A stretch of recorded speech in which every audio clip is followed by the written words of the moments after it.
There's not much more fun in Cube than Zuran Orb, Fastbond, Crucible decks, and the Lands archetype's gotten a ton of support over the last couple iterations of Cube. This recap is our top 5 Lands decks, and I hope you enjoy them.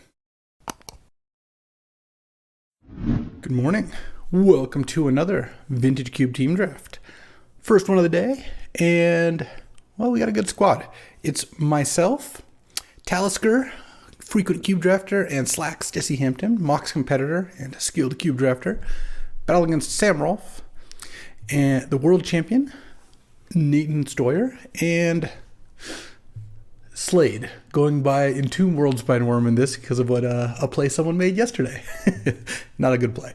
All right, what do we take here? This pack's kind of mediocre. We've got Prismatic Vista. One of the best lands to pick one pack one because just a 5-color land with no work. Gaia's Cradle, which is really powerful. Jite, which is powerful.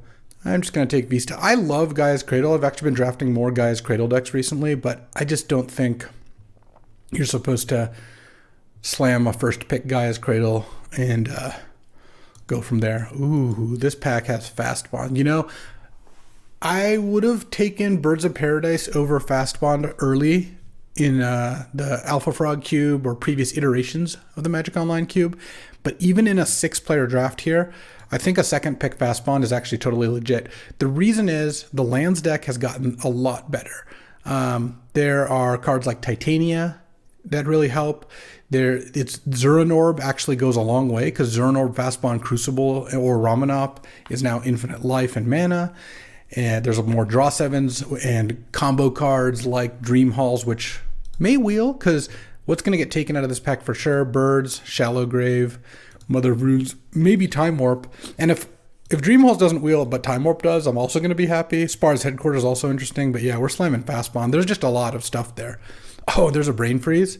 Yeah, we're taking that over Othari Sun's Glory. I had a little fun with this in a video the other day, and by that I mean I drafted it, never got to cast it, and then titled the video, "Is Othari Sun's Glory all it's cracked up to be?" And the answer is, who knows? I never cast it. Anyways, I'm taking Brain Freeze. This goes nicely with Fastbond. There's also Green Sun Zenith. Well, it's going to get taken. Othari and probably Dark Ritual, probably Green Suns, Karn, Recruiter. I might get Hard Evidence back. I'd be pretty happy about that. This pack now we've got the first kind of tricky decision. There's Escape to the Wilds, which is really good in your Fastbond deck, right? You accelerate to 5. You get to play multiple lands. You get to play all the cards off the top. And yeah, it's a good card. The thing is, it's kind of a weak fourth pick. We end up in a spot where someone's trying to trade me. We'll do that later. Let me just let them know. All right. Lent out some cards as one does in these cube drafts. I just don't really like taking Escape 4th when there's like Kolaghan's Command, Ulamog, Savai Triumph. I mean, it's not like the strongest pack, Inquisition, but I don't think I really want to take it there. I'm kind of wondering if I should just take Ulamog here. I think just taking generic combo cards is okay, because Ulamog works nicely with Channel, works nicely with Sneak Attack. I could be doing all those things. All right, so now here we have Sakura Tribe Elder versus Stomping Ground with Reclaimer and Loam in the pack. Okay, I do like where we're at. I think I'm going to take the Stomping Ground. I just find duels to be really valuable, and red-green is often a lands color. And then there's 4 green cards in the pack. I'm surely going to get one of them back, because someone's going to take Scrubland. Someone's probably going to take Talisman. And then one of those green cards, probably Loam, comes back. But honestly, Loam or Reclaimer could both wheel, and I wouldn't be surprised. So now we have Inspired Ultimatum, which actually isn't a crazy pick if Dream Halls wheels. That is going a little all in on Dream Halls wheeling. There's also Elvish Mystic, but I don't actually like the mono green elves in this kind of setup that much. If I'm going with Fastbond draw 7s, I kind of want lands as my mana sources. I'm kind of looking at one of these Triomes, actually. Will I get Inspired Ultimatum back? Let's say I take a Triome. Elf, Karizev, Rafine's Tower, Colonnade, Wormcoil. It's like a decent chance I get an Inspired Ultimatum back. Which Triome? I think that the green Triome is going to be more valuable, so I'm going to take Indotha Triome here. So Wall of Roots wheeled. But now I think I'm just going to take a gamble and take Cruel Ultimatum, because that one's also a lot better than Inspired Ultimatum. Dream Halls didn't wheel. Well, I took Cruel Ultimatum from whoever was doing that. I might just take Time Warp now. It's really good with Fastbond. And the way to play Cruel Ultimatum now that Dream Halls is gone would be Mizzix's Mastery. But we didn't give up a huge thing by taking that. There's also Botanical Sanctum and Spara's Headquarters. And, well, Shallow Grave's still there, too. Interesting. I don't think I want Spara's Headquarters here. I think Time Warp is pretty good. Eternal Witness is also good with Brain Freeze, but I like taking the Time Warp there. Now I'll probably take Hard Evidence. I think it's good in this sort of deck. I don't have any Trinket Mage targets. I could take Green Suns. Maybe Green Suns is better. Hard Evidence is nice because it like works with Tinker. It's a non-creature, so Oath is still good. And the problem is Green Suns is a better card. Let's take Green Suns because I don't know which direction we're going here. All right. Savine's Reclamation is interesting, but I think I'm just going to take Horizon Canopy. This is a lot better in like a lands build. Okay, Sakura Tribelder and Loam, and all the green cards wheel. That's why I took Green Suns. I'm going to take Sakura Tribelder, though.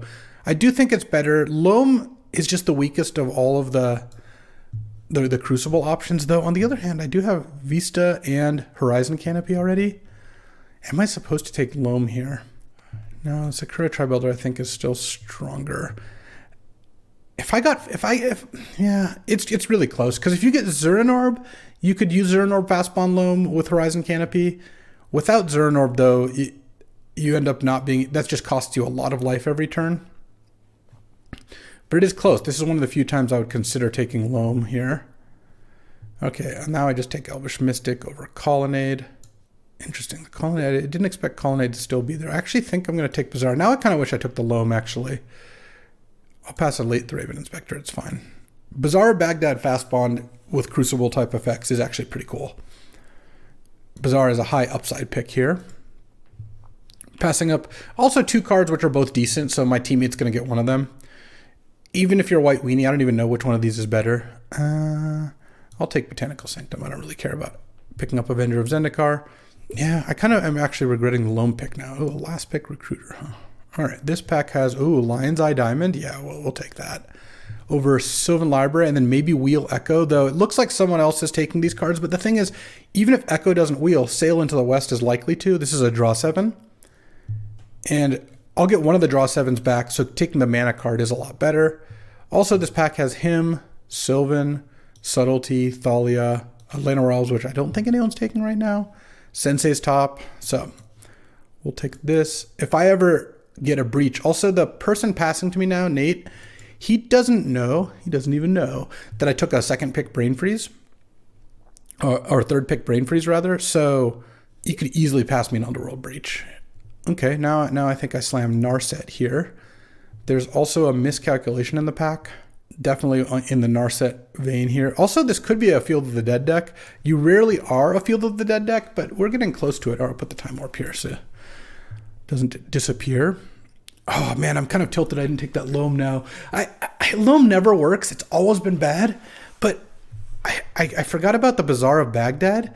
Bazaar of Baghdad Loam is actually cool.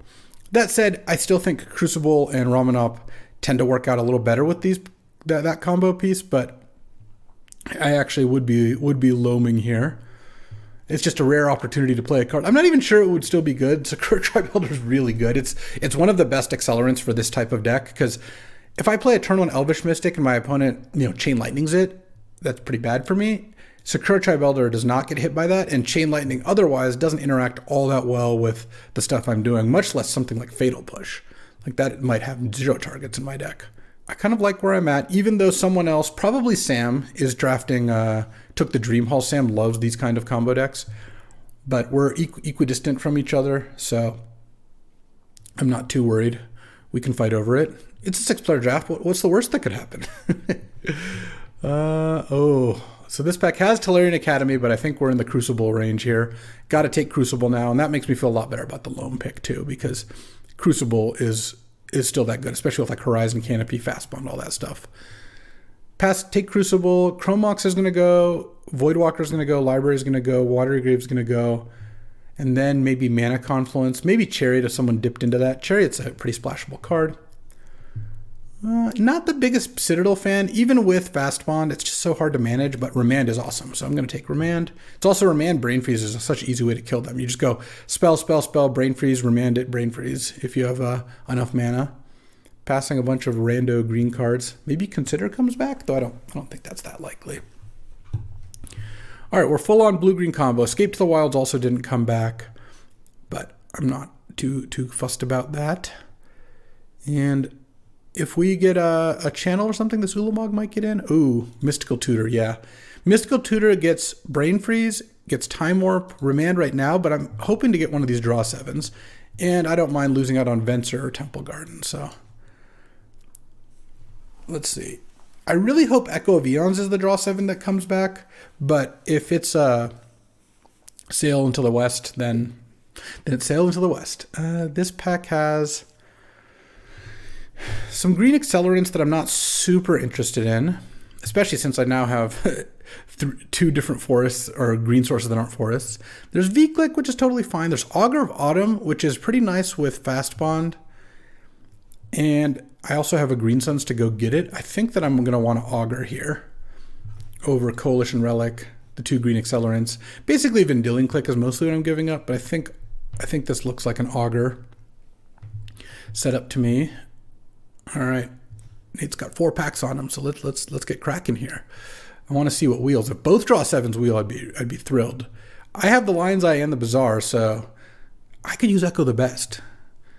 It's not that unreasonable. 5 packs on him. Oh, Echo wheeled. Yes. Okay. Echo wheeled.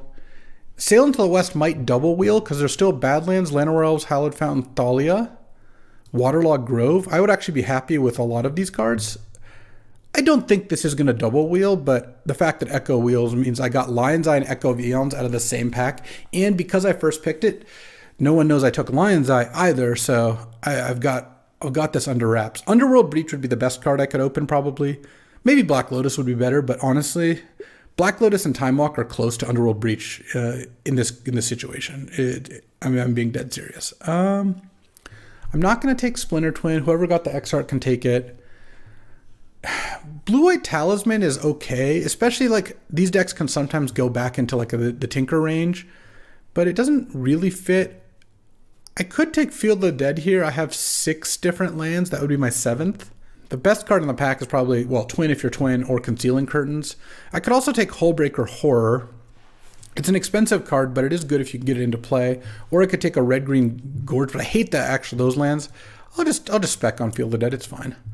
Wow, Dothi Voidwalker came back. So did Bloodchief's Thirst. I think I'm supposed to take Mana Confluence. I could see taking Asika's Chariot, though. I don't think I'm supposed to take Black-White sack land to draw a card. I have Horizon Canopy. It's pretty painful, and I'm not, at this point, playing black or white. I am actually all blue-green, but I could easily end up splashing here, which makes Mana Confluence a little more appealing. Plus, it works with Field of the Dead. Okay, so this pack has a Seachrome Coast, which, again, I could maybe splash. Vraska, which is kind of nice because it's sacking lands isn't too bad. And I have a lot of black fixing. I have Vista, Trio, Mana Confluence. There's also Questing Beast, which I can Green Suns for, but it's so not what this deck's doing. There's also just take Bolas' Citadel. I don't think I'm going to play it. I'm going to take the Citadel. If I end up picking up a Tinker, I'll be happy. Okay, so Imperial Seal versus Temple Garden. Imperial Seal is nice when you have a bunch of combo pieces. Temple Garden is a land for Field of the Dead, and I could splash white. Let's just take Imperial Seal. Okay, V-Click came back around, so did Utopia Sprawl and Coalition Relic, but I'll take V-Click. V-Click's a good card. It's a nice disruptive card. All right, yeah, so we didn't wheel Sail into the West, but we got Waterlogged Grove back. That's also going to be really good here, I think. And I guess I don't think I'm going to play Deeproot Wayfinder. Yeah, I'll just hate the Concealing Curtains. It is a good card, after all. Oh, Ancestral Recall and a Mox Emerald, but this is definitely Ancestral Recall deck. It's not close. Like, I don't like passing a Mox.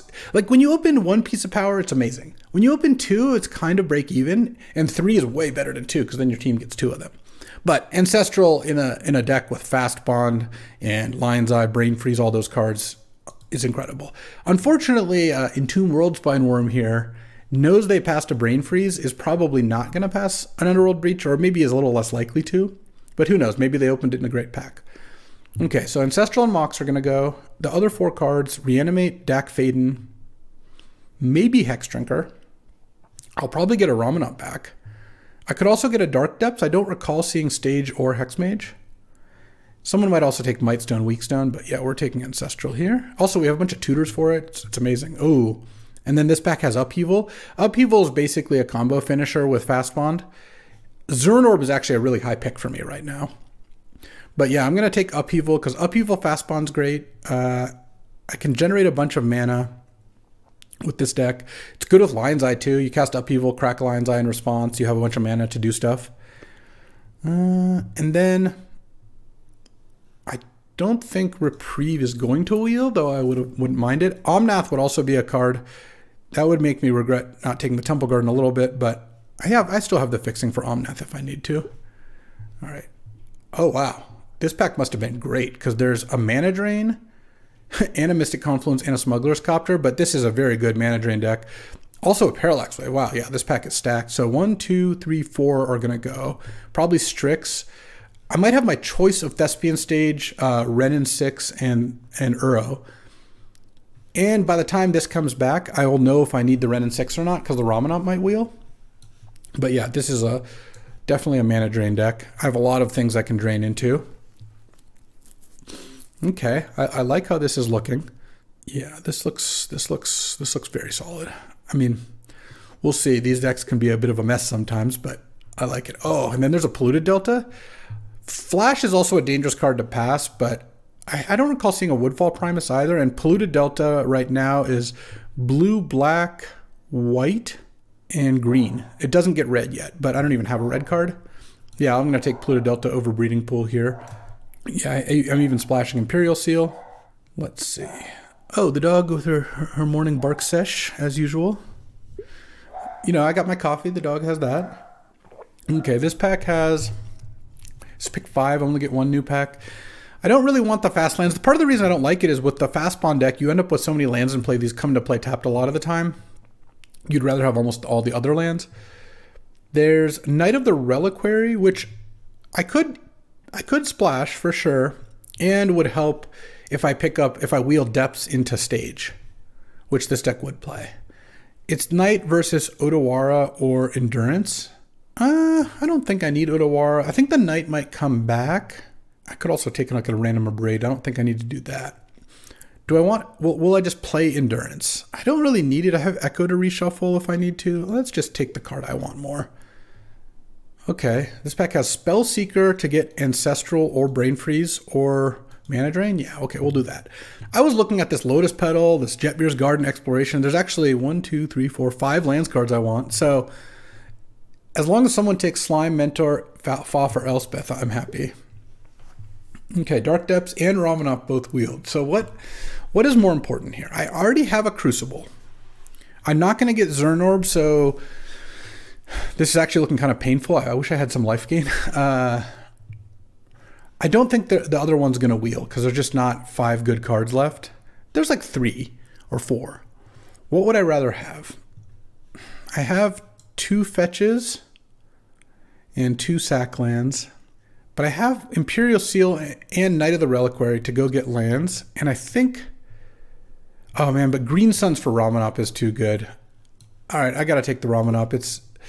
I just don't need to do that. All right, now I take Omnath here for sure over Raugrin Triumph. Because Omnath with 2 different fetches and Fastbond, Sakura Tribe Elder and Knight to get extra lands into play, also Green Suns to go get it, is just going to be really good. So now that oh wow, the Copter. So Renin 6 didn't wheel, but the Copter did? Do I pass the Copter? I guess Nathan didn't take it the first time, but probably took like a Mystic Confluence. Honestly, I think I might just take Uro. If I had taken Dark Depths, I would have taken Thespian Stage, but Uro looks really good in this deck too, especially with like Bazaar, and Uro Lion's Eye is actually like a combo. And I'll get 1 card back. It might be Tameo. All right. Take Uro here. I guess I'm the most likely to just want a Terra Sunder, and I don't care about. I'll just pass all those. Endurance and Otawara both came back. Okay. I don't know about this Field of the Dead, but taking Otawara makes it likely or a little more likely that it's good. And Otawara seems like it's a little better than Endurance here. I am running the risk of one of my opponents having Endurance when I go to Brain Freeze them out, but I think that's okay. Yeah, this deck, I think, came together pretty nicely. I don't think I needed the lands thing. Plus, now I have a protection against Merit Lodge, the Dark Depths land. I'm playing all the colors, but I have a ton of fixing lands. 1, 2, 3. Yeah, you know what? I think I might try Field of the Dead in this deck. I normally don't, but I'm going to be playing like, 18 lands probably, maybe 19 because Bazaar doesn't count as a land. And they're almost all going to be different. I'm going to have like one swamp. I'm not going to have a mountain. No, I guess with Prismatic Vista. Yeah, I'll have one of each basic and extra forest and island or something like that. So I'll have like 7 lands plus these is 18. So I would need to cut one, which is, I would say Elvish Mystic, but making Green Suns for 1 into a ramp is kind of nice. Maybe it is Elvish Mystic. I don't know. We'll see. Also, I might Talisker has all 6 packs. I might pick up another card or 2. You never know. Also, Omnath gives me life gain. Okay, yeah, that's really important. Oh, so does Uro. Okay, perfect. I'm feeling a lot better because now I just want to have the life to be able to use Fastbond and Upheaval and Crucible a bunch of times. And that really does help. How many non-creatures do I have? 13 non-creatures. That's okay. Just looking at Narset here.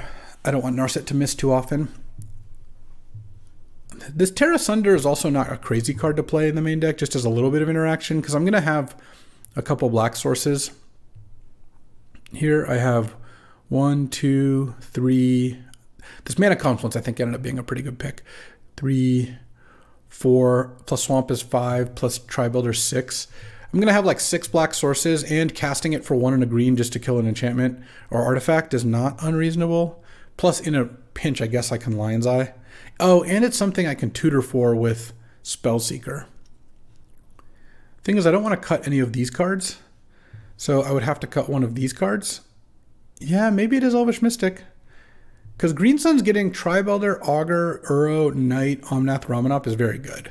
I think Elvish Mystic might be the cut.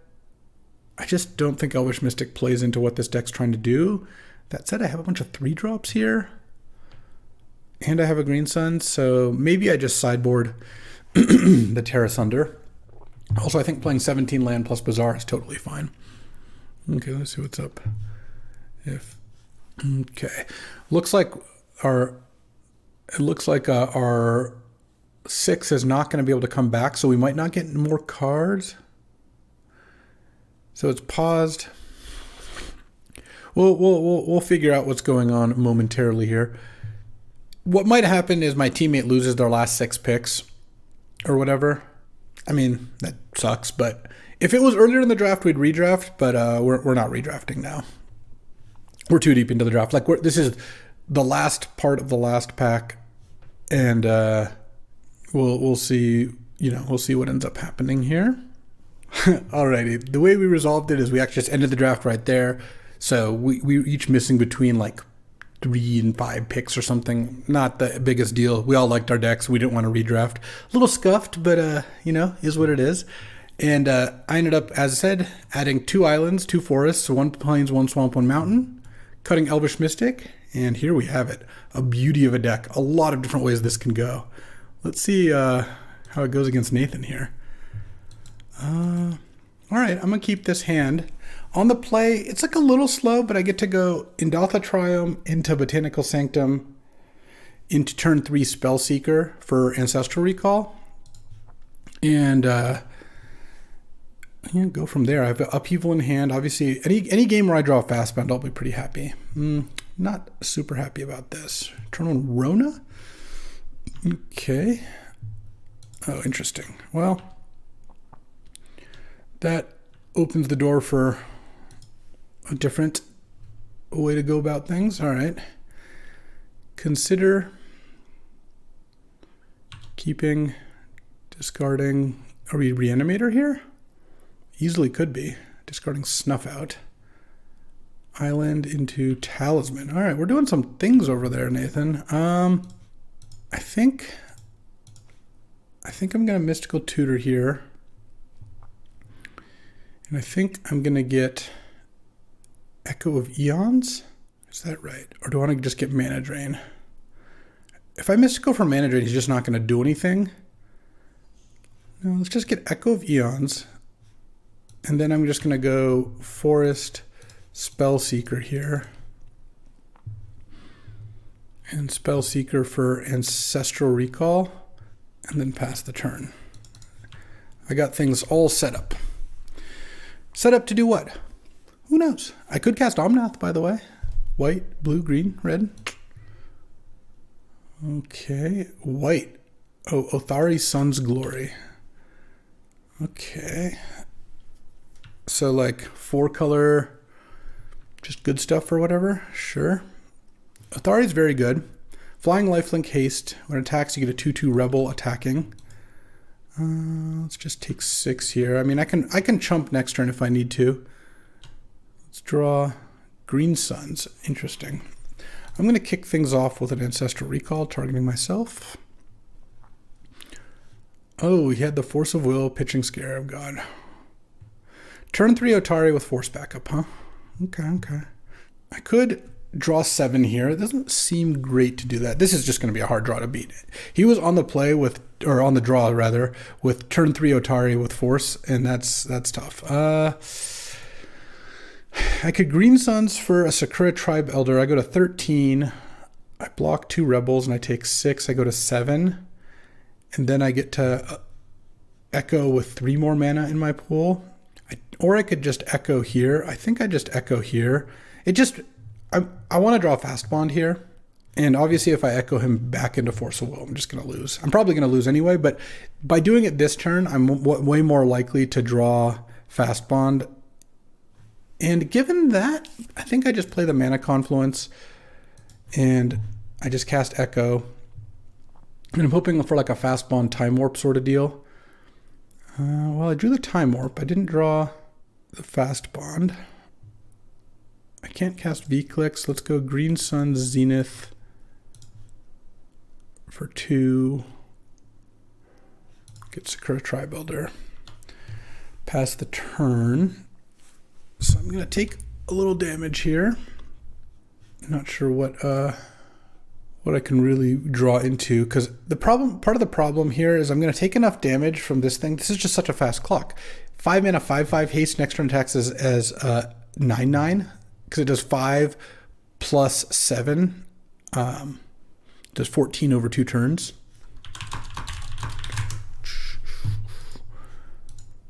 So if I block those 2, I take 6 down to 7.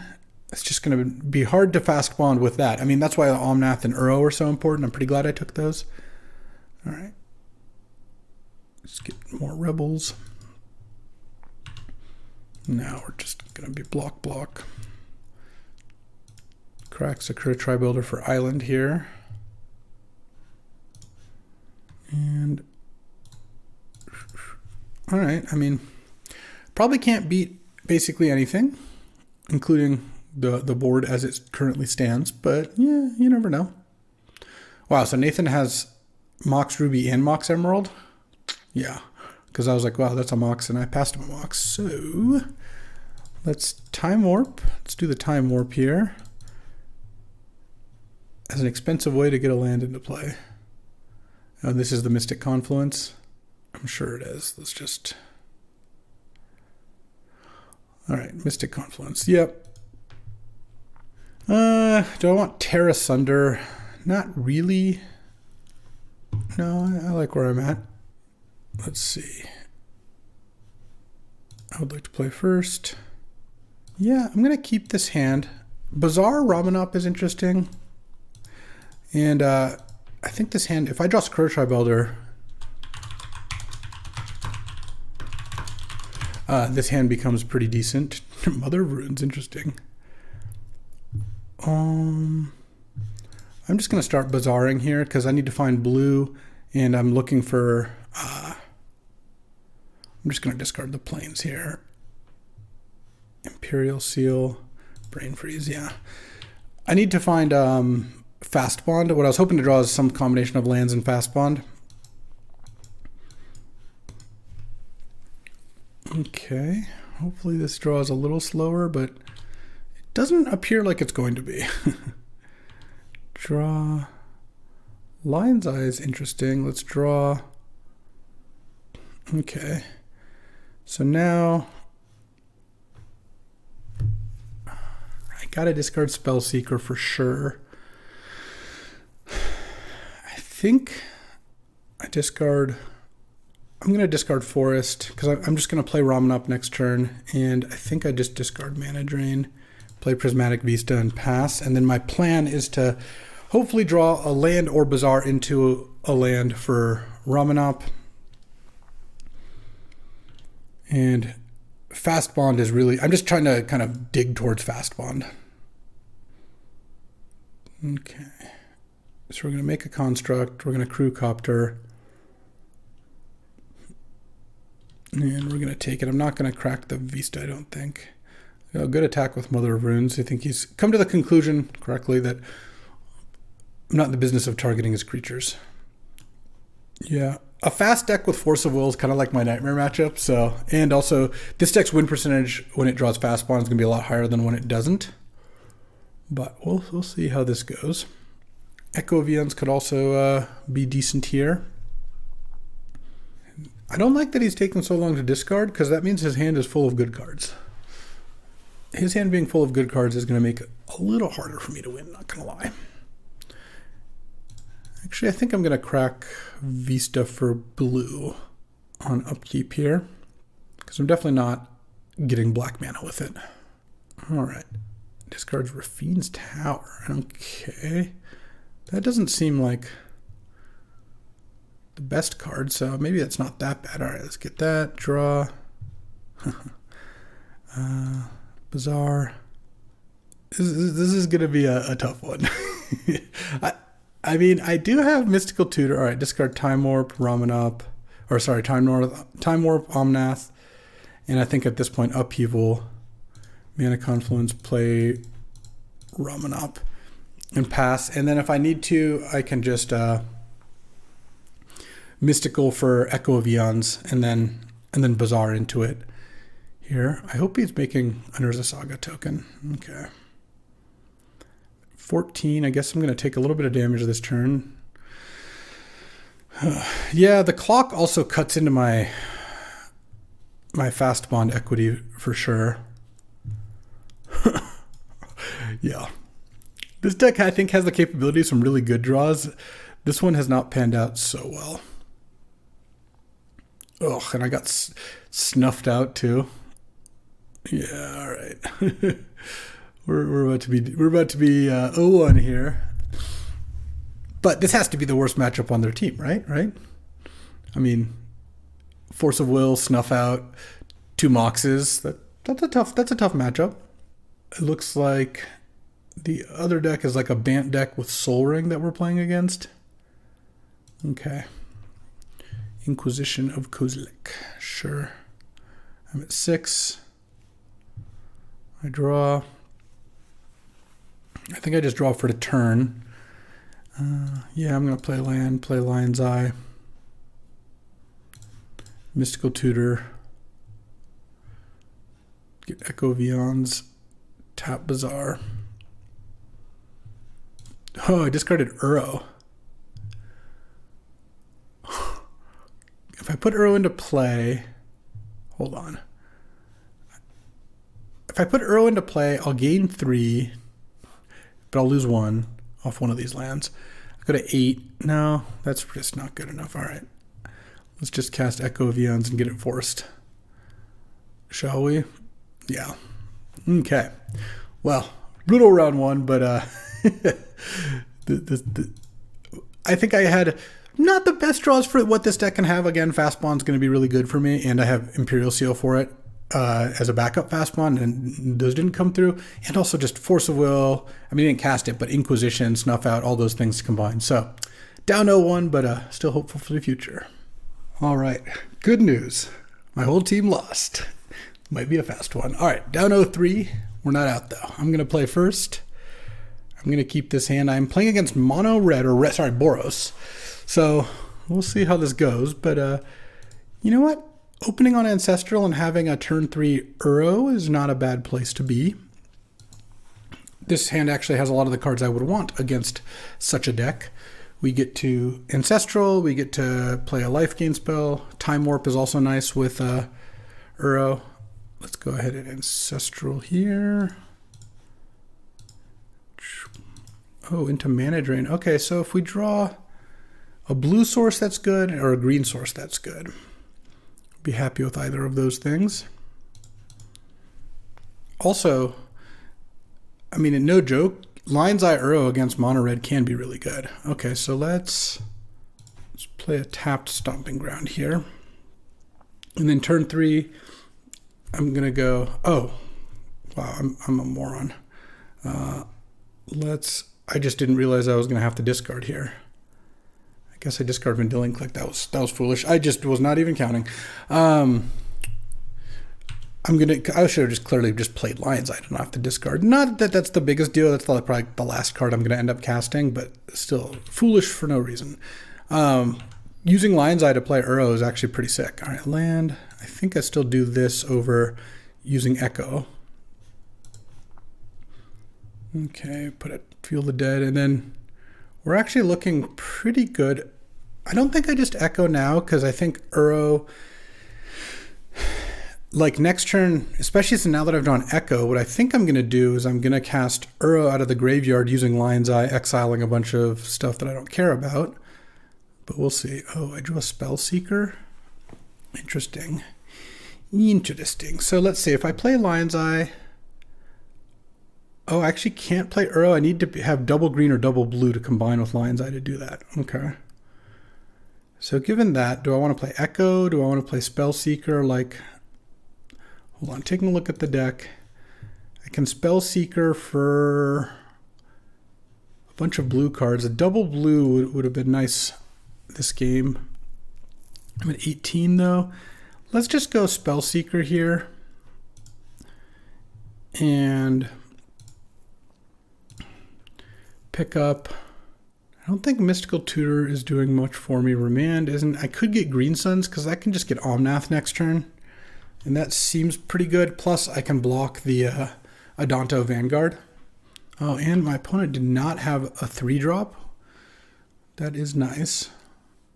They drew double white here. I mean, they might be having mana issues because they have Adeline in their deck. Part of the downsides of Boros is you end up with, especially with Mishra's Factory in your deck, like single red, double, like it's just hard to get all the colors right, but we'll see. That might not be what's going on. The One Ring, actually I'm totally fine with them playing that especially if I'm going to Echo and do that relatively soon here. Okay, so now I have the mana to do whatever I want, but let's just go Green Suns for Omnath and then play a land and gain 4 life. All right, Omnath,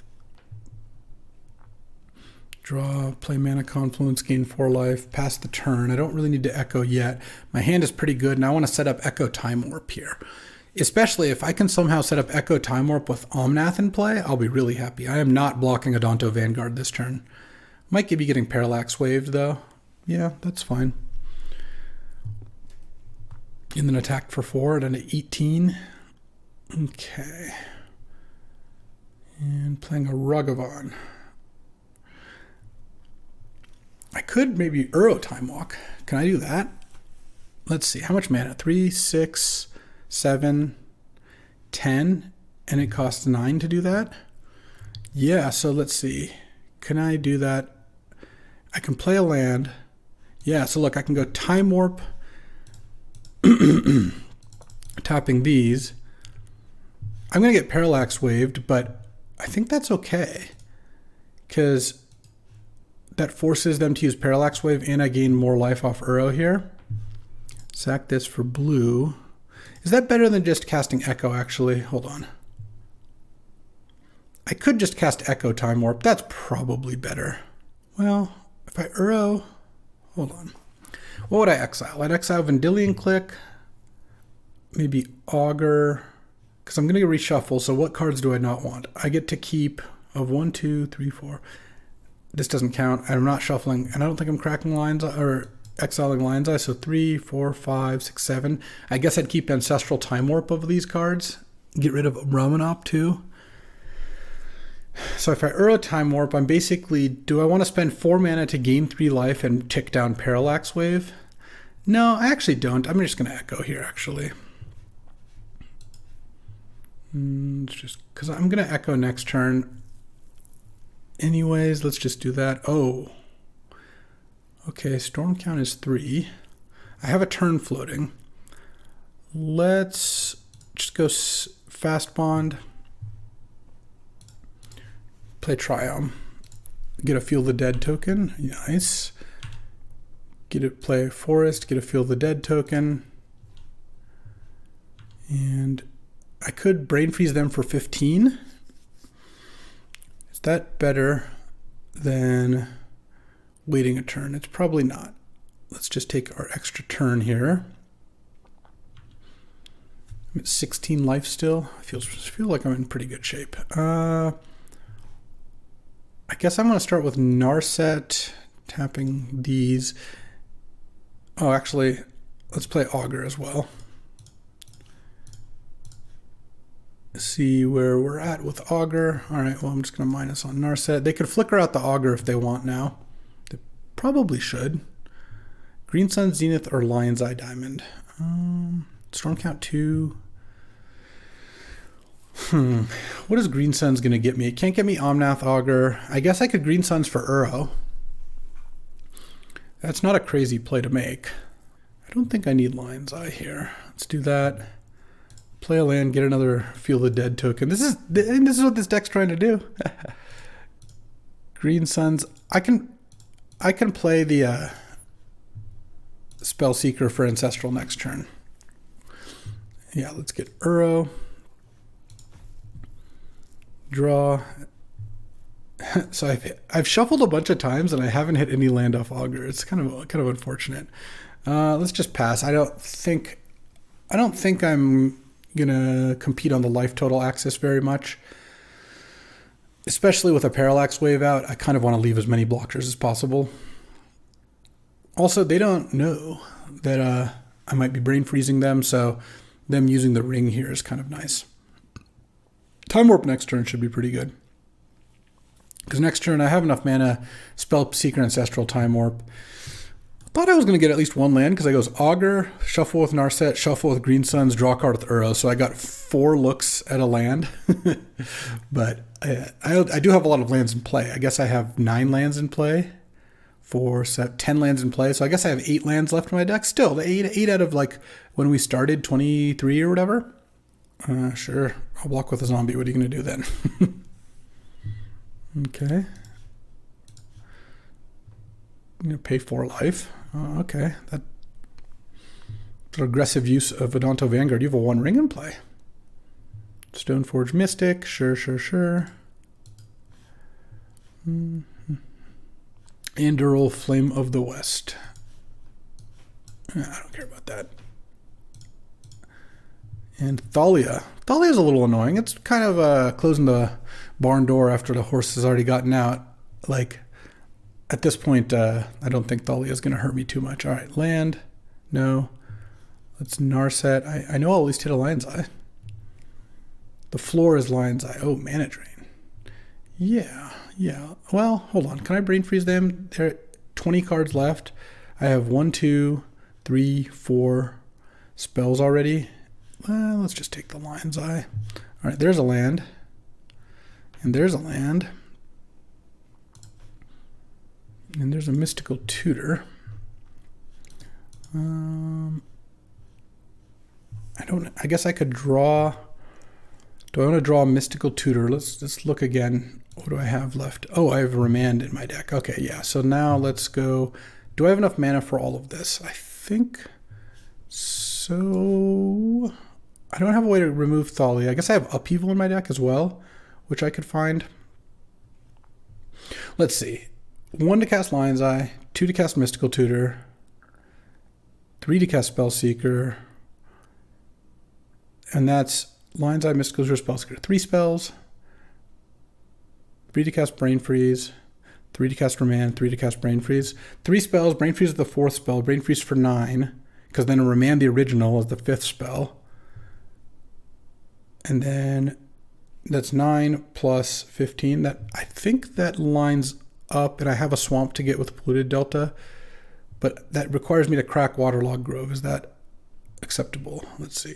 Crack Waterlogged, cast Lion's Eye, cast Spellseeker, cast Brain Freeze. Yeah, I think that works. Also, if I hit additional lands off of the top of my deck, that also works. That's my last and oh, I guess I'll play the Bazaar, sure. Oh, there's Remand. Okay, so let's go Spellseeker. Oh, I guess I could just draw Remand this way. I have 14 cards left. Sure, I can already discard those two. Discard 3 cards. Ramanop, Spellseeker, and Sakura Tribe Elder. Play Otawara. I guess I could have used Otawara to bounce Thalia as well, but okay. Oh, I guess hold on. 1 spell, 2 spells, 3 spells, 4 spells, 5 spells. So 2 for Mystical, 1 for Lion's Eye, 3 for Brain Freeze, 3 for Remand as the 4th spell, Brain Freeze for 9, then, yeah, okay, so let's go Lion's Eye.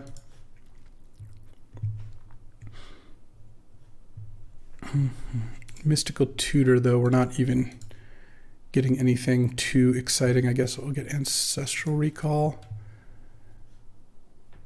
Oh, it's got the border like I could cast it. All right, now let's go Brain Freeze you. Oh, and I guess Ancestral's even extra draw 3 if I need to. Okay.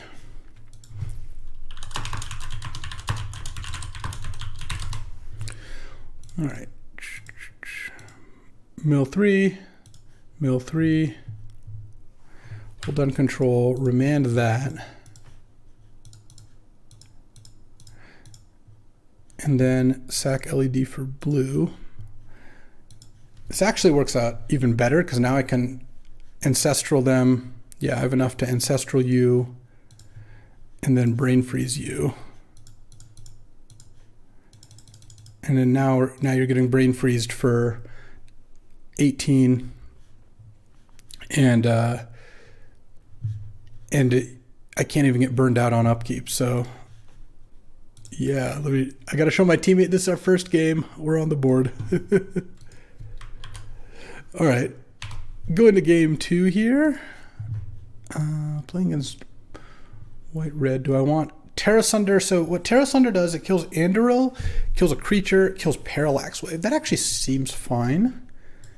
And I think I might cut, if I cut Imperial Seal, look, I'm gonna cut the Swamp. I have Indotha Triumph for black if I need it, and for Terra Sunder, and I would rather, oh, I didn't put another basic in the forest, but that's actually, I think Elvish Mystic might actually be good in this matchup anyway. All right, let's try this. All right, game 2 on the draw here. All right, I mean, I don't love that my second land is likely to be a pain land, but I do like that I have Sakura Tribe Elder into Uro. So, and I'm probably just getting a forest here. Don't really need the other colors, and I have a double green card in Augur and a double green card in Uro, so hit. And if they don't have a play besides Figure, that would be pretty nice. Too much to hope for. Oh, I guess I'd rather just take the pain now and then not have to. If I play Waterlogged Grove, I'm taking 1, but I still am probably paying 2 life on this. Might as well just pay the 2 life now and get it out of the way. They might have a hand with no white mana. Because if they had a Plains, they would have played Plains to pump that and played Dragon Rage, I think. Oh, they might not be doing anything else. All right, well, I'm going to crack this. Actually still going to get a forest here because I want to play Augur and see if I can hit. Oh, they have a Chrome Mox instead. Okay, Stoneforge out. Nahiri's Warcrafting. Oh, and they have Sacred Trends. Oh, they just had it all. Okay, sure. The One Ring. Yeah, I mean, I'm not saying the One Ring's bad to put in your Boros aggro deck. I'm saying I don't mind seeing it. It's a 4-drop that doesn't affect the board and draws them a bunch of cards, but like, that's not really what this game's going to be about. I'm going to play Augur now. Land? Oh yeah. Pass the turn. And if Augur lives, I'm pretty happy. I don't know how likely that is. They have 2 cards. They're about to go up to 4 cards, though. Sword of Fire and Ice. Okay. We're not tapping the 1 ring first, huh? I guess if you think Sword's your best play, you think Sword's your best play. That's fair. Guess I'll take 6. Oh, they should attack with Dragon's Rage, too. Because they have the Sword. It's gonna... If I block Dragon's Rage, they shoot the Augur. All right. Let's see how we can do this here. I'm probably going to block with Augur next turn if I'm allowed to. All right, draw. So that is a good card to cycle, but I still think I'm just going to play it. Play Otawara. Play Spellseeker.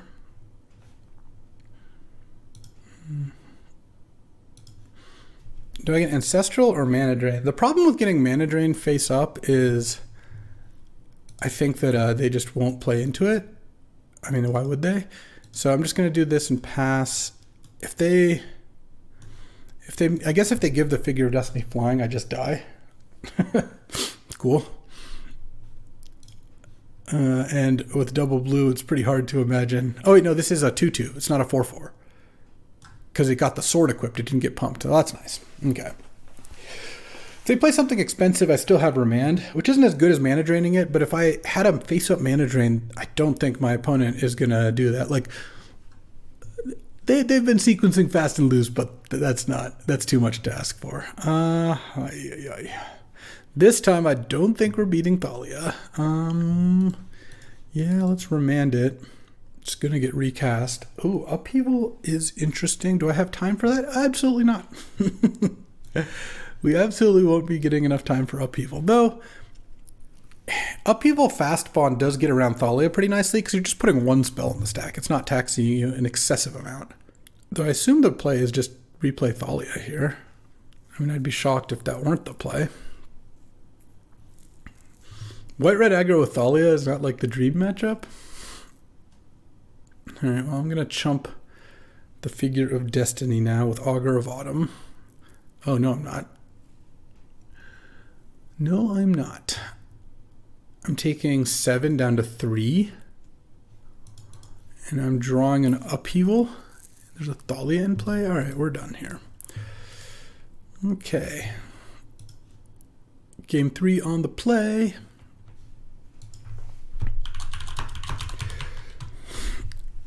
Let's see if we can pull out a win here. I would like to play first. Yeah, I will keep this. Also, I'll have you know, I sided in Elvish Mystic, so this hand gets to go turn 1 Indatha Triumph, turn 2 Green Suns for Elvish Mystic, turn 3 Omnath if everything works out, and then maybe turn 4 Spellseeker. And my opponent mulliganed. I'm like feeling pretty good about this. We have all 5 colors represented by turn 3 here. Okay, they do have a 1-drop. Oh, it's probably the weakest of them. Sure, Rabbit Battery. 1/1 haste and gives a equipped creature +1/+1 in haste. Let's go. Green Suns for 1. The way I see it is if they kill Elvish Mystic, then I can play Spellseeker next turn, and if they don't, yeah. All right, well, that's annoying, but I have the Terra Sunder and the Black Source for it, and I'm going to get to play Omnath here. So green, so I can even play Botanical Sanctum, right? White, red, green, blue, yep. Okay. Hopefully they don't have an answer to Omnath. Turn 3 Omnath's pretty good. I mean, I guess they have Fury in their deck. If they don't have an answer to Omnath, next turn's going to be so good. And they have to have almost exactly Fury. Though we'll see. Zerta the Dawnwaker. 3/3 and it makes one of the things can't block. Yeah, okay, this is great. Oh, and there's a Fastbond? Okay. Let's go Vista. Let's just get Island. Get all my manas. I think I'm going to just kick things off by casting Terra Sunder on Thalia. using black. 2, 3. Casting Spellseeker for Ancestral Recall.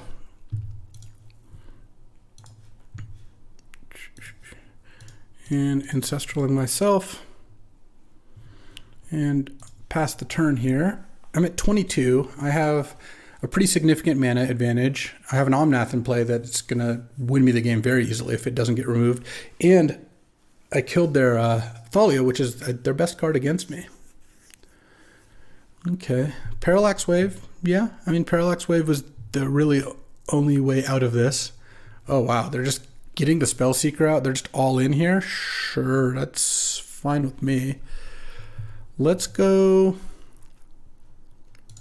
land Knight of the Reliquary, and then draw step, I'm going to V-click them. And then we're going to try to outlast this Parallax Wave, which I think we can. Given that we have a pretty good squad right now. Also, I'm going to get to look at their hand and take nothing. I don't care about either of those. They can play a Danto Vanguard and give it haste. I'll just, I don't know, block it with V-click or something. They also didn't tap their mana, right? Because now they can't play Dragon's Rage unless they have a mountain in hand, which they don't know. All right, I'll take 4, actually, because I can just play Sakura Tribe Elder next turn, and the Knight next turn gets big enough that it can block. Oh, Uro? Yeah, we'll start with Uro. Actually, I can bring back Uro probably this turn if I want. I would have to exile some good cards. Let's just play Sakura Tribe Elder, Fastbond. I don't really care about losing Storm Count. And then this, and then I'm going to hit with Vendilion Click. I'm at 17. Yeah, this should be fine. They can, if they want to use Parallax Wave to remove a blocker, that means they're all in on the Parallax Wave living through next turn. Or rather, they're all in on killing me before the Parallax Wave goes away. Sure. Yeah, making Tribe Elder can't block is not... I don't think that's going to work out great for them. Okay, I'll sack a basic forest. I will get... I guess... So Knight's now a 4/4. So it's going to be a 5/5 in a second here. Well, let's just get Polluted Delta, and I have an island left. Yeah.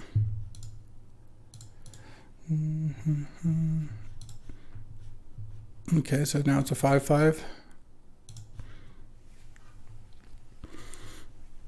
End of turn, I'll sack this to draw a card. We're going to be bringing back Uro momentarily here. Actually, I have enough green. Oh, I could just, let's just bring back Uro and leave up Remand. Oh, I can't even do that. So let's play Augur first then. Given that, oh wait, no, I can't do that. I have triple blue. Hold on. Blue, blue, green, green, green. Exile. I'm just going to leave Ancestral. It's going to shrink my Knight, but I don't really care about that. And I have Remand up in case they play something here. You know, Echo of Eons at some point is going to be good too. And I'll hit with the V-click again. All right. About to be 1-1 here, beating Boros with Thalia. I think that's pretty good. That also seems like a tough matchup. My third round, I think, is going to be my best matchup, which is Sam Rolfe on, like, you know, 4 or 5 color mid-range with Fracture Identity, Soul Ring, all that sort of thing. So let's see if we can rally here. All right, time for round 3. Our team is down 1-4, which means we got to win all our matches. Let's do our best here. I am on the draw here. Checking in on the team, and oh yeah, this hand is great actually. We don't have a turn 1 Fastbond, but a turn 2 Fastbond. Oh, let's see. Mandraman keeps trying to give me my cards back, but I'm in the middle of playing, so let's see. This is also... Whoa, what is going on over here? This is a lot of stuff. Okay. Well, let's go Fastbond with protection from daze, I guess. Feel the Dead. Play Udawara. Play Bazaar of Baghdad. I'm actually going to use Bazaar here. Oh yeah, look, I can discard these three, play this. I mean, this is a pretty good turn too. Get Forest, play Ramanop. No, he had the days. I even played around days and he had it. All right, well, that's fine. That's fine. We still get to Echo of Eons in a second here, which I will do. All right, but wild. Oh, okay. So let's go. How do I want to do this? I think I'll play this, and now the Field of Dead's starting to pop off. Polluted Delta. Crack this. Get an island. I'm just trying to play around days again here. Oh, is my Fastbond getting killed or something? No, I guess not. I only have 2 lands left for Delta, just to keep that in mind. Let's cast Crucible. See if that plays out. It does. All right, let's tap Bazaar then. Discard these 3. Play Forest. I'm just not going to worry about taking extra damage, I don't think. Play Waterlogged Grove. Play Delta. And then I think I'm going to draw step, V-click them. Take one. I should have one more island, right? Yep, perfect. And then I can draw step, V-click, and then Ancestral if I need to. All right. Let's see what you got. You got a fresh 7, so I'm sure there's some action going on here. Mindslaver, how much mana? 1, 2, 3, 4, 5, 8, 9, 10. So he can Slaver, but if I don't take Hullbreaker Horror, oh man, this is bad. Because Hullbreaker Horror is infinite mana. Right, let's just make sure. 5, 6, then play Chalice for 0, that's 10. Oh, you could even actually add an extra 1 by just playing Mindslaver and then doing that. But if I take the Mindslaver, he goes Hullbreaker Horror, make infinite mana. All right, I'm just not gonna make him go through that. He has two lethal cards in hand. Was hoping it not to see 2 lethal cards. That was unfortunate. I'm gonna take out that, and I think I take out Knight of the Reliquary. It looks a little slow for this matchup. Do I want Ulamog? I don't think so. I think this is good. That was a sick turn too. I had turn 2 Fastbond, attempted Ramanop, replay all my lands, Echo, like a potential turn 2 kill if I hit Time Warp and enough lands. And then, even then, it was a turn 3, make 5 zombies, Vendilion click you, but his hand of like Mox, Signet Academy, then made it so that the Echo worked out. Okay, I'll keep this hand. This hand's a little slower. Let's just go Forest. I'm not going to leave up Drain turn 2 no matter what. So I think I'll just lead on Forest and then play turn 2 Tri-Builder. Yeah, I will get the blue now though, I think. Island, Sakura Tri-Builder. And then I think I'm going to crack this for red. And then I just play an Omnath on 3, depending on what he does. Fable? Yeah. Turn 2 Fable is pretty good. All right. I have turn 3 Omnath. And then if next turn I have Drain up, can play Crucible, replay Vista, have Drain up. Actually, I can play Crucible, replay Vista, get mana with Omnath if I want. I can go pretty hard. Assuming the Omnath lives here. There's a chance it does not, of course. Get a little Mox Pearl action. No, Soul Ring, of course. Even better. All right. That's some stuff. Oh, we drew the Fastbond. Let's go Crucible of Worlds. Vista. Crack this for Island, I guess. Gain 4. Play Fastbond. Play Vista. All right, take 4. And let's cast Narset. Actually, I'm going to crack this. I'm just going to get all my lands out. It doesn't, unfortunately, Omnath no longer does anything. But I think I'd rather thin out all my lands before doing anything else. And fast. All right. And then now I get to Narset. Let's see if I can hit Echo. No, Mystical Tutor. Unfortunately, I can't. I can Mystical Tutor and then crack Canopy, but I don't have any more islands. So I think I just go Waterlogged Grove.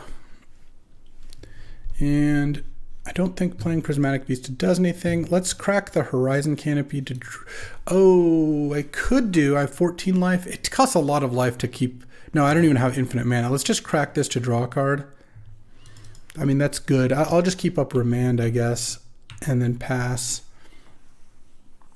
And hope whatever play he makes this turn gets stopped by Remand. If it doesn't, it doesn't, and that's, you know, the way it goes. Yep, that's what I was hoping not to see. Turn 4, Academy. I guess it only taps for 2 right now. That's not obscene. It's going to tap for 3 once this Goblin Shaman attacks. They're just going to both attack Narset, yeah. All right, block, Narset goes down to 1. 6 mana, Mindslaver, all right, that I can Remand. And then you can't replay Mindslaver, much less use it. And on my next turn, we're gonna get some action going. Romanop's not necessary. Let's go Horizon Canopy, gain 4 life. Prismatic Vista, can't crack it for anything, but it adds a bunch of mana. I should be able to set up a dub here, I would imagine. I've already used the Remand. Let's go Mystical Tutor. Oh, I can just get Upheaval. Upheaval. And Ancestral Recall myself. Yeah. All right. Watching these combo decks like float past each other, like ships passing in the night, is great. I guess I had to Remand that game, so that was cool. Game 3. Yeah, we'll keep this. This hand is not as explosive, but I have turn 1 Endothetron for black. Turn 2, I can Imperial Seal for Echo Vions if I haven't drawn anything. And if I have, I'm really hoping to just draw either Fastbond or, I mean, Scourge Tribe-Elder wouldn't be bad. This is turn 2 Fable again. Yeah, that's going to be tough. All right. It's going to make an Echo here a lot less enticing. But here we are. I could also just get Uro and just all in on Uro next turn. Is that better? Yeah, that's probably better. And then play Field of the Dead. I think that's the land I would want to have in play. Yep. The problem with Echo is if I Echo next turn, I'll Echo with 3 mana up, and Sam is going to have 6 permanents in play. It's just not going to work out. Like Echo, because I'll just pass the turn and he's going to have 10 mana. So I kind of am hoping that by doing this, I can, I don't know, maybe he doesn't have an answer to Uro and I get to do some good stuff. All right, he doesn't have a land, so he has 3 spells in hand, which I don't love. Oh, he does have a land. It's just a tapped one. All right, 1 spell in hand. See, like now, I mean, now we actually have, we have outs. All right, 1, 2, 3, 4. I guess I have to exile lines. I need to keep Brain Freeze in my deck. I think that's going to be the best one. Okay, put a Mana Confluence into play, pass the turn, and hey, look, turn 3 Uro not the worst. Land go. Land go. Come on, you can land go. No, don't tap. Okay, Mindslaver is not actually the worst thing in the world. Let's attack with Uro here. Sure, I'll put this into play. Do you triple block? No, you take it.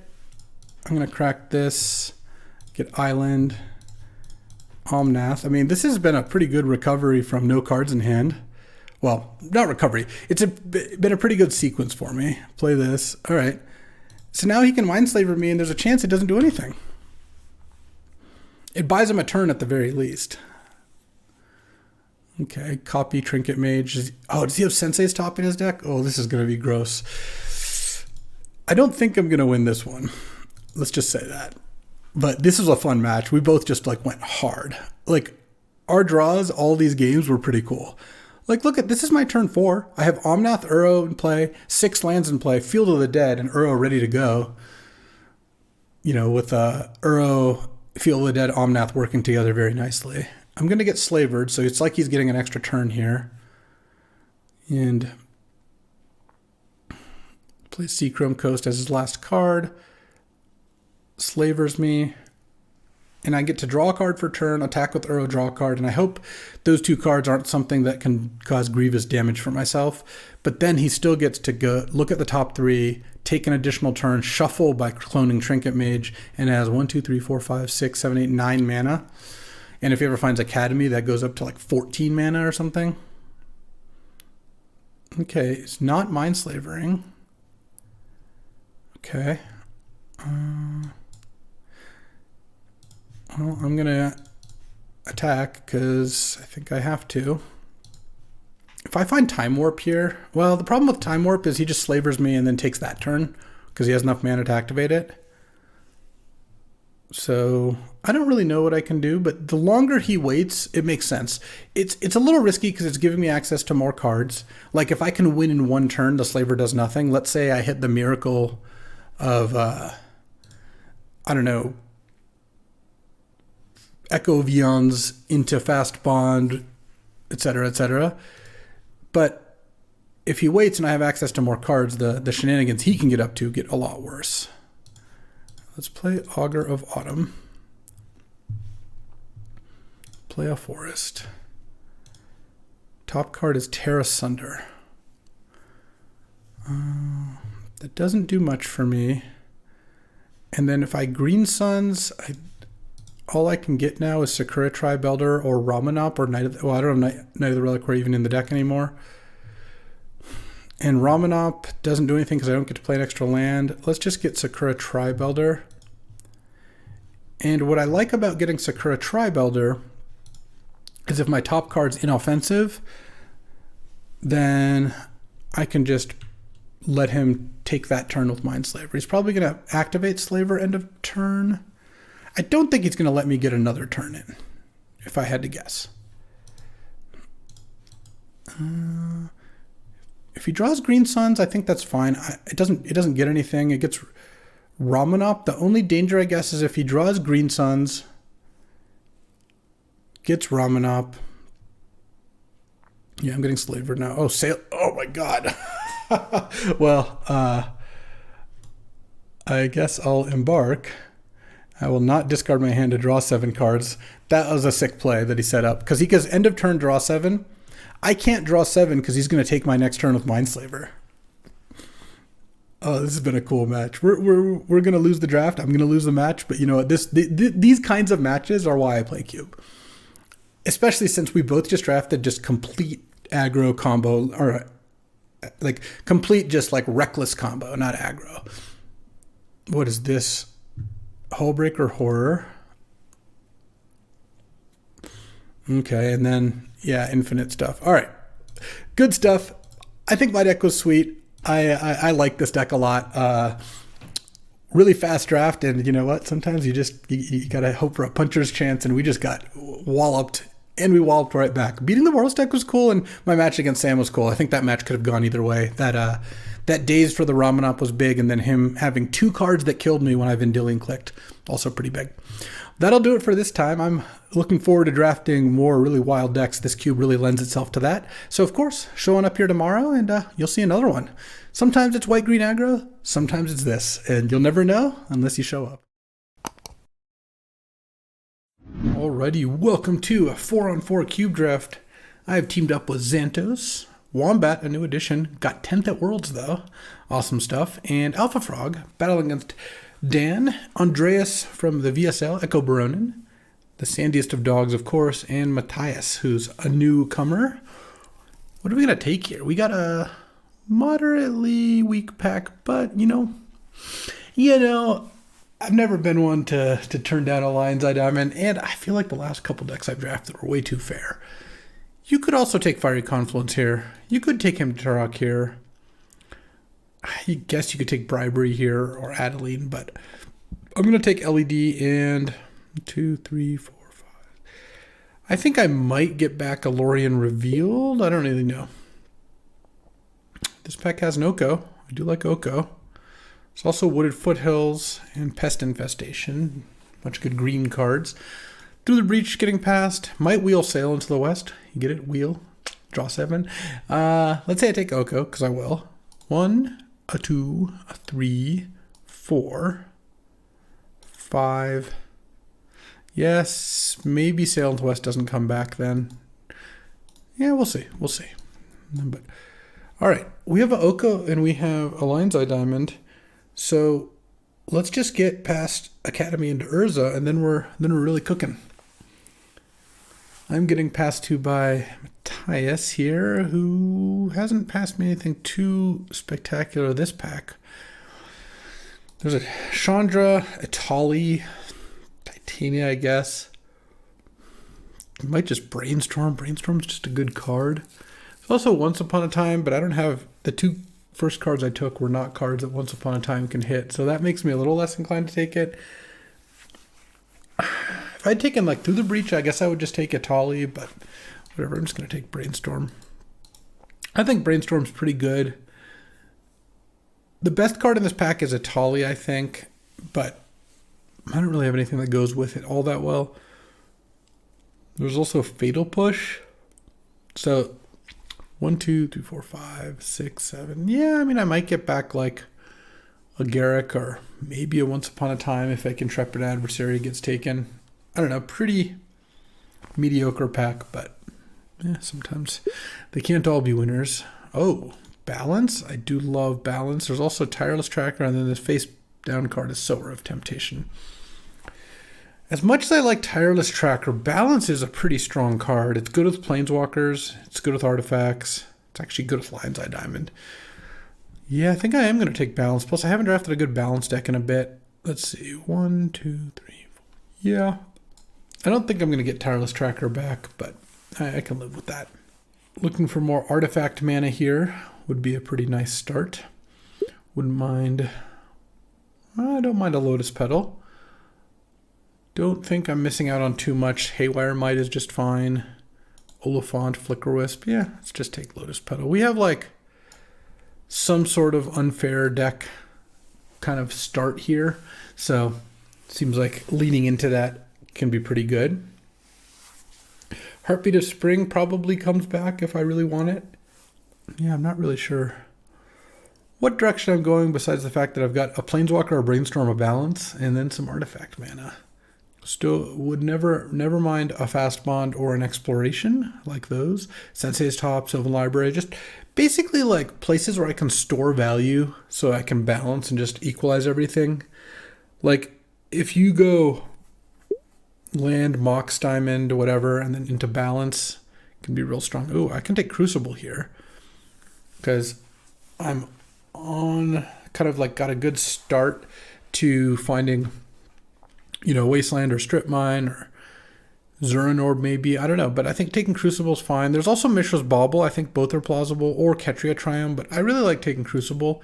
And I found that taking Crucible early, it can sometimes develop into something good. Or if you already have those pieces, you can try to get it later. But I don't mind Crucible here. 1, 2, 3, 4. Be 2 cards left. These are all playable cards, so I might get like a Mishra's Bauble back or a Crop Rotation back. It's plausible. Which is somewhere in between plausible and possible. Oh. I love me a Gaia's Cradle, and 7th pick Gaia's Cradle, certainly tempting. But Windswept Teeth, a green-white fetch when I have a blue-green card, a white card, and a Crucible. I gotta take Windswept Teeth, unfortunately. Sorry, Crucible. Windswept Teeth is just way too perfect for what I got going on here. This was a strong pack because there's still a Cradle, a Quaddle, and a Sakura-Tri Builder. I would have been happy with any of those cards, honestly. That was pick 7? Okay. This deck could use a land that maybe taps for multiple blue mana. I would love to pick up a Tolarian Academy with this deck. Just like, most of the decks that I draft. I don't hate a Thespian Stage. I'm probably not going to get the Crop Rotation back, but I don't think missing out on Mindslaver or Batterskull's that bad. And Stage Depths can be really good. Regrowth is also decent, but I think I'm happy just taking Thespian Stage here. I have a nice low curve. 2 0-drops, a 1-drop, a 2-drop, and 2 3-drops, plus 2 lands. Dark Confidant would be good in this deck. What are we looking for here? I mean, that was pick 8, so we're not going to get any new cards. I don't recall too much wheeling that I had my eye on to wheel, but I'm willing to get some pleasant surprises here. Dark Depths we haven't seen yet, but by taking Stage, we reduced our competition for it. Wow, him came back, so did Fire Covenant. There's also Finale, I guess. I'm not really very likely to play any of these. I think I'll just hate draft him to Turok. I just don't think... I think him is maybe the most powerful of these cards. Fire Covenant's close, but it's a little bit harder to use. So I'm just going to take the him and let's consolidate a little bit here. 7 packs in between those two people. Well, Sail into the West did wheel, and I will take it. Cathar Commando also wheeled, but Sail into the West is a card that at least has some decent potential. I'm really optimizing for Fastbond. When I open Fastbond or Tolarian Academy in pack 2, I'll be pretty happy about that.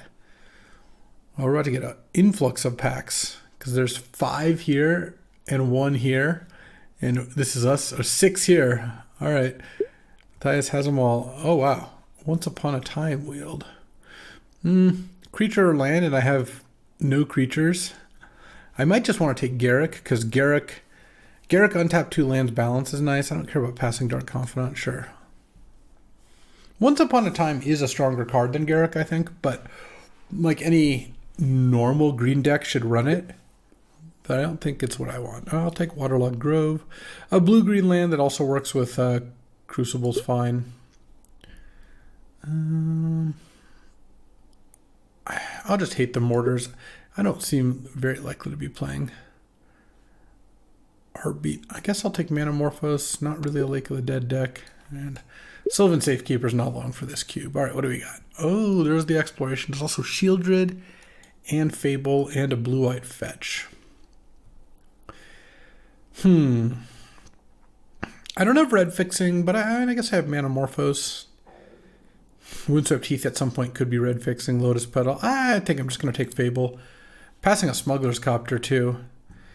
And it's fine. Maybe Matthias is playing black, maybe not. That late him means I'm not really scared of passing Shieldred the direction. I think Gavin might be able to play it.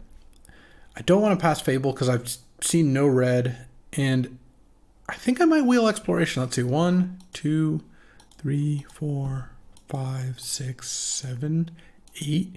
Plus Direfleet, Abbot, Talisman. Definitely wouldn't be surprised if Exploration does not come back, but I think there's a decent chance it does. And I'm going to take the Fable here. All right. There's Minsk and Boo and Ragavan. I think I'll take Minsk and Boo.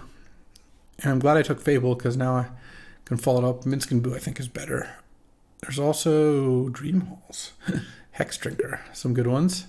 Oh, Mox Diamond. Oh, I love Brain Freeze and Retrofitter and Currency Converter. It's everything. I got to take Mox Diamond, though. Mox Diamond with Crucible is great. It's great with balance, and I just took 2 red cards that I'd love to accelerate out. So I'm going to take Mox. Will one of my pet cards wheel? Well, 1, 2, 3, 4, 5, 6, 7, 8, 9. Yeah, it's possible, but I'm not holding my breath. I don't look like I'm necessarily going to be an Academy deck anyway, since I'm not getting past the Academy. I know I have LED and Brain Freeze, and LED is 2/3 of the Breach combo, but Breach is the hardest one to get of those, so. Ooh, a blue-red duel. Tempting. Yeah, I don't think a black-white talisman. And Time Warp is actually pretty good with 4 planeswalkers. But, and I guess with Crucible. But a blue-red duel sounds pretty good too, so I'm just going to take that. Oh, I might take Utopia Sprawl now. Utopia Sprawl is a way to ramp out these planeswalkers. So I think that's pretty nice.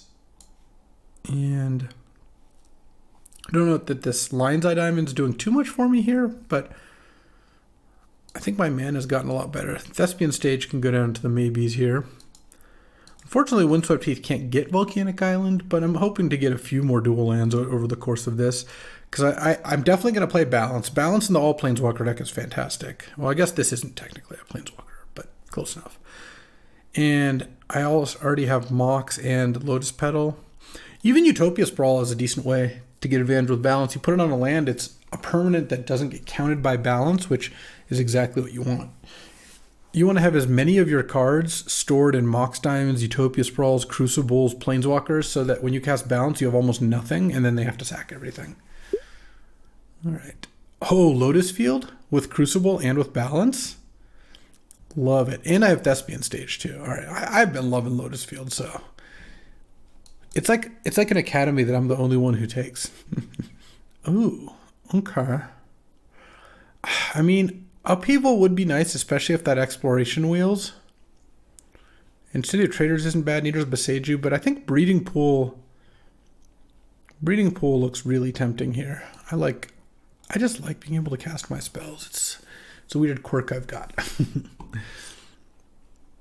I also don't think I generate quite enough mana for Upheaval to be where I want to be. Not a Mystic Forge deck. I wouldn't have minded City of Traders, but I don't think I want that. It's actually a combo with Lotus Field. Sure, yeah, you can have City of Traders in play Lotus Field, stack the triggers so that you sack the City of Traders to the Lotus Field. That seems like a good thing. All right, I really would like Exploration to wheel. This is turning into a fantastic Exploration deck, and I'd be happy if it came back. I think at this point Crucible already looks good enough, by the way. Oh, Escape to the Wilds. This looks like a nice escape deck. I have a lot of decent acceleration for it.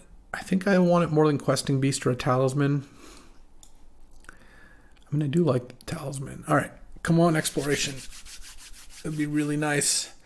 Don't do it to me, Dan. Pass me that Exploration. It's a late Ignoble Hierarch too, but I think that this deck... I've already got a couple accelerants. I have 3 accelerants, actually. Lotus Petal, Mox Diamond, Utopia Sprawl that aren't creatures, so I'm keeping that balance just fully activated. Exploration Wheel, boom, love it. Such good news. And Talisman, Rolling Earthquake, and Raging Ravine are all there too, but certainly this is an exploration deck. Now, if I could open Fastbond, that would be fantastic. I've given up on Academy, not taking Currency Converter or Retrofitter Foundry has made any prospective academies a lot worse, but I don't get past Academy. Literally, one of the players in the draft, Wombat, was new, and they were like, all right, so kind of how do these go? And people were telling them like logistic rules, but they're also like, oh, and don't pass LSV Academy. And I'm like, yeah, no wonder I don't get Academy anymore. Wow, can I Mox Opal here? I have 3 0-drops plus a Crucible. I'm pretty far away, and a Oko, I guess. I guess Fable makes things. There's also Odawara. Yeah, I should just take Odawara. I don't think this is turning into a Mox Diamond deck. It doesn't look like it, really. Dark Depths would be a nice pickup. It's a shame that crop rotation is gone, but what can you do? I'm looking for... I mean, I'm not really missing too much here. Another fetch land would be nice. Obviously, I'm not going to get a fetch land super late, but maybe pack 3, I pick one up. And Fastbond would still be fantastic. If I do get Academy, I'll be kind of annoyed I didn't take the Mox. Oh, Brain Freeze versus Retrofitter. That's actually a pretty tough pick as well. Huh. Brain Freeze would be only for if I open exactly Underworld Breach and get past it in pack 3, though I do have a draw 7. Retrofitter doesn't look like it does that much for me, but if I open Academy, I'll be or Urza, I'll really have it. Glad I had it. I think I'll take the Brain Freeze. I don't know. I'll take the red-blue land. I don't think Kinnan is really going to see play. I'll take Knight. Knight of the Reliquary is a possibility. Brain Freeze also a possibility. Basically, it's like Underworld Breach versus Urza / Academy, but there's 2 other additional factors. One is that I could just play, I'll take Gargaroth as a sideboard card. One is that I could just play Retrofitter and be okay. The other, though, is that Underworld Breach Brain Freeze makes my deck a lot better than the Academy part. So, I don't know. There's Tolarian Academy. You're killing me. There's also Frantic Search and a fetch land, but I actually think I'm just going to take Hull Breacher. Hull Breacher when I have, well, pseudo draw 7. It actually doesn't work with Hull Breacher because they just choose not to do it, but it's still good. Oh man, if I had taken Retrofitter, I definitely would have taken Academy here. But I think Hull Breacher is the pick, and yeah, we're probably not getting anything back. Oh, there's a Fastbond and a Flash, but Fastbond, Crucible, we haven't seen Zuran Orb go by yet. Now we really need draw 7s and fetch lands are the cards I'm really looking for here. Zuran Orb, draw 7, fetch land. All right. Well, Fastbond makes me feel a lot better about the Academy pick because now that I have Exploration and Fastbond, like I get to generate a lot of mana. Oh, Remand versus Shelldock. I love Shelldock. There's also Candelabra for the Academy I don't have. And a Skull Clamp, but we're not really a Skull Clamp deck. Kind of want Shelldock here. I just think Shelldock is awesome. It's just a really busted card. I can play a lot of lands in this deck. Okay, Zuran Orb, fetch land. Obviously, if I get a strip mine. Oh, there's Underworld Breach. Never mind, I'm a genius. Now I have Breach, LED, Brain Freeze. They're just passing me. They're just over here passing me 4th pick breaches. All right, well, we're in. Look at that. This deck is a banger now.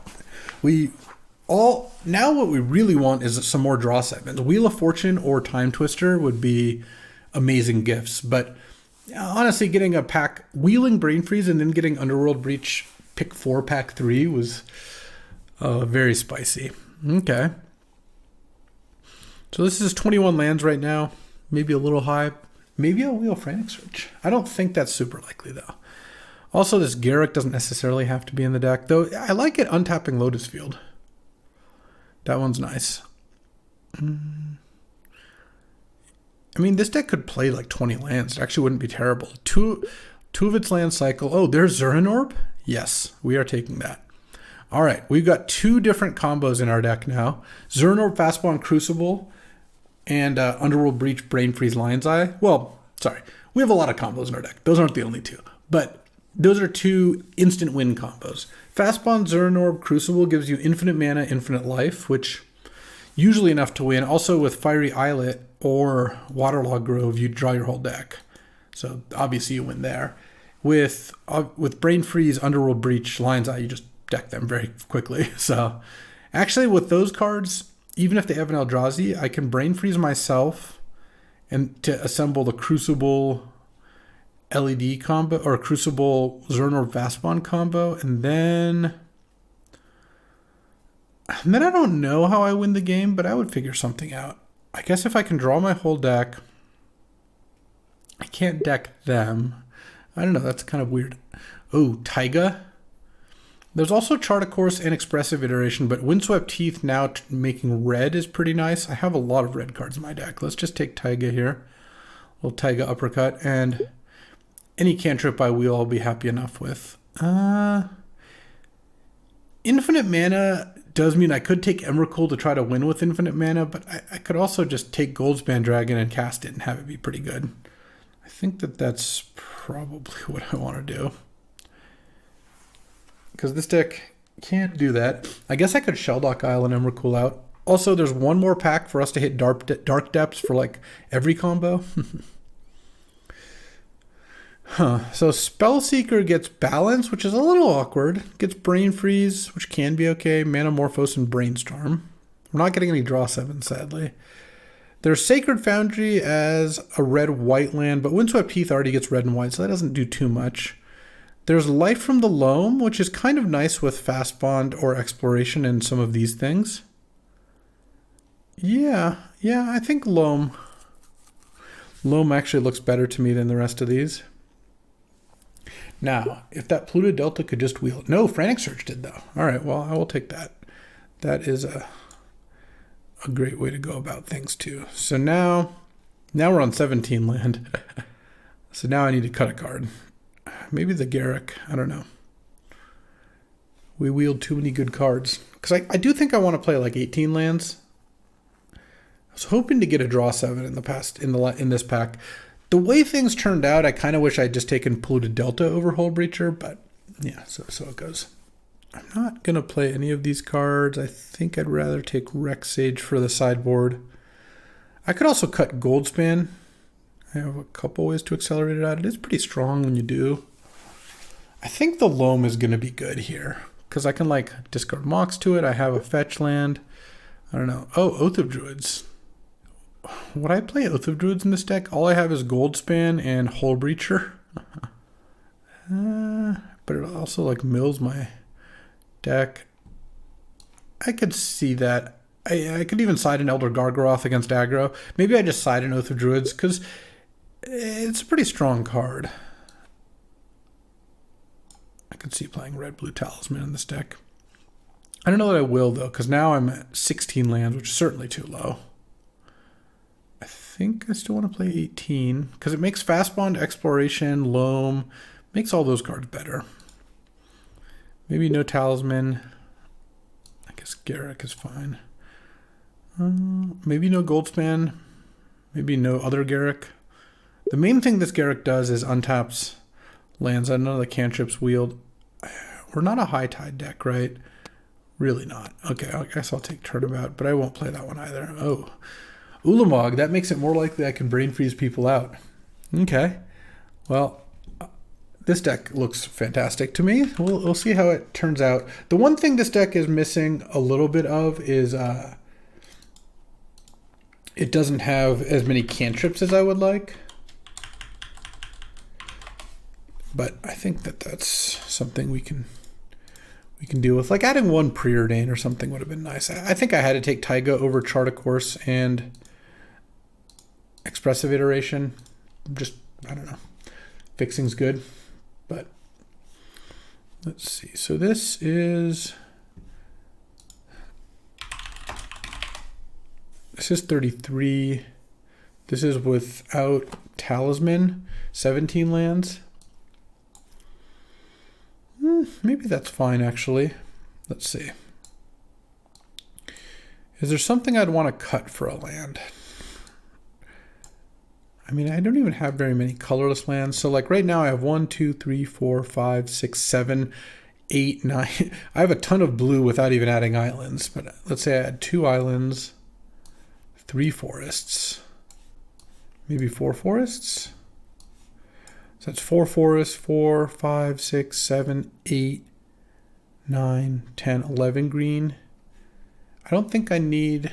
Oh, no, I do need a plains. Oh, I probably need to cut a mountain then. Or, sorry, cut an island then. Because I need a plains for Windswept Heath.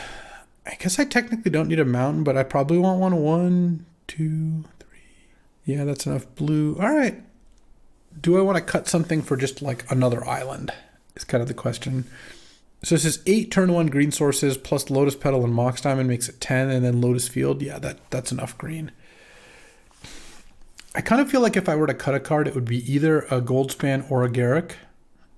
Oh, Escape is actually a nice way to look at extra cards too. Maybe it is the gold span. How many red do I have? 1, 2, 3, 4, 5 red sources, 6, 7 red sources, plus Lotus Field, Utopia Sprawl. Metamorphose. There's also a Hole Breacher, but I like Hole Breacher. I guess maybe I'd side Hole Breacher out if I played against someone who had no ways to draw cards. But, all right, let's just put a couple basics in the sideboard just in case. And the only good cards I have in the sideboard, really, I have like Oath. There is also the possibility, like, what if I cut Goldspan and Hole Breacher? I could put Oath of Druids and Ulamog in. So, how strong is it to cast Oath and Oath up Ulamog? It's not that strong. It's fine. Oh, I really don't want Ulamog in my deck, because if I Brain Freeze myself to set up Breach and I hit Ulamog, it actually is pretty bad. So let's just do that. Let's put the Hole Breacher back. Let's put the Goldspan back. And I guess we'll go with 17 lands for now. Oh, you know, I can't take out lands. I have Wonderful Breach. For a second, I was like, what is LED doing? And the answer is a lot. All right, well, this deck looks great to me. Let's see how it plays out. Alrighty, time for round 1. On the draw against Echo Baronin. I'm going to keep this hand. If I draw a green source, this hand pops off nicely. And it's even got a Fable of the Mirror Breaker to accelerate into. We once upon a time into Plains. All right. Oh. Huh. I guess I just pass here, but this is a turn 2 Fable off Lotus Petal. That's a fine way to go about it. If I draw a green source, it'd be even better. But we'll see what we draw. Tithe Taker, sure. And Petal. Fable. Actually, I guess it's actually just better to cast Fastbond, play Fiery Islet, and then play Fable this way. And I can discard Life from the Loam and then dredge it. Oh, Stoneforge Mystic. Okay, what are we getting? Hopefully not Kaldra. Though there was one, I think. Pretty late one. I don't know if it got all the way back to Andreas. Well, if we're tanking here, it's probably not just slamming Kaldra complete, but we'll see. Umezawa's Jite. Okay. That one I don't mind so much. All right, let's draw. Yes, I'm going to discard. I think I discard Garruk Life from the Loam. Do I dredge Loam? I think I will. I hit no lands, but I hit Lotus Field. Okay, so let's attack with the Goblin Shaman. Make a treasure. Get a spirit token. I can play Minsk and Boo this turn. I think I just do that. Though, hold on, is there a better way to do things? I needed to draw green. Because I could play Lotus Field, float 2 mana, loam back the lands, replay them, but I won't have enough green if I do that. Is there a way to do anything else? I could also Lotus Field Thespian Stage, but I think I'd rather do Minsk and Boo this turn. And use the ability, put 3 counters on it, and then play Lotus Field and sack these 2. And then pass here. So you can play Jite, put a counter on it, or play Jite, equip it, attack with Spirit Token. You get 2 counters on the Jite, but that's not too bad for me yet. And next turn, we'll see what we end up doing here. I guess this deck doesn't have any regrowth effects, so I have to be a little careful, because if I mill Underworld Breach, it's actually a little bit awkward. Oh, Palace Jailer. Interesting. Is that good? I mean, yeah, it's okay. I do get to just immediately take back the Monarch. Let's see. Exile that. Let's put 3 counters on this. Draw land. Didn't love that. All right. I become the Monarch. And then now, Loam, and land. Let's see, if I play Fiery Islet, if I sack it to draw a card, I could dredge back Loam. Let's play another land. Hold on, let's see. Can I, if I pay 1 and sack it, dredge Loam. All right, I actually think this works. All right, so let's sack this using the red. Dredge Loam. We don't want to hit Mill Breach. Didn't milled Zuran Orb and Balance. All right, but I milled a land. Because now I can do this. Play a land. Play a land. And then Thespian stage the Lotus Field. Okay. Oh, and then I can... No, I won't draw with a Monarch. Or I won't dredge Loam with Monarch. I'll wait till my next turn to see. I probably do want to dredge Loam. But, okay, so we got Umezawa's GT on the other side. You can't kill Minskin Boo this turn unless you have a way to get rid of the reflection of Kiki Jiki. And you can take back the Monarch, but that's not too big of a deal. I have a lot of mana. I'm going to get to see a lot of cards next turn. I just need to find Otherworld Breach and I win. So, dredging Loam doesn't accomplish too much. Steel Seraph. That does kill Minskin Boo, because the Steel Seraph can make the Palace Jailer a flyer. The thing is, if you do that, if you kill Minskin Boo, I remain the Monarch. So I do like that, unless you've got, of course, another effect you can do. But hopefully that's the only one.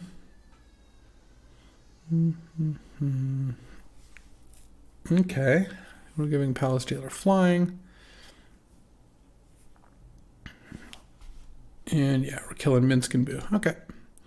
Minskin Boo go down. I remain the Monarch land. And you have Jita, you can put it into play with Stoneforge or just cast it now, whatever. Let's just not dredge. Oh, there's Brain Freeze. That's interesting. I can Brain Freeze for a decent amount. Let's go draw. Let's dredge Loam.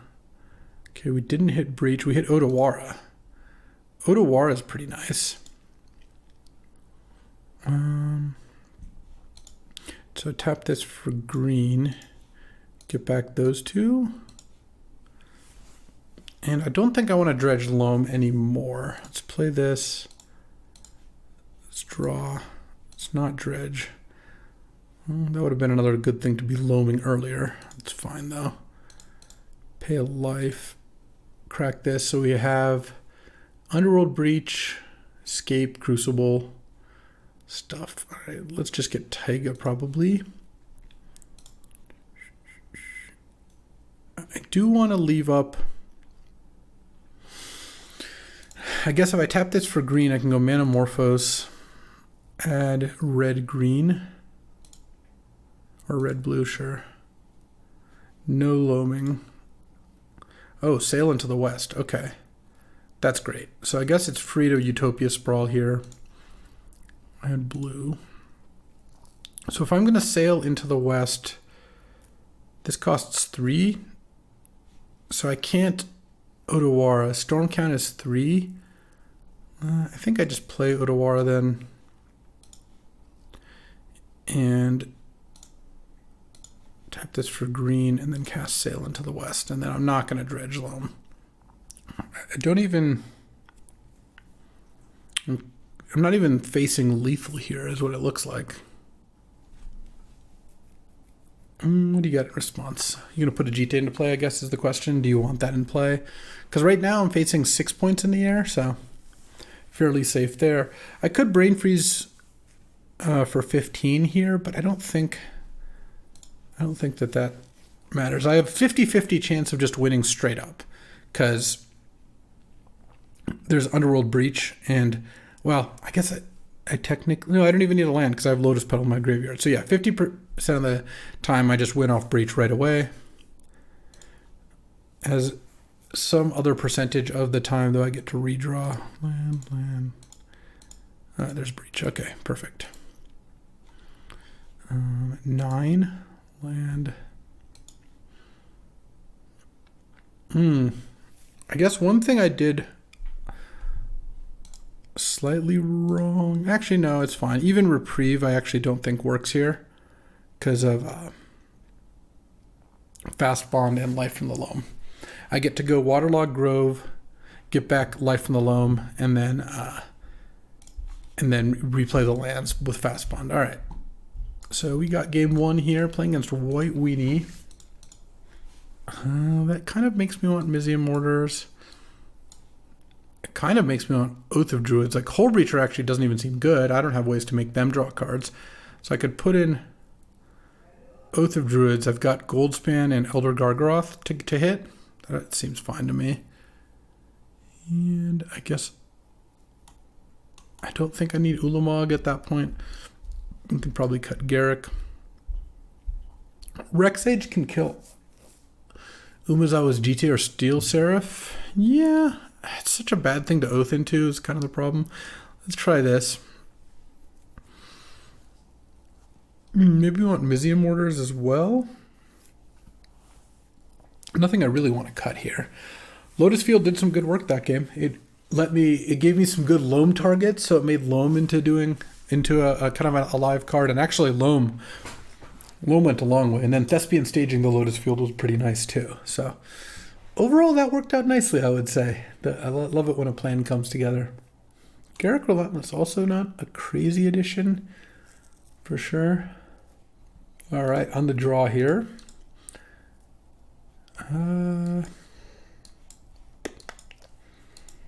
This hand kind of looks like a mulligan. This hand doesn't do anything. It's pretty far from doing something. This hand's a lot better. I'll keep this and I'll put Goldspan on the bottom so I can Oath into it. Turn Figure of Destiny. All right. Can I just draw a Mox? No. Utopia Sprawl. Name Red, I guess. I don't know.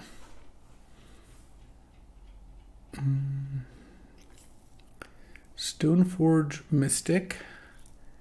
Batterskull, I see. Fastbond.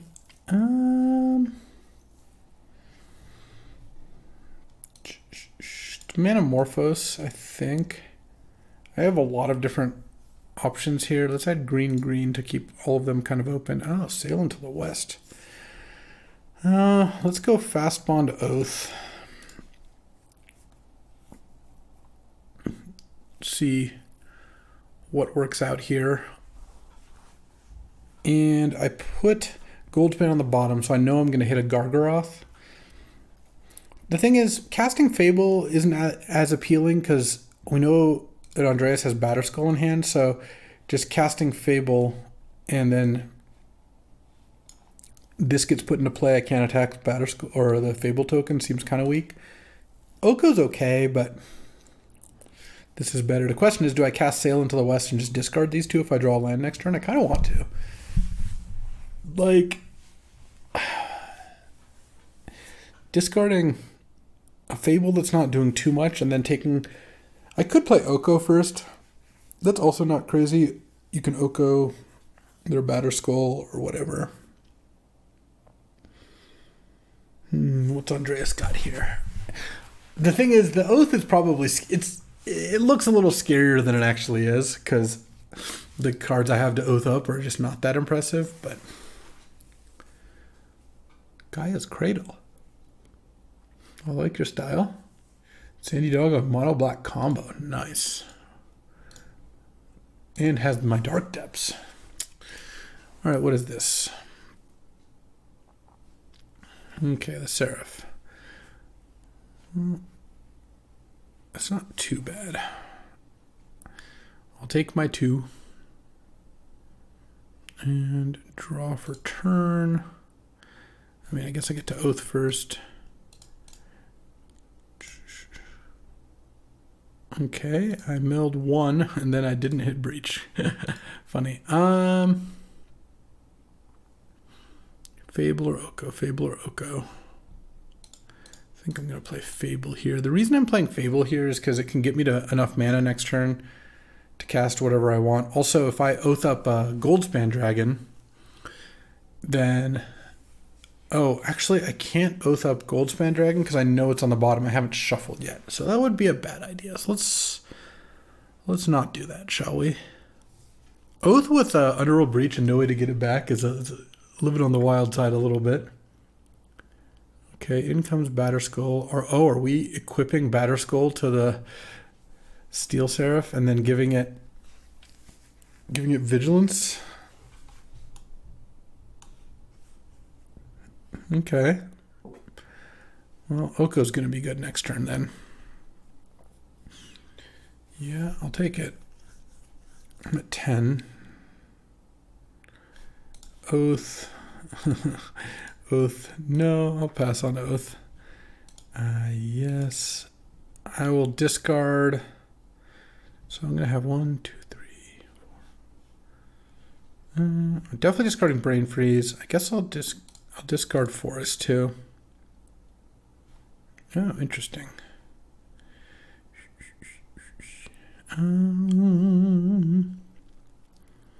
What am I going to elk here? I guess, do I want to attack with the Goblin Shaman? Not too much, but I suppose let's just cast Brainstorm first. Okay. So I could put in land back. Oh, I guess I don't care about exploration because I have Fastbond. It's an instant. Oh, what I could do, put exploration and Sail into the West on top. Land. This is actually a really cool play. Lion's Eye Diamond. Add blue. Oko. Elk the Batterskull, I think. And then attack with the Gargaroth and hold down control, because in response to this, I'm going to draw a card, but in response to that, I'm going to sack this for blue, draw, and cast Sail into the West. That's a nice little play. Yeah, I'd like to draw 7 cards, thanks. I guess I could have even attacked with the Goblin Shaman, but that seemed not necessary. Oh, is that game? Yeah, that's game. Just a little turn 4 kill. No big deal. Because I just go land, Lotus Petal, Underworld Breach, LED, Brain Freeze you. So that's going to be a nice one. The mid-combat Sail into the West off the Elder Gargaroth. Oh, baby. Land. Put a 7. Petal. Red. Breach. Lion's Eye Diamond off of Forest. Manamorphose. Sail into the West. Zuran Orb. Sack this for blue. And ba-boom! That'll do it. 1-0. Alrighty, time for round 2. Playing against Sandy Doge. Ooh. This hand is pretty nice. I kind of wanna. I could reduce this to me having Mox Diamond and Sandy having no cards. I could go land Mox, balance. I think I'm gonna wait. It's close, but what I think I want to do with this hand is wait 2 turns, and I hope I don't get too punished for this because Sandy does have a Mox. But if I can go land go, turn 3, Lotus Field, like Mox, Lotus Field, LED, balance, sack lines eye, put us down to 1 land, no cards in hand, no creatures in play. But in my 1 land is the Lotus Field. That sounds pretty good. Obviously, there's ways that goes wrong. All right, Swamp Go is not one of the ways that goes wrong. I'll do this. I'll pass. All right, Sandy gets 1 turn to play something here, and it can't be a creature either. All right, land to go. Swamp, okay. No collective brutality, please. No, I guess I have the hymn. Grim Monolith. Okay, I accept your terms. Because now I get to go Crack Heath. Let's get Forest. Mox, discard that. Discard a land. LED. Tap for mana. Play Lotus Field. Sack a land. And then hold down Control. Cast Balance and sack LED. Okay, so Sandy gets Swamp, Grim Monolith, and discards 6 cards. He has to lose a Swamp and discard 6 cards here. All right, and I have 4 mana. Hexmage, Talisman, Liliana, Wormcoil, Prism. All right. Pass the turn, and now it's my 4 mana versus Sandy's, but Sandy can only use his once and mine's any color I want. Any Minskin Booze? Hold Breacher's actually not bad. Let's just pass. Hopefully Sandy draws a card draw spell. I'm going to play the Hold Breacher end of turn. Might as well get some beatdowns going. Oh, Life from the Loam. Okay. Let's get back. Windswept Heath, Mountain, Breeding Pool.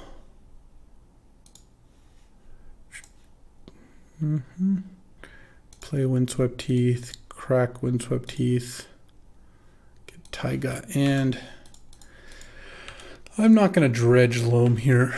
If I had one of the draw lands,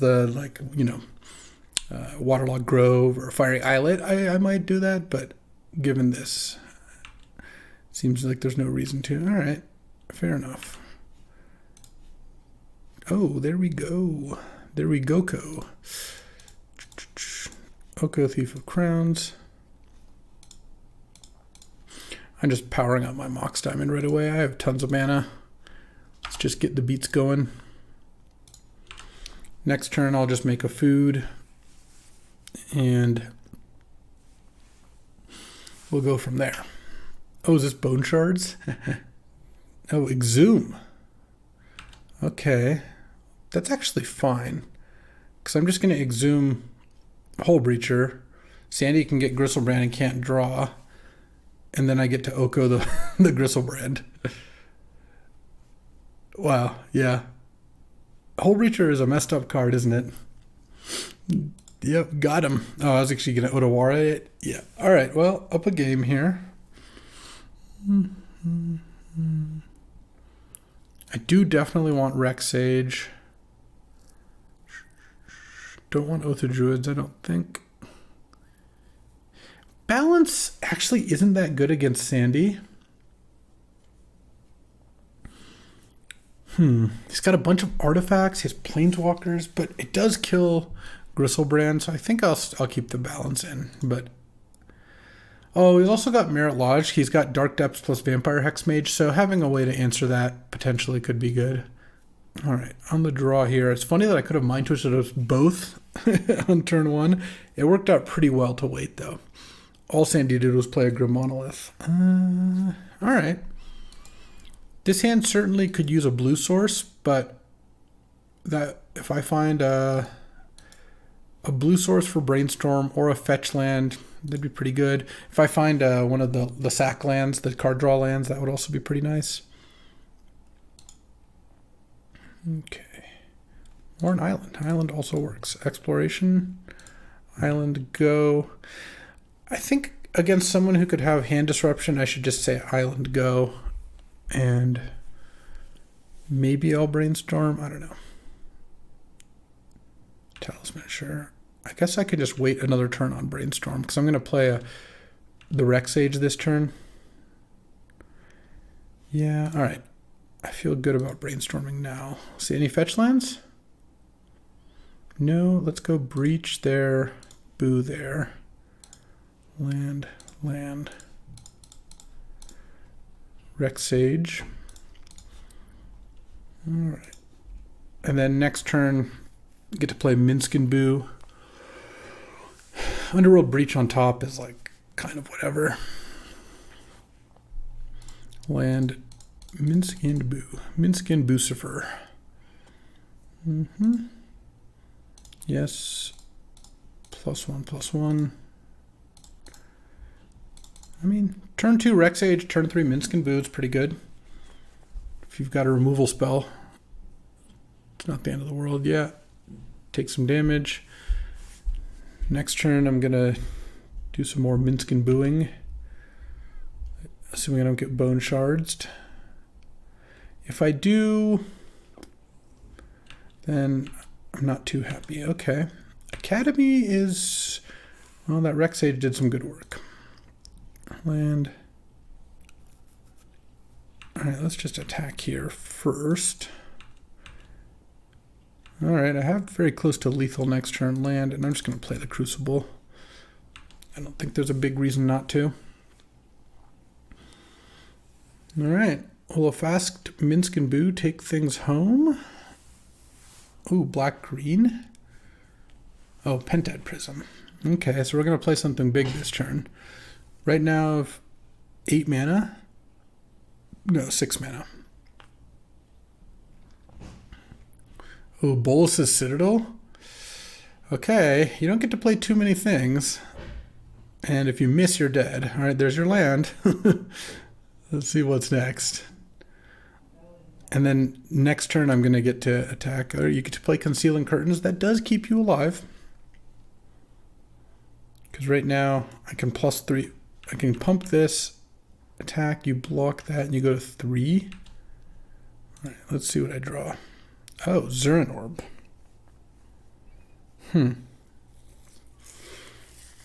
Interesting. I think what I'm going to do is I'm just going to attack with these two. And you have to block the Boo, otherwise you die. Okay. Go to 6, and then -2. Sack Boo, Nug you, and then there's a decent chance I can win this turn. Yeah. I think so. We'll see. Do I even want to play Shelldock? I have Crucible, so I might as well just wait. So what I'm going to do is I'm going to cast Underworld Breach. Then I'm going to cast Sail into the West here. And I'm going to embark. Sandy gets to get a new set of 7 here as well. But I feel like I have such a high chance of just winning right now. I will not... Oh, I should dredge Loam because that increases the odds I hit Brain Freeze. All right, I hit Brain Freeze. So let's go land. Land. Brain Freeze you. And I can actually Brain Freeze myself as well for 1. I don't know if Sandy has a reshuffle, but if not, it's going to be pretty easy to win. And even with a reshuffle, I feel like I'd be okay.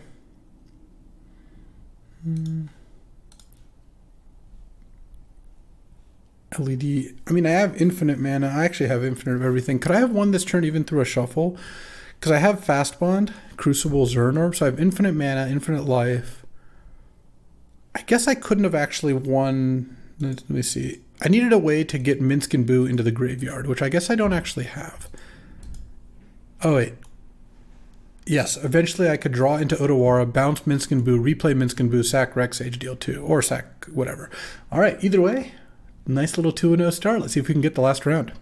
Alrighty, time for round 3. Playing against Falcon Eye, who took over for Dan, who had to go. Well, this is a great hand. This hand has turn 2 balance, if I want to. I actually kind of want to draw a green source, though. Yeah, that makes everything easier because now I can go forest, exploration, forest, utopia sprawl. Getting a Xander's Lounge here or something, yeah. And naming white pass the turn, and then turn 2, I can go Crucible plus balance, which is what I'm going to do. If I draw a 0-drop, no. Oh, so close. I was going to get to Mind Twist Falconize entire hand here. I mean, if I drew a 0. But, all right, in time to escape from the wilds then. Oh, I chose white. Let's play Crucible. I don't think I want to play Otawara as a land because I can just cycle it or channel it to bounce the talisman and then play it out of the graveyard if I want to. Mesmeric Fiend, that doesn't matter too much. I can't cast the dragon, and if I draw a red, I can use Otawara on the Mesmeric Fiend eventually. Oh, Fable is nice. Let's do that. Again, keep this in hand because, oh man, brutal. I mean, I wasn't supposed to play the land, I don't think. Obviously, miscalculation is annoying. But, all right, well, Falconize made me discard 2 cards and countered another one. Let's hope you don't have too much more here. Let's see. What am I hoping to draw from this spot? I guess escape or sail away would both be good.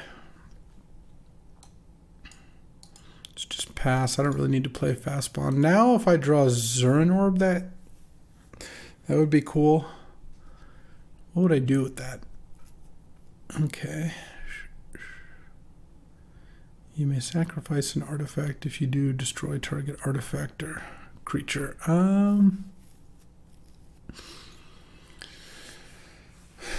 So I could Otawara my own Crucible.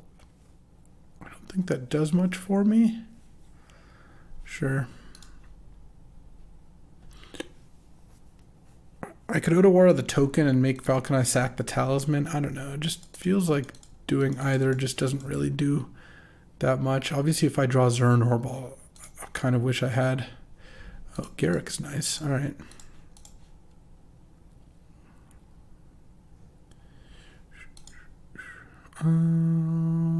Let's just make a beast. Pass the turn. Yeah, hand disruption got me pretty good here. Oh no, what is this? Oh, like a K command or something? Oh, Prismari command. Draw 2, discard 2, discarding Spellseeker. Oh, that's bad news for me. Because Falconize got Ancestral, so if you're discarding Spellseeker. Custodial Lich, huh? Okay. Oh, there goes my beast. And you make a token. All right. Time for me to draw some action. I mean, this was a sick hand. I would have had a turn 2 balance for your whole hand. Oh, that's kind of nice. All right. That does mean I get to Goldspan next turn. Well, assuming I draw a land, but I have 2 draw steps to draw it. Oh man, I keep vamping. Basically, I had a great hand, but Thoughtseize really stopped me from balancing, and then discountered the Fable, and it all kind of fell apart from there. I don't mind the matchup. I just, yeah, Thoughtseize and Mesmeric Fiend are going to be tough. Okay. And Dark Confidant, sure. End of turn, Otawara the Mesmeric Fiend. And I don't have the 5th land yet, but I do have Manamorphose and a draw step. So let's see if we can get there.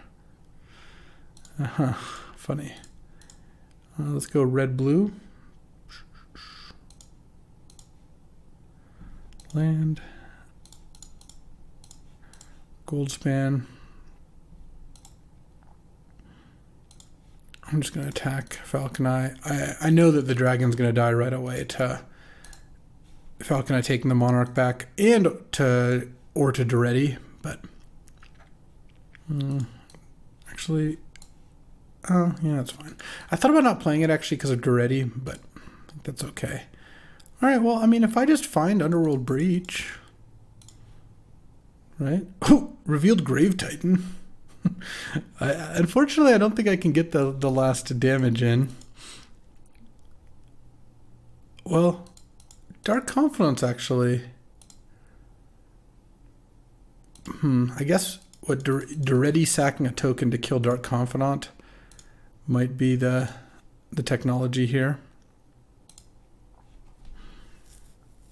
Okay, so here comes Mesmeric Fiend. Yeah, I don't have anything.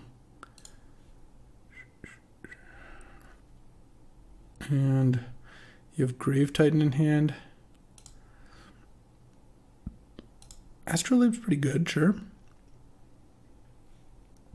Yeah. Falcon Eye knows what he's doing here. All right. Breach.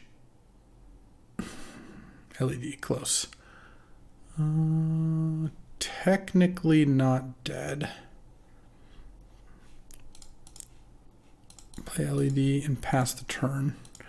Playing Lotus Field actually doesn't seem like it really accomplishes too much either. So I'm going to go to 0 here. Or no, I'm not even. I'm going to go to 1 here. Okay. I'm at 1. Destroy my Zuran Orb, sure. If you have a burn spell or something. Nope, Grave Titan. All right. Underworld Breach, doesn't quite... Underworld Breach might not literally win me the game, but it would go pretty far. Yeah.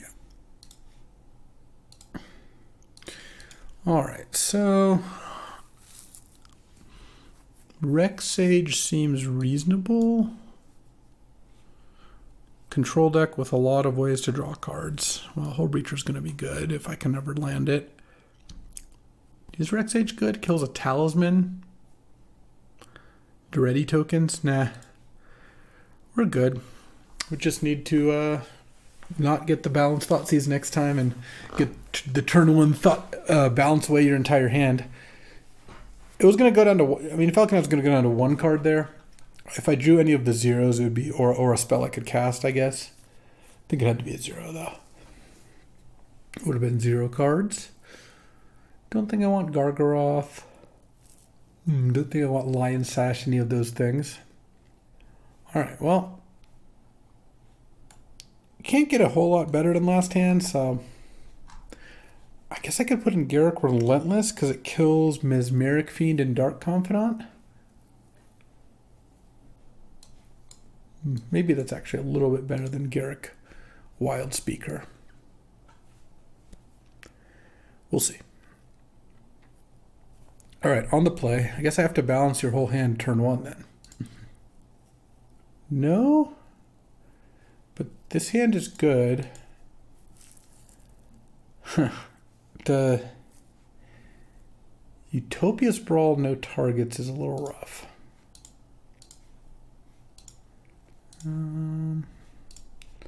Let's Manamorphose. Let's go green, blue.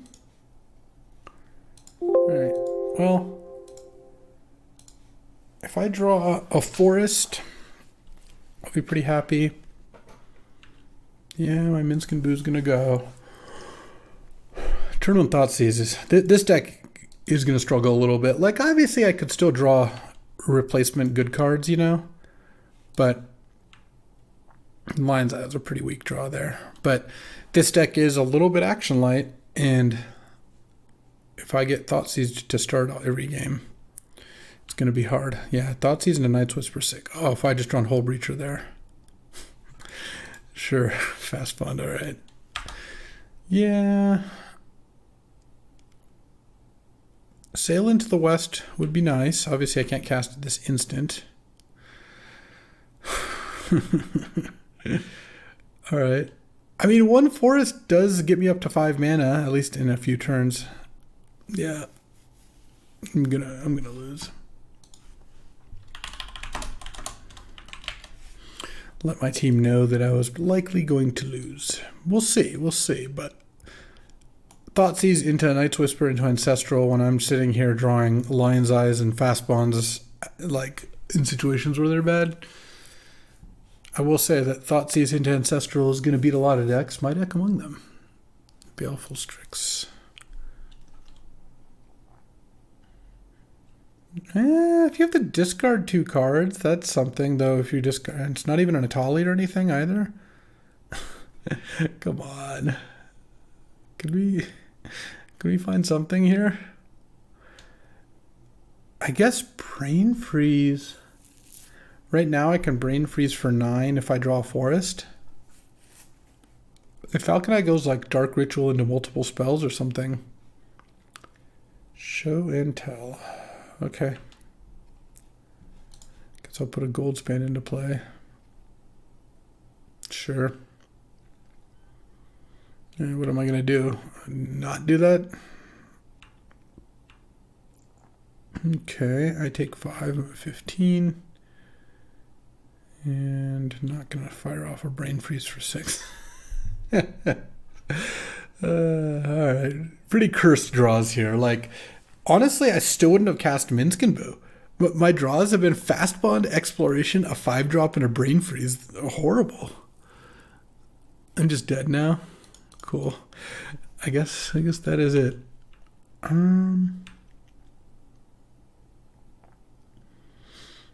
Yeah, I mean, barring Falcon Eye putting 6 spells on the stack here or something. I think I'm dead.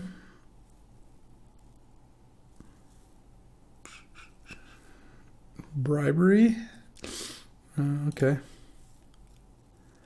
You get a Hull Breacher. Draw. If I draw Breach, I actually could win. That's the funny part. Like, I would just win on the spot if I drew Underworld Breach. Sure, let's cast Fable and then die. Okay, well, 2-1, but unfortunately my teammates lost a lot of matches, so that'll do it. This was a good deck. 2-1 was not a bad result, and honestly, like if I had drawn even, in the bottom 30% of my draws instead of the bottom 10%, I might have had a chance this game, but I did not, and it was a bad matchup, so it's not like I was a huge favorite. I just did also draw poorly, but so it goes, and yeah, the Brain Freeze Breach deck, it delivered, got to do a lot of the cool things. Could have used one more draw 7, but I think this deck was pretty ideal, so really did enjoy playing it. Appreciate you hanging out with me, watching me brain freeze yet some more helpless individuals. Alrighty, welcome to a Cube 4v4. We've got a new cube list today. The new Magic Online cube list just got released, so we switched to that. It's got a lot of changes, but it looks really good to me and isn't all that different. It's still the same vintage cube action that we're all kind of in line for. We've got a good pack here, Mox Emerald. Down to take that, I'm passing to Eomatic and getting passed to by Tuxedo Rose Charles. Well, clearly we're going to take the Mox. The next best card in this pack is honestly something like Dismember. There's also Time Spiral and Lingering Souls. But yeah, I'm happy taking a Mox. Also, channel update. I kind of redid my mic setup, and I'm hoping that really reduces any extraneous noises. I know there's been a few thumps and not just me crushing my opponents, but I apologize for that. Thanks for bearing with me as I improve the channel. All right, we're going to take a Mox Emerald and really go from there. There's nothing else in this pack that is all that exciting, so pretty happy with that. O'Kinnon's a new addition, so blue-green for a 2/2. Whenever you tap on land permanent for mana, it gets an extra mana, and 7 mana, you get to look at the top 5 cards and put a non-human into play. So Kinnon is probably in the like blue-green kind of like mana dork deck. Sounds cool. This pack has a Vamp and a Dothi Voidwalker and a Yawgmoth's Will, but I'm going to take Polluted Delta. Delta is just such a reliable early pick. Green Mox doesn't really go super well or poorly with any of those cards. I guess it's not really much of a combo with Voidwalker, but taking a Polluted Delta here instead of taking kind of like an above average card like Vamp and Dothy Voidwalker. I'd say if you're in these colors, they're good, but no real reason to take them over a Polluted Delta. Okay, so this pack has Kiki Jiki. It has Displacer Kitten. That's actually one I've been wanting to try for a while. It's got 2 good green 4-drops in Nasika's Chariot and Questing Beast. It's also got Shallow Grave, which is a decent combo card, but I think I'm going to take Sexy Hexy. Hex Drinker is just such a strong card. 1 mana, you make a 2/1, right? But then you spend 3 mana and you make it a 4/4 that can't be targeted by instants, which cuts off a lot of the ways to interact. And then 5 more mana, it becomes a 6/6 Progenitus. I also even have Mox Emerald. I think it's just the best card in the pack, and we might get one of these 3 green cards back because there's a bunch of other strong cards. The other thing about Hex Drinker is it's also kind of splashable if you want. Like, there's really not much of a commitment there. All right, so this pack has a Thoughtseize, which is going to be hard to pass. I have Thoughtseize as one of the premium cards. It's probably in the top 5 black cards. There's Thoughtseize, Mind Twist, Grief, and Snuff Out as like my top 4 black, or Demonic Tutor as my top 5 black cards. There's also a Wasteland, a Zuran Orb for the lands deck, but we're not doing that. Lurrus, which I don't think is going to wheel, sadly, because we have a really good Lurrus start, but I still got to take Thoughtseize. It's so strong. And we have a black-green, or a black-blue fetch. So taking Thoughtseize, let's see, 1, 2, 3, 4, 5, 6, 7, 8. Yeah, it's not a 0%er that Lurrus wheels, but I'm not going to count on it. I'm not going to draft as if that was going to happen. Oh, this pack has Hexmage and Depth. So again, the lands package is back. Also a Bazaar. There's also a Venser, which is fine, but I don't really want to snap off a Venser here. I'm kind of thinking of Retrofitter Foundry. It's good with Mox because it sets you up for like an artifacty deck. It's a good efficient card, like in terms of it always lets you use all your mana, though it is an expensive card. It would be nice to pick up Tolarian Academy or Gaia's Cradle. Funny thing is it works with both of those. I think part of it is that we're still in the spot where I don't really want to commit to a double blue card. I don't really want to take a Recruiter of the Guard or a Thalia. Sandy's even on my team, pass him one of those. And I think taking part of Hexmage or Depths is a little worse than just taking the Retrofitter. We'll see where we end up, but it's just not a very committal pick. This pack has Wishclaw Talisman. Not really into that from this position. Same with Corpse Dance. I don't really have a good setup. Teferi is a decent card, but a blue-white card. I mean, I have a black and a green card so far, and a green Mox and a blue-black fetch, with the fetch can go anywhere. Honestly, I might just take Savai Triumph. It turns the Polluted Delta into red and white mana, which is nice. I don't know where I'm going. I don't really want to take Bolus's Citadel without Tinker, and honestly, I have been really unimpressed with Citadel anyway. I think I just take Savai Triumph and just kind of see, ooh, Candelabra and Dream Halls. We got some combo action here, but it's going to be hard to pass up on Bayou. Bayou helps the Polluted Delta get green for this Hex Drinker, and again, keeps our options open. Mana Confluence, that's an aggressive card. Interesting, I kind of like it. Don't mind passing up on Batterskull. We're not really in a paradoxical outcome state yet, but we'll see where we end up. Okay, so here we've got Titania, Protector of Argoth. I've liked this. We added this recently to the Alpha Frog cube. Now it's in the Magic Online cube. 5 mana, 5/3, puts a land into play from your graveyard, and whenever one of your lands goes to the graveyard from play, you get a 5/3. Works really nicely with fetch lands. There's that Wasteland, which I'm not going to get back. I kind of like Titania over Ramanop here. I think that the payoff is better with Titania with just a couple fetches, whereas Ramanop needs a lot more work. And I like it more than just taking a random Wormcoil or Sword of Fire and Ice. All right. Let's take Titania. So now we could take Augur of Autumn, but I'm kind of low on the play the lands off the top of your deck creatures. Augur, even my beloved Oracle of Moldiah and Corsair have been kind of ineffective lately, and I love Lingering Souls. Lingering Souls, when my Delta can already get white off this Triome, I just find Lingering Souls to be a really strong card. You just get to get on the board quickly. Oh, there's a Gaia's Cradle to go with the Lingering Souls and the Retrofitter Foundry. Okay, I didn't think Cradle was going to wheel, but here we are. Passing up, or yeah, on Kinnan, Scrapwork Mutt. Weather Wayfarer is cute with the lands deck, but Cradle's a really strong land. Every green card wheeled. Okay, well, I'm in the right spot. I think I take Questing Beast. I like the Chariot as well, but Questing Beast just dominates Planeswalkers, puts so much pressure on the opponent. Passing 2 good black-white cards too, or rather a black-white card and a Wrath. but I think Questing Beast is just awesome. Okay. Zuran Orb with Titania is actually pretty cute. You just play them both, and you end up in a spot where you just sack all your lands and just make them all into just 5/3s. That's kind of like a Channel Fireball finish. All right, I'm kind of in. I'm passing up on Concealed Courtyard, but that's okay. Here, I think I take Dark Depths. I know Hexmage is gone, but if we pick up Thespian Stage, we could be something. And this isn't really a recruiter deck, so let's do that. Wishclaw, I think, is just too bad. I'm going to take the Elspeth even if I don't play it.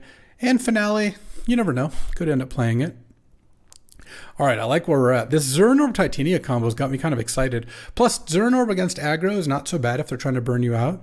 Just turn 5, you go, let's say you go Zuran Orb, tap 5 mana, sack a land, play Titania, get back Zuran Orb, and then, wow, you can really get, you just threaten to put 5/3s into play and your opponent just dies. Ooh, and I open an Orcish Bowmaster, so I'm going to take the Bowmaster. It's an awesome card, works nicely with Cradle. I'm kind of like black-green splash white here. There's also Fire Covenant. This is an oldie but goodie. 1 red-black has an additional cost to play it. You pay X life, and it deals X damage divided as you choose among any number of creatures. So basically, in a creature matchup or against creatures, you pay like 7 life and you kill their whole board. It's kind of like a Toxic Deluge, actually. But I'm going to take Bowmasters and maybe even get back Wall of Roots or Voice of Resurgence. I'd actually be kind of happy with this one too. But easy Bowmasters. Green is definitely the place to be here. All right, so this pack has a Jace, so we're not taking that. We are going to take the Mana Vault, though. Mana Vault is a sick accelerant for things like turn 2 Questing Beast, turn 2 Titania. Who else knows what I'll get? Maybe Finale makes the cut after I'm picking up Mana Vault. Plus, it's passing a really strong colorless card, which I don't want to do. Passing up on Archon and Grave Titan. Also, Fatal Push and Misery's Shot. A lot of good black. I think Charles is probably on blue because I saw no blue cards pack 1. Thragtusk might also wheel, or Knight of Autumn. I mean, there's a lot of cards that might wheel. So, happy with the Mana Vault. Okay, so this pack has Cruel Ultimatum with Dream Halls. I love it. There's Atraxa, there's Scalding Tarn, there's Thespian Stage, there's Necromancy, and there's Knight of the Reliquary. Wow. So, here's the awkward part. Oh, and there's a Force of Will, too. Oof. And a Baleful Strix. This is a stacked pack. The awkward part for me is that I want both Knight of the Reliquary and Thespian Stage, but no one else is going to take them. I wish I could wheel both. If this is a 6-player draft, I could maybe try to get away with it. Well, I guess I couldn't even get 3 cards from that pack. 1, no. So, basically, I'm not going to hate a blue card because there's both Counterspell and Force of Will. It doesn't make sense. How bad do I want Scalding Tarn? It would be nice. It's so good in these kinds of decks, but so is Knight and Stage to get depths. I think I'm going to take Thespian Stage because I think it's worse if I miss on that, and I think I'll wheel Knight of the Reliquary, passing up on a bunch of other good cards, but I think this is the way to go. Oh, Zerda the Dawnwalker. So it makes your active abilities cheaper. I guess this is a combo with Basalt Monolith for infinite mana. Okay, so this pack's a lot less exciting. That other pack was stacked. There's an Uro if you're blue-green, which I do have the Delta, but don't think I'm supposed to take Uro. There's Godless Shrine, which kind of is nice because I already want to splash Lingering Souls, and I think I'll want to play other white cards too, like that Knight of the Reliquary. Yeah, I think Godless Shrine's going to be better than Solemn Simulacrum or Garruk Wildspeaker. Or the Palantir is actually pretty good, but I think just taking the land here is going to be better. Okay, so now there's a Crucible and a Metamorph. Jessica's Will is a kind of interesting Storm card. Add a red for each card in their hand or exile the top 3 cards. You can play them this turn. Worldspine Worm is a cute sneak attack breach thing. Passing also a Watery Grave and like a Mentor. And a Helm of Awakening. Again, more Storm cards. I think I take the Metamorph here and then try to wheel the Crucible. Right now, Crucible would be not insane unless I got Fastbond or Strip Mine, which we haven't seen. Wasteland's already gone. Also, let's see. If I take Metamorph, someone takes 1, Damnation, 2, 3. You know, the Crucible's not going to wheel. I got to take Crucible. Look, I'm all in on trying to wheel the cards I want, but I think in this case, I'm supposed to take Crucible. Ha! Now there's a Life from the Loam and both Hermits. If this was a fetch land, I would slam it. Life from the Loam, is that good here? It doesn't look that good here, and I already have Crucible and Titania. I feel like Life from the Loam will wheel a lot of the time, but I also don't really want to play either of these Hermits. The Deep Forest Hermit's a lot better. It's basically the same thing, except you don't have to pay Echo, because it's not like this is going to go, like, this. By the time this vanishes, you've killed your opponent. I might just take Hallowed Fountain in case I end up wanting to splash. It seems fine. I don't really care about any of these other cards. Okay, so this pack has Green Suns, which is good. Urtai Resurrected's pretty cool. 3/2 for 4, counters a spell or triggered ability or destroys a creature or planeswalker, though they do get to draw a card. But I'm going to take Skull Clamp. 7th pick Skull Clamp when I have Bowmasters and Lingering Souls already, and Retrofitter Foundry. Man, this deck would kill for Urza's Saga. I would take it over basically anything. What's Sigarda Font of Blessings? 2 white, green, 4/4 flying. Your other permanents have hexproofs. And then you can cast Angels and Humans off the top of your deck. Arbor Elf is certainly a possibility. There's also Razor Verge Thicket, and Boonbringer Valkyrie. I don't want the Oddity. I think it's a lot worse than Questing Beast. I already have that. I think I take Arbor Elf. It's a little awkward with Gaia's Cradle, but I'm going to end up with enough Forest in my deck, and I'm doing pretty well on duels, I think. Okay, Wall of Roots wheeled, so did Voice of Resurgence. I love Voice in general, but I kind of think... Oh, wait, hold on. Am I supposed to take Trinket Mage, actually? I have this Hallowed Fountain and this Polluted Delta. Trinket Mage gets Skull Clamp, Mana Vault, Retrofitter Foundry, and Zuran Orb. That's actually... and Mox Emerald. Yeah, this is actually a sick Trinket Mage. I can pick up more Mana Dorks. Trinket Mage looks really good here. Blood Crypt is the one color I'm not. Do I want Knight of Autumn or Thragtusk? I think Knight of Autumn... It plays a similar role in gaining some life if you need to, but blowing up artifacts and enchantments is nice. It works really well with Skull Clamp. I think we'll do that. Knight of the Reliquary wheeled. So did Gargaroth, but this is exactly a Knight of the Reliquary deck. And then if I'm splashing blue, Uro could be good. I don't care much about hating Portal to Phyrexia, I guess, though this deck actually would play Tinker. Would I play Uro here? Yeah, I actually think this deck could end up developing into an Uro deck. Mindslaver, Worldspine Worm, Chalice. I think I'm more likely to play Chalice than anything else.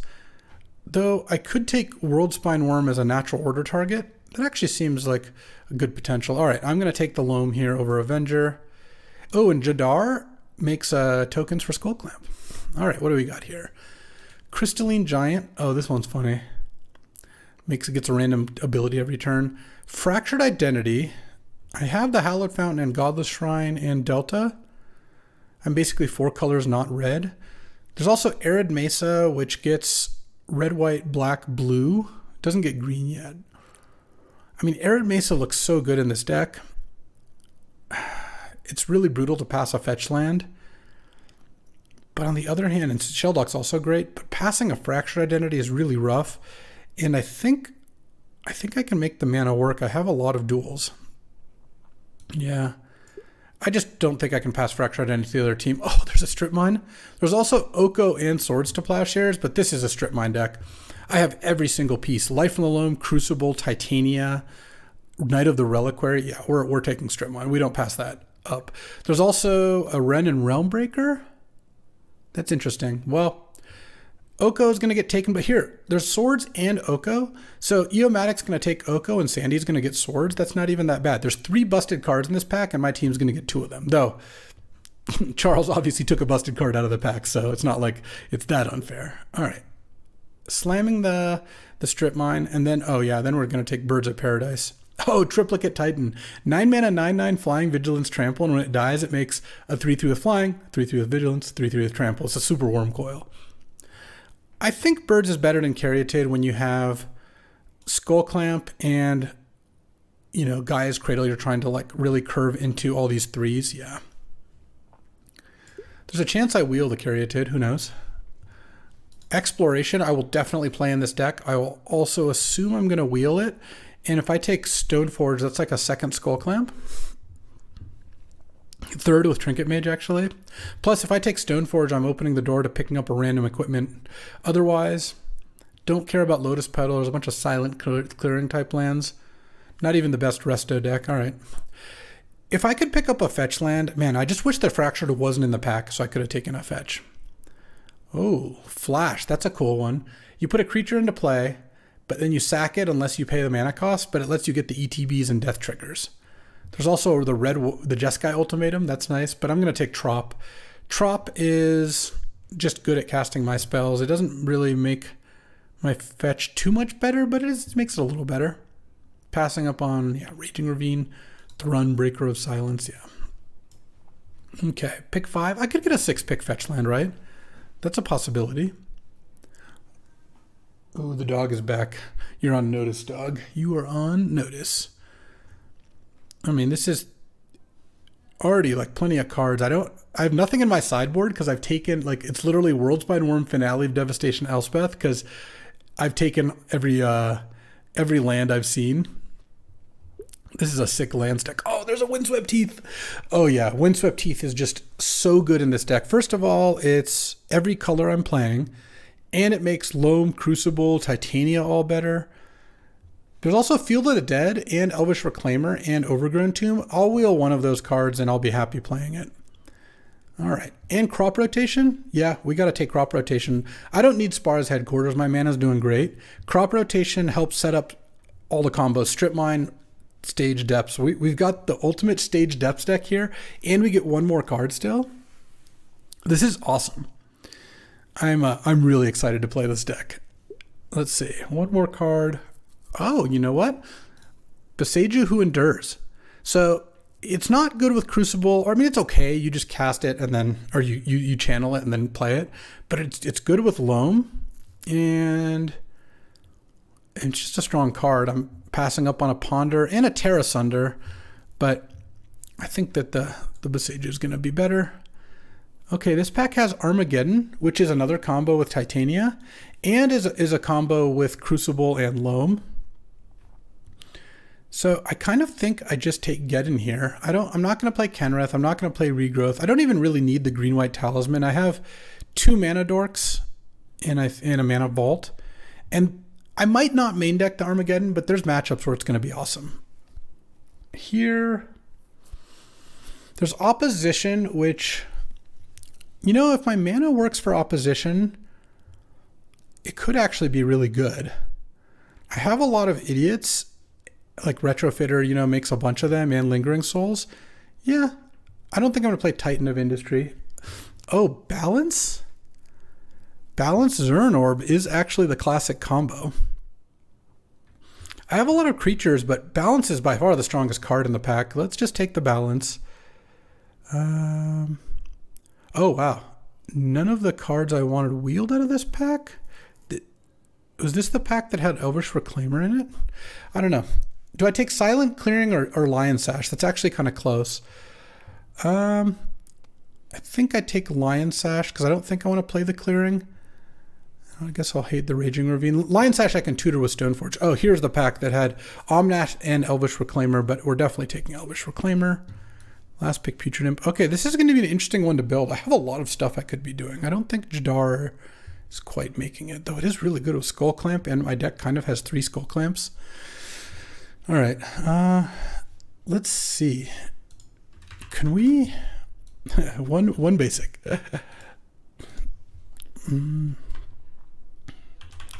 Ultimate Loam. That's what we'll call this. So, let's see. This is the Orc and Taxes. Head on over to Channel Fireball. I'm putting a Orc and Taxes legacy video up there. All right. What do we got here? So obviously I need to make some cuts. This is 40 cards, 39 cards. Though this is 39 cards with already 12 land. Well, not quite 12 because... no Slack, I'm not interested. Not quite 12 because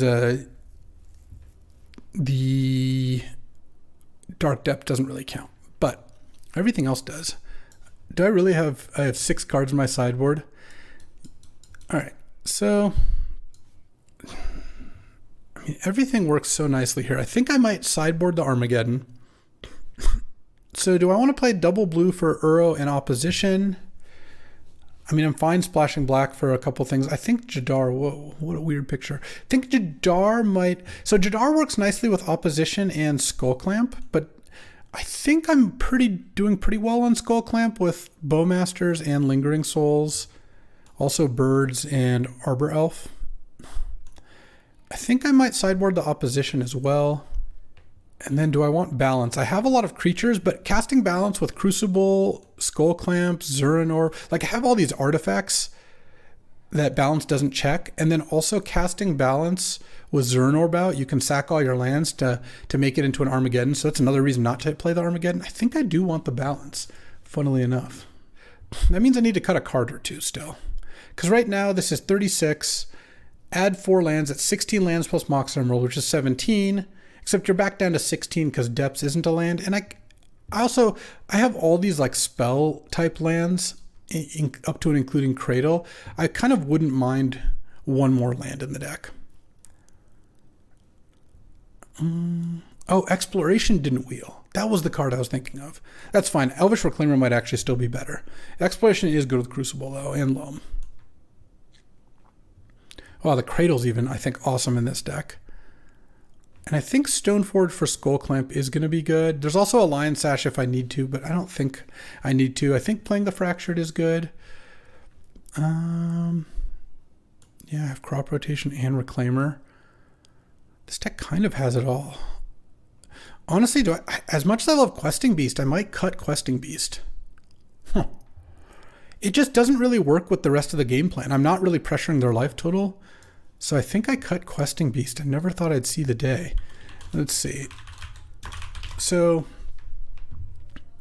piles by color: white, green, blue, white, green, black. This is white, black, but whatever. Black, and then the rest is green.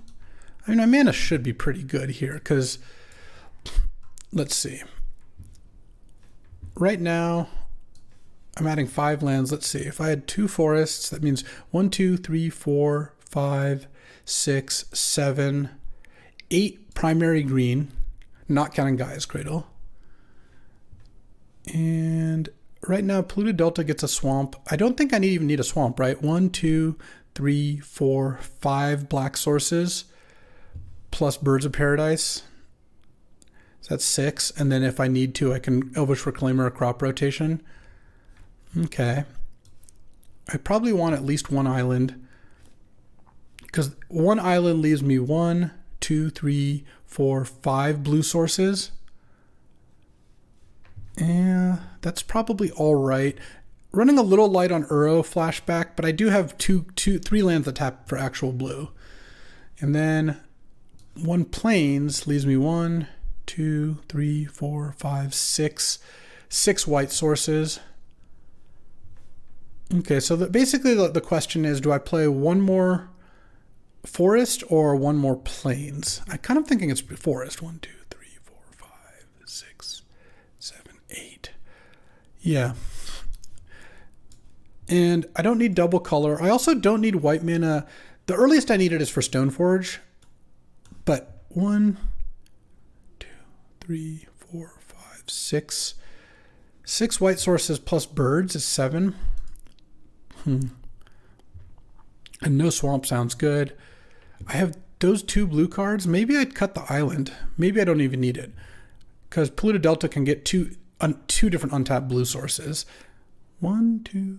That leaves me with 4 blue. I do want Trinket Mage to happen. Maybe I need to cut another card, because I kind of want to get another plains in there, and maybe I just need to cut a card here. Maybe it's Uro. I just like the idea of Uro playing extra lands, but and dredging it with Loam feels like it would be pretty good. Is it possible I cut balance? No, balance I think is actually going to be good in this deck. I'm not cutting the Hex Drinker. 9 green sources, yeah. I think That's not bad. What I could do is, honestly, I could cut the Uro and then cut the island. I'll keep a couple lands in my sideboard just in case. But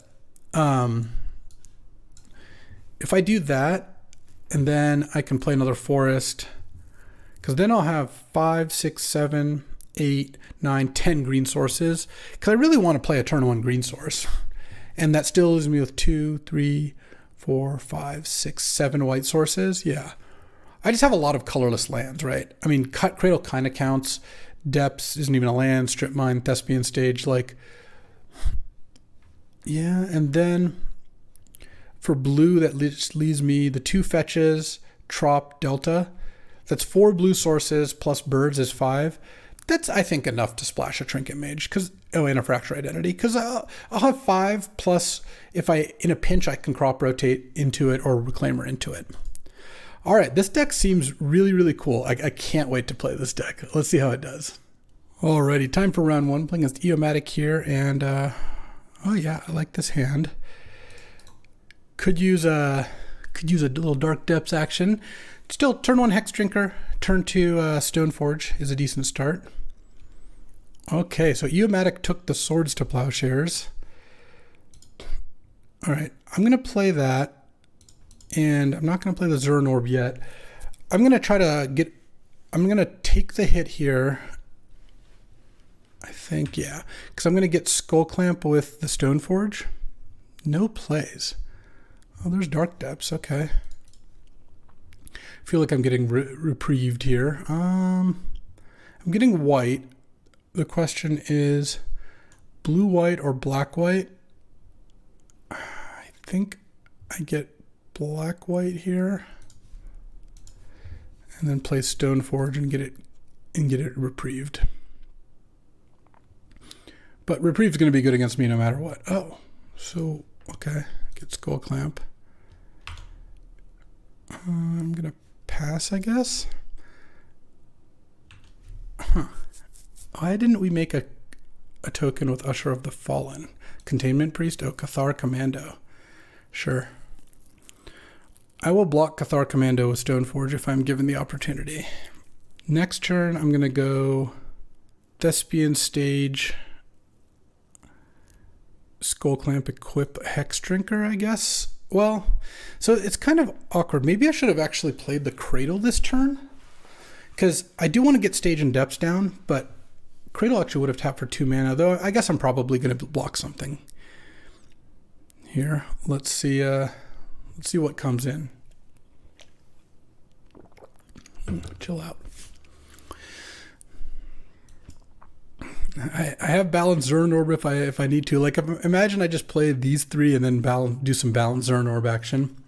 It is a shame that Eomatic has the Swords to Plowshares, because sadly they took the swords and then Sandy hated the Oko. I wonder if Eomatic did what a maneuver that I frequently do, which is cut off mono white when passing to Sandy Dog. You gotta watch out. You don't want to be exploitable. All right. Oh, wait, hold on. I'm just gonna block there. Keep my Skull Clamp alive here.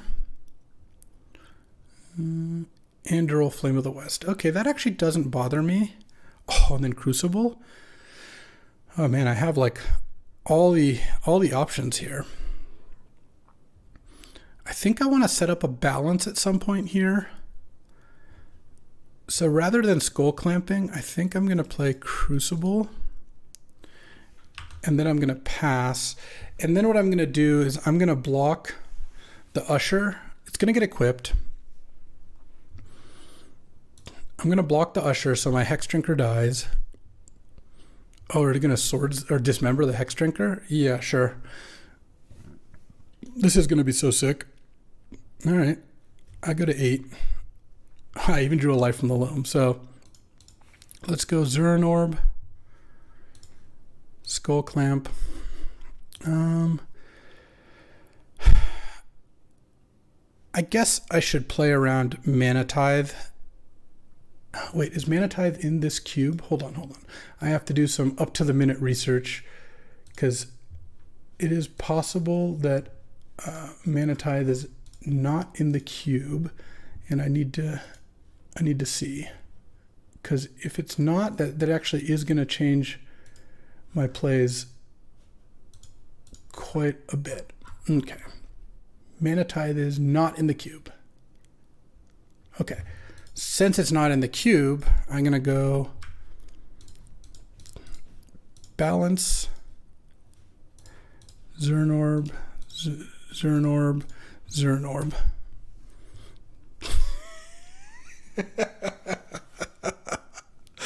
Tell me this isn't awesome. This is so good. My opponent's going to go down to nothing in play except an Andorol. They have one card in hand. I'm going to go down to one card in hand. It's going to be probably a Loam. No, I guess I'll just keep a Dark Depths. No, they're just done. I do have to show my teammates this is too good. Yeah, this is fantastic.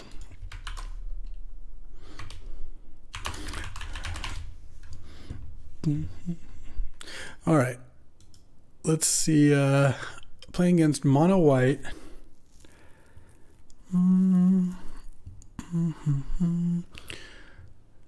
Thoughtseed's still okay. Do I want Jadar? Not really. Finale?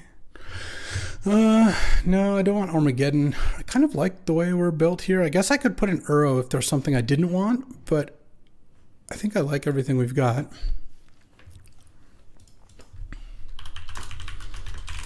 Okay. We are on the draw this game. What do we have here? Oh, this is nice. So turn 1 Reclaimer, turn 2 sack a land to make strip mine, turn 3 cast Mana Vault, cast Crucible, strip you twice. And then at some point I can maybe Reclaimer to get a Gaia's Cradle to go with this Retrofitter Foundry or something along those lines.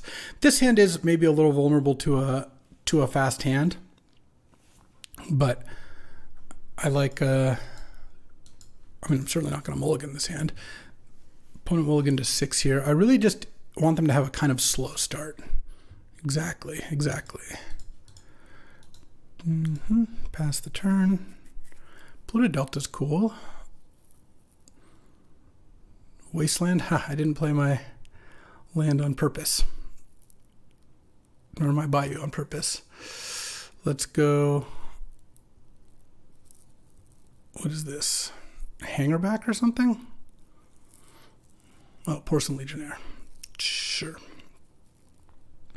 So as long as there are 3 or more lands in your graveyard, going back to, oh, we have Trop to go get, or the white land. All right, well, let's play the Polluted Delta because that'll get us to 3 lands faster. Pass the turn. I don't have to do this right now either.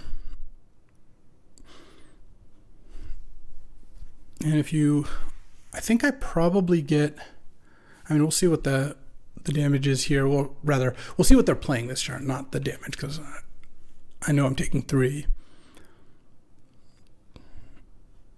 Usher of the Fallen, sure. Okay, so let's do this.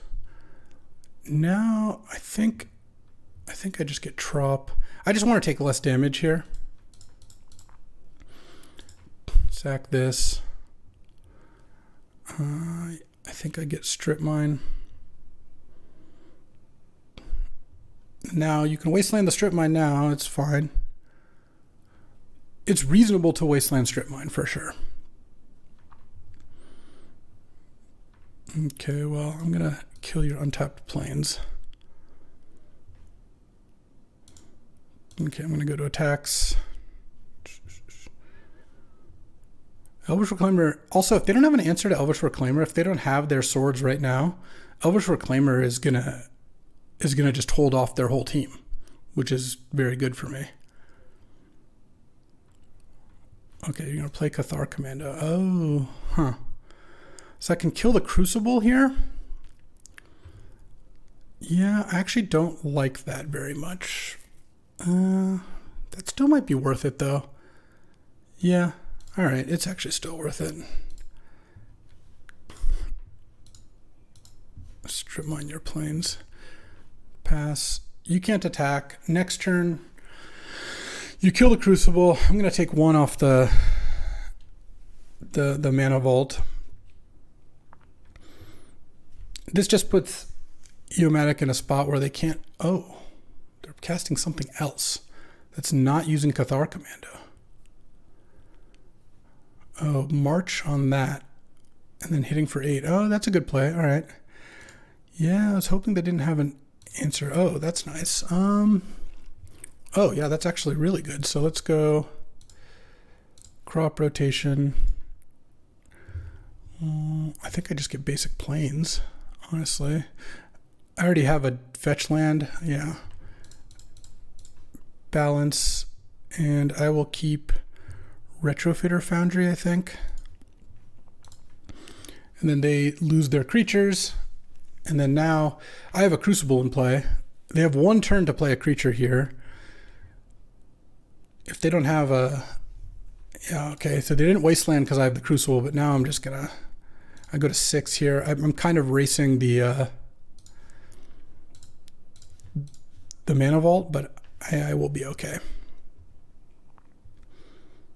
Okay, then play Retrofitter, pass the turn. Maybe I should have kept the Arbor Elf, actually. Yeah, no, this will be fine. I'm not going to die to this mana vault. Famous last words. I mean, they might want to just wasteland the Bayou and just go for it. Oh, funny. Yeah, I guess I'll just play the Bayou and then... No, there's no reason to play the Bowmasters now. It's fine. Yeah, the March play made sense, but not getting to Cathar Commando, the Crucible, certainly made things a little riskier for them. Balance has been just incredible every game. You will now play... Oh, it was the other game that had Gaia's Cradle, right? Yeah. I was like, oh, can I play Gaia's Cradle? Let's play the Strip Mine then, and let's just play Lingering Souls. Attack. And I go to 3, and then from then I can untap Mana Vault. And then, yeah, that is basically just game. Let's just play Trop. Hit. I mean, I'm not even really losing the race, honestly, because now I can play Lingering Souls, and then I can still use Retrofitter here. And next turn, I'm going to untap my land. Thraben. Actually, oh, I guess playing Strip Mine was actually not what I wanted to do. Huh, funny. Because I'm actually not going to untap this. I'm going to go to 2. Because I want to Strip Mine the plains. And then I'll play Trinket Mage, I guess. Yes. I'm just going to get Zuran Orb. I think there's no reason to... And then do I want to play Savai Triumph? No, I'll just play Forest, I guess. There's just no reason to run into life total being an issue here. Yeah, we got things pretty locked up here. There's no reason to die to Mountain Chain Lightning or whatever. This deck is so sick. We're starting off hot in this Magic Online Cube, I'll tell you that much. This deck has been a blast to play. Balance was just unbelievable both games. And the Zuran Orb has really held up its end of the bargain too. All right, on to round 2. All right, time for round 2, playing against Sam Rolfe. I would like to play first. I'm going to keep this hand. I do need to find a Crop Rotation, Elvish Reclaimer, Dark Depths, Strip Mine. Any of those things would make this hand pretty good. I am playing a matchup which I think is going to be pretty tough. It's a Grixis Dreamhalls combo with like Gristlebrand and Magma Opus, Torrential Gear Hulk, all that stuff. So I need to draw Thoughtseize or Strip Mine pretty badly here. Hex Drinker's not the absolute worst. Let's crack this. I just guess I'll get Trop here and level this up twice and pass. And then next turn I can go Crucible, play my fetch. Graven Cairn's Island doesn't tap for very many colors of mana. Loam is not really what I was hoping for. Play my fetch, crack this. Now I'll get Godless Shrine. I mean, I guess I could have gotten Bayou, but this is fine. And hit. And next turn, I guess I just level up the Hex Drinker and hope that he doesn't play anything good. Oh, it's a Deluge, sure. All right. Zuran Orb. Do I want to play... Do I want to Boseiju the Graving Cairns? Probably. Because I can just loam it back here. No reason not to. Okay. I'll get a Plains, I guess, and loam these back. And then next turn, I'm going to play the Zuran Orb. Next turn, I'll play I'll Boseiju the Xander's Lounge.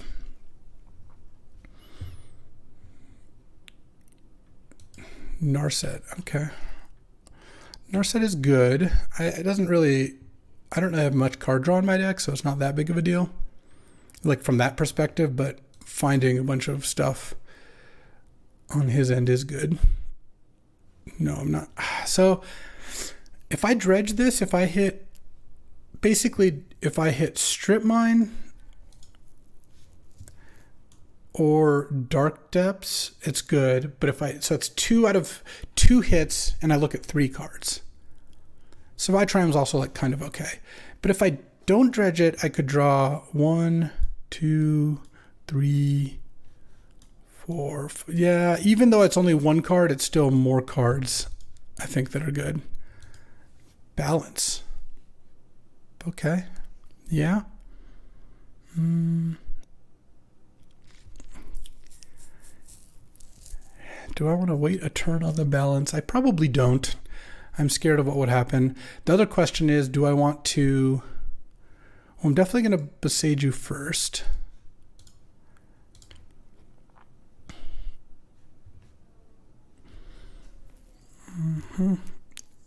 And this might prompt Brainstorm plus Shuffle, but what our opponent doesn't know is that the balance is going to really go a long way here. I think it's worth playing a land. So the reason to play a land is I will only have 2 cards in hand post balance. I'll have missed my land drop, but having 2 cards in hand, basically, do I want to skip playing a land to make Sam discard an extra card? I think I do. Land.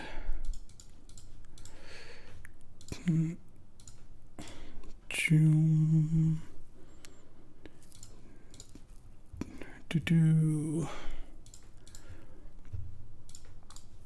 This is where Exploration or Fastbond would have really come in handy. Obviously, Force of Will would be rough here. So he does keep Narset, but he goes down to 2 cards in hand, and then we get to go from there. Okay. He discarded Torrential Gearhulk, Gitaxian Probe, and he peeled nothing off Narset. No, I'm not going to use Loam here. Here, I'll go Trop, I guess. Really don't want to draw a land. No, man, he had just land into spell already. Impressive, okay. All right. I'm not going to dredge. Godless Shrine, pass. I might want to play Stage here soon. Inquisition, yeah, sure. Because if I draw Depths, that speeds me up by a turn. Oh, that's nice. All right, let's play Stage. I'm going to cycle the Triumph, but I have to do it on his turn so I don't get Narsetted. No, he's hit all his land drops, but he doesn't have anything to play, at least. And I'm not going to dredge here. Trinket Mage, okay. Trinket Mage isn't terrible. Guess we'll go Forest. Trinky Dink. Are we encountered? No, Ventured, maybe. Oh, Urtai Resurrected. Oh, cute. And I don't even draw a card because of Narset. That's actually pretty annoying because I was going to Fracture Identity the Narset here. Well, at least I'm at like 1,000,000 life, so I'm not too worried about that. All right. Draw Night of Autumn. Okay. So I could Fracture the Narset and get one use out of it. Let's just go Night of Autumn first. I guess I'm going to play my land. And put 2 +1/+1 counters on Night of Autumn, pass. I could Dredge Loam for Boseiju, but there's nothing really to target here, so I don't think I want to do that. If we get another turn here, then I'm going to fire off Fractured on Narset. Reanimate the Gearhulk. Okay. Into Brainstorm? Dang. Really wish I had gotten another turn. Oh, yeah, this might be fine, though. I mean, I do have lethal now, depending on what happens. Let's go Plains, Fracture Identity, Urtai. Destroy Torrential Gearhulk and attack you for 4. All right. All right. Got game one. Got game one. All right. Well, here I definitely need to put in all my like mana disruption stuff. I guess Lion Sash is probably good too. Oh, let's get a Hex Drinker out. We're not winning games with that. Definitely want Bowmaster. Night of Autumn. Kills Torrential Gearhulk. Kills Dream Halls. Otherwise, it's kind of weak. I also want another island if I'm putting in opposition. Though maybe opposition is actually just bad. Because it's so bad against Deluge. If I don't draw Lingering Souls or start going with Retrofitter, it doesn't seem very good. All right, I like Lion Sash, and I definitely like Armageddon. I might want Questing Beast because it kills Narset. What would I cut? If I cut Lingering Souls, this Skull Clamp gets a lot worse. I still think I want Stoneforge for Lion Sash. Let's do this. Maybe I want Questing Beast. I don't know. It's kind of specific scenario. All right, I'm going to keep this hand. Thoughtseize is also one of my best cards against him.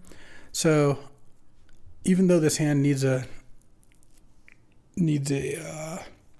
fetch land or a black source pretty badly, I think that it's worth keeping. And also, if I'm going to get Inquisition on turn 1, it's definitely worth keeping. What do you take here? You take Crucible, you can take Thoughtseize. You're not going to take Lingering Souls, 0%. Probably not going to take Zuran Orb either. I don't think you take Retrofitter, but that's not like completely crazy. All right, you take the Retrofitter. Fair enough. Ended up being a good call.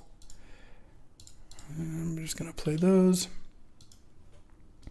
All right, fetch land will let this hand pop off nicely. Concealing Curtains, sure. Mox would also be good. Oh, Strip Mine. Yeah, let's go Strip Mine on that. Pass the turn.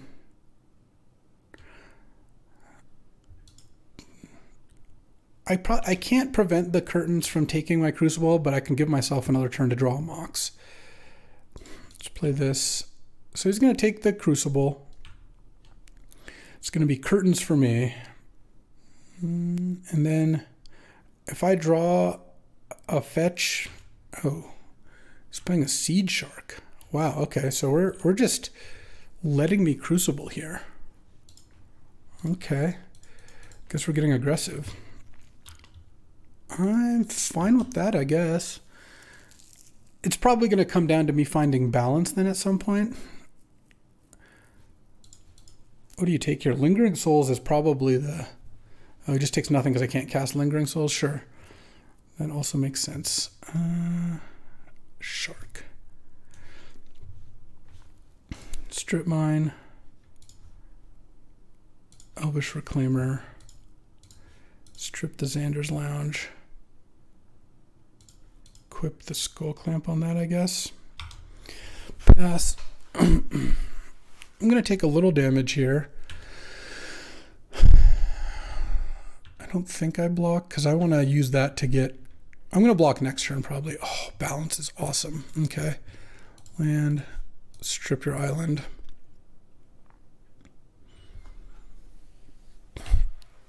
And then pass. I'm going to block with the Reclaim. Oh, I can't block with the Reclaimer. Duh, it's got Menace.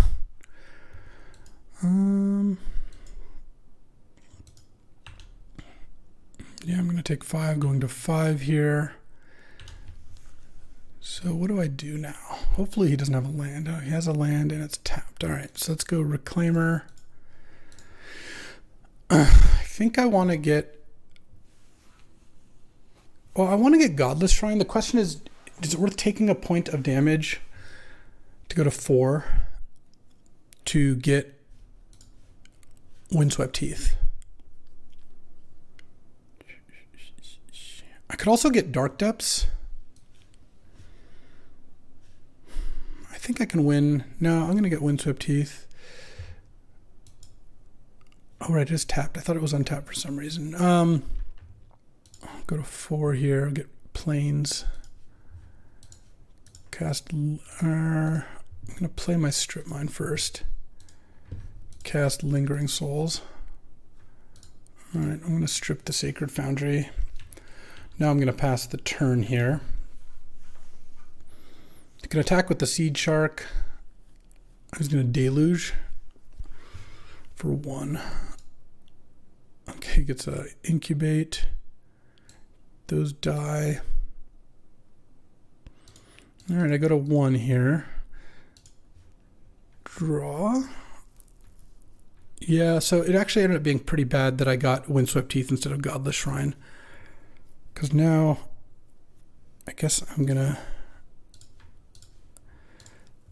sack this, because now I'm going to get Bayou, Flashback Lingering Souls, and I don't think I Skull Clamp a Lingering Souls token here. I think I'm just going to pass. So you could activate the Incubator token if you want. Yeah. Okay, so now Reclaimer, Reclaimer, Shark, block, kill the Incubator token with Boseiju. Does give Sam another land here. But now these die. I draw 2. Okay, I'm at 2.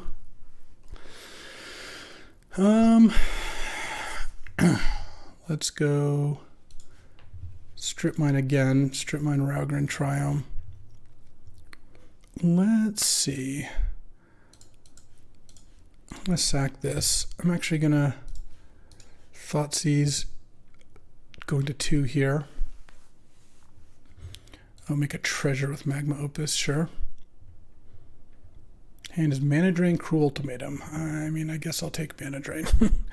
And I can't play anything else. I could Skull Clamp here and draw 2, but I don't think that's actually good. I think I'll just pass. Block your hand's Cruel Ultimatum now, and now we're going to get to do the whole balance thing. Perfectly balanced, as all things should be. Yoink. Yoink. Balance. I get to keep 1 card. I'm going to keep Orcish Bowmasters, I think. Discard the rest. Shark goes away, and let's just play Strip Mine. Wow, this deck has been working like a charm. It's been incredible. Draw, play Bayou, play Bowmasters. Oh, the next turn I get to play Knight of the Reliquary and set up a Dark Depths. So good. 2-0, easy. Just the easiest of games. Alrighty, time for round 3. We're actually about to be playing against Slacks. This is game 3, Sandy versus Slacks, and I just got to show you that my boy Sandy, the turn 2 Minskin Boo off of turn 1 Soul Ring. That is how it is done. And let's see if Jesse can take care of it. Time Walk here would be a start. Oh no, that's a Suspicious Stowaway. Oof. This is going to be hard. Okay, so Suspicious Stowaway against Minskin Boo. Sandy did have to mulligan, so it was a good mulligan though. All right, Boo's up to a 7/7. And oh, do we have an Ulvenwald Oddity? Yes, because I have the Questing Beast. Yeah, this is just how we drew it up. Take 11 on turn 3. I have a 7/7 and a 4/4, both with trample. Also, if you deal with them both, this just pumps out another 4/4 trample. And if you don't, well, the -2 on Minskin Boo will get the job done as well. So basically, Slacks is going to need some good Time Walk action here. Because Slacks does have Time Walk, we do know that. And Fallen Shinobi and Dark Ritual. So there's some potential for explosive turns, but we'll see if we got that. So let's say you discard Frost Titan, you go land Time Walk. Next turn, you attack and kill Minskin Boo. You get another Stowaway hit. Maybe you kill the Boo, and then you're at 5 facing down Ulvenwald Oddity. That is a potential way, but it starts with land Time Walk. I can't really imagine any sequence that doesn't involve those two things happening next. Because even like if you went like Swamp Exhume, right, get back Frost Titan, Minsk just goes -2, kill you. Oh, and then that's game. All right, well, on to round 3. Let's battle against Slacks here. Team's doing all right. I'm 2-0, Sandy's 2-0, and the rest of the team not doing quite as well, but me and the dog will take us home. All right, round 3. Slacks is going to be going first here. Haven't had any good mock straws yet, he says, as he's 2-0. Oh no, Sandy's 1-1, tragedy. Okay, Sandy's 1-1. Nammer Squats is 1-2. I'm 2-0, so that makes us 4-3, pending what Charles is up to here. Or not Charles, Falcon Eye's our last. All right, well, I complained about a mock straw, and here we go. Yeah, this hand's good. I wish this was a Knight of the Reliquary, then we'd be really talking. But turn 1 Hex Drinker, pump it is a good start. And I could turn 2 Knight of Autumn if I wanted to burn the crop rotation, but of course crop rotation's so good in this deck that I'm going to try not to do that. Would love to see a Reclaimer. No, my mocks. I guess I won't have a good mock straw after all. Nah, what a shame. Well, would still love to see Reclaimer. Trinket Mage would also be good. This hand just got so much less explosive. Wouldn't mind a Birds either. Oh, there's a Strip Mine. All right. Let's go Trop, Hex Drinker. And we know that Eomatic has Wasteland, so I can play the Trop without fear. Okay. Well, there's a Reclaimer. Let's just Strip Mine the Tar Pit, play the Reclaimer, send. And now we have Gaia's Cradle. Oh, wow, yeah, that Reclaimer was a really good draw. Because now I can Gaia's Cradle, and I guess I'm not using crop rotation in the same turn. What I probably am going to do, though...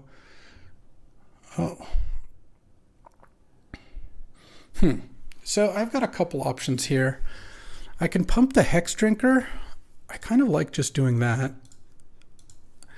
I feel like if Jesse had a removal spell, then he would have killed my Elvish Reclaimer earlier, but maybe not. Maybe he's going to kill the Hex Drinker now. That's fine. If that's the case, that's the case. And then I'm setting up Dark Depths next turn. Oh, Brazen Borrower. Sure. Well, I'm glad I didn't go for Dark Depths against Brazen Borrower. That would be not great. Let's see here.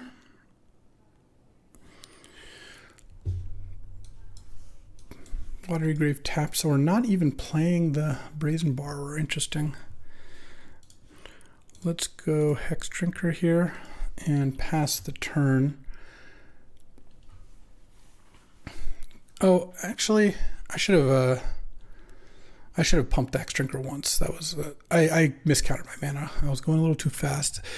If he doesn't do anything, yeah, I'm just gonna go end of turn Reclaimer. Sack Forest. Get depths here. Didn't kill the Reclaimer. Okay. Stage. Cast Arbor Elf.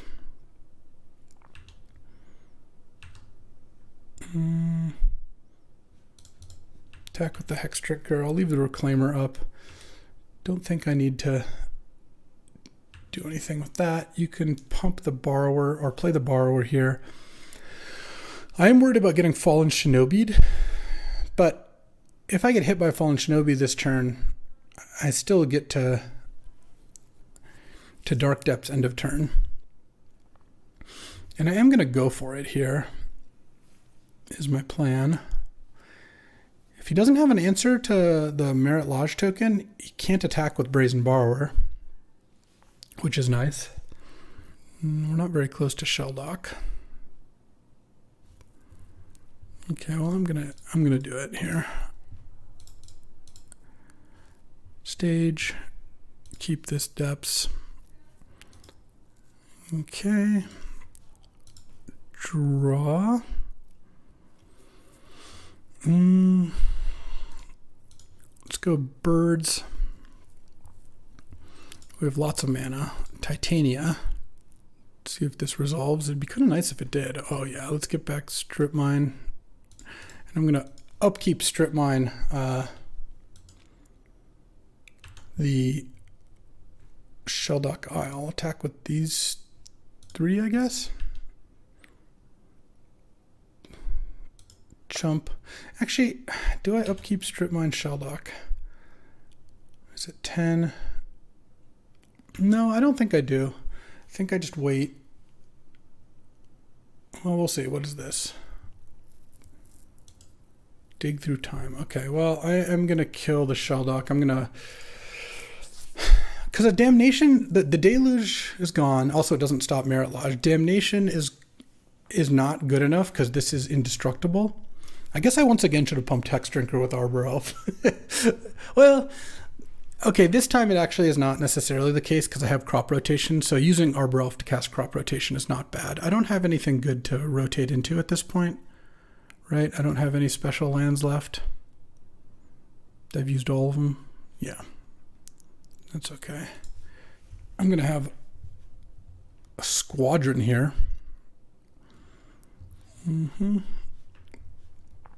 Okay. Let's just kill the Shelldock here. Killing Shelldock versus Watery Grave, it just feels way safer to do it this way.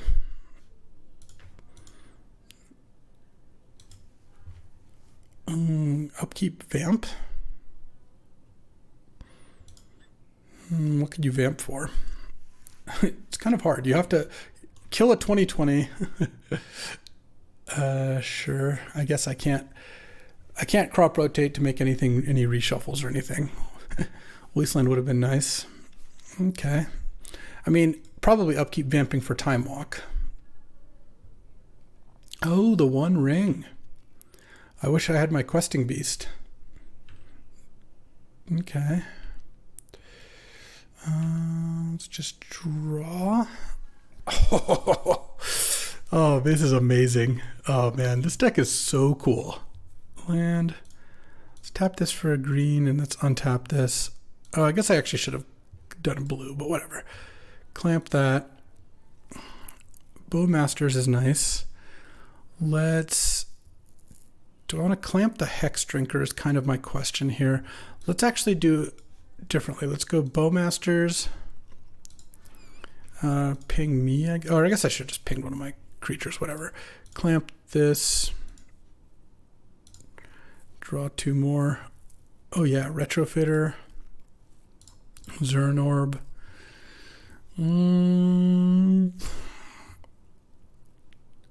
guess I'll play the Mana Vault and level up Hex Drinker. Level up Hex Drinker. Skull Clamp. The Elemental token. And then I have Elvish Reclaimer up if I need to. Pass. This deck has played out incredibly well. It's been super cool. All right. Yeah, take 2 more. Just gonna, all right, that'll do it. All right. Do I want Armageddon? The reason I don't want Armageddon, I do want Questing Beast though, because Questing Beast to kill through 1 ring is pretty nice. The reason I don't want Geddon, I think, is because playing against a blue-black tempo deck that has like Fallen Shinobi, I mean, he's control tempo, whatever, I don't care what you call it. He has Fallen Shinobi in his deck and Evolved Sleeper and stuff like that. I don't think Armageddon is the place to be. I do think Knight of Autumn is probably bad, given that I didn't see any, there's not much in the way of artifacts or enchantments he's got. All right. And I don't think I want opposition. Let's see if we can go for the clean sweep here. On the draw. Now can I get a Mox draw and maybe not get duressed? Let's see. Gaia's Cradle has done an incredible amount of work in this draft so far. I mean, I guess it's only that was the game where it really popped off, but it was good in one of the other games. Or at least maybe it was going to be good. I don't know. All I know is this deck has really worked together synergy-wise, and I've been having a blast playing it. It's just got all these different things going on, right? It's got Crucible of Worlds plus Strip Mine, Stage Depths with Reclaimer and Crop Rotation.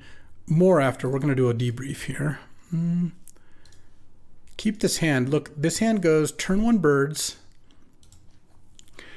Turn 2, just cast Crucible. Turn 3, Crop Rotate for Strip Mine, double Strip Mine, and then play Skull Clamp. You can't even say that the Mox did a ton in this draft.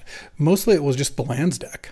This deck was playing out like a charm. All right, not getting duressed. Hard Evidence, nice, makes an 0-3. Okay, play Birds.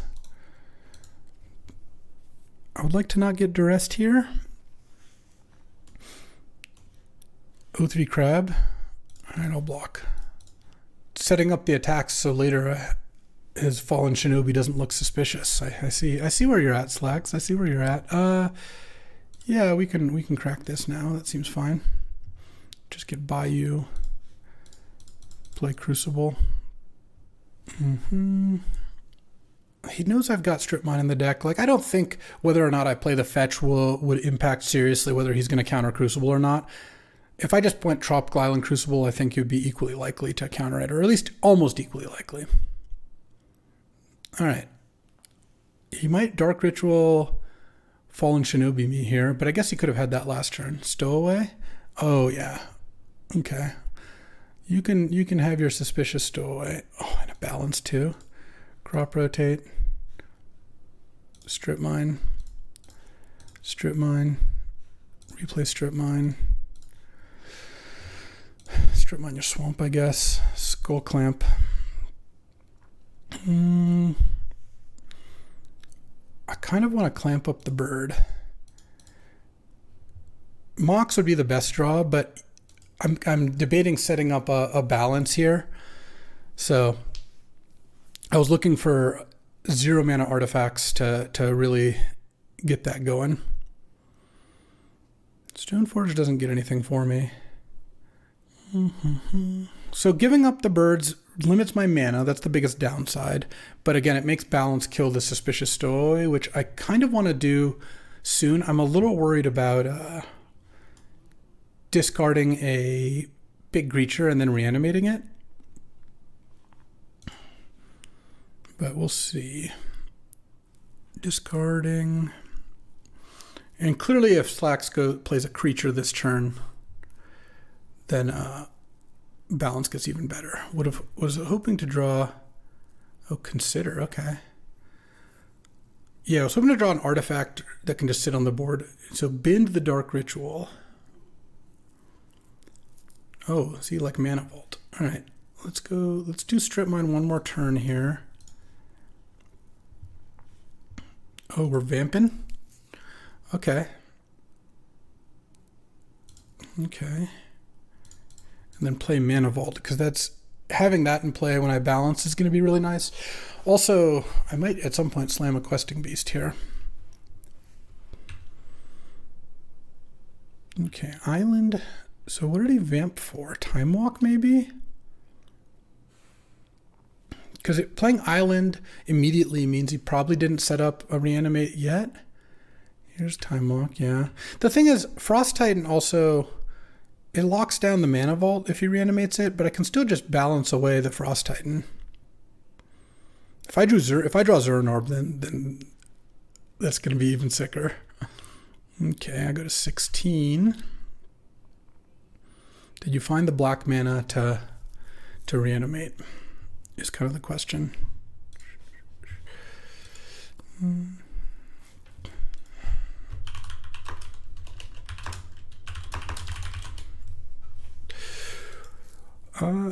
Mox would be nice. I mean, I don't really need anything. I kind of have all the tools I need to win this game. Exploration would have been nice to wheel. I wouldn't have minded that, but the Elvish Reclaimer honestly has done so much work. I probably should have just taken Reclaimer over Exploration anyway. Okay, what is this?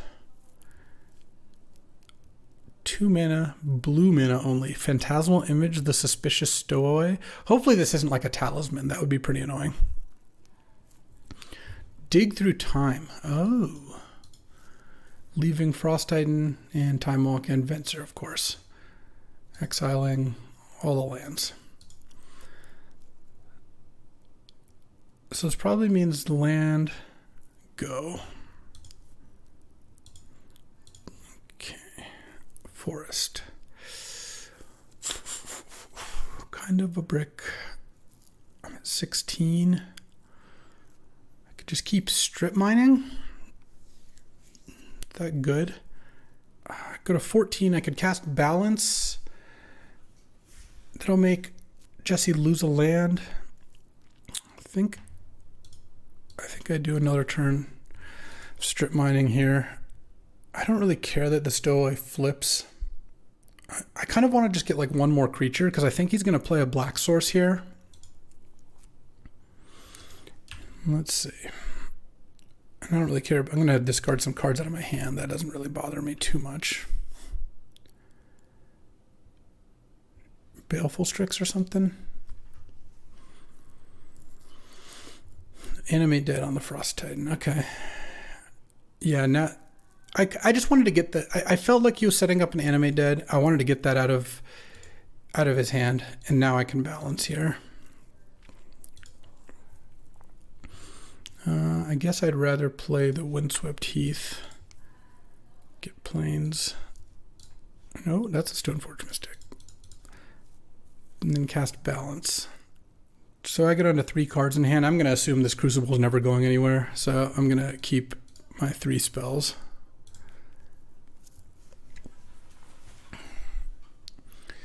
All right. And now... oh, Grim Monolith. Scary. Okay. Here's where a Mox or something would be really good, but just to get a head on mana, I'm going to strip the Swamp still, play Hex Drinker. Man, I think I actually Skull Clamp the Hex Drinker. Really looking for Mox or Birds or... oh, and I guess the Birds is gone. Arbor Elf would be it. Thespian Stage, huh? Setting up Dark Depths. Okay, I like that. Let's go Stage, Retrofitter. I actually think I'd rather make a token than make a Stoneforge here.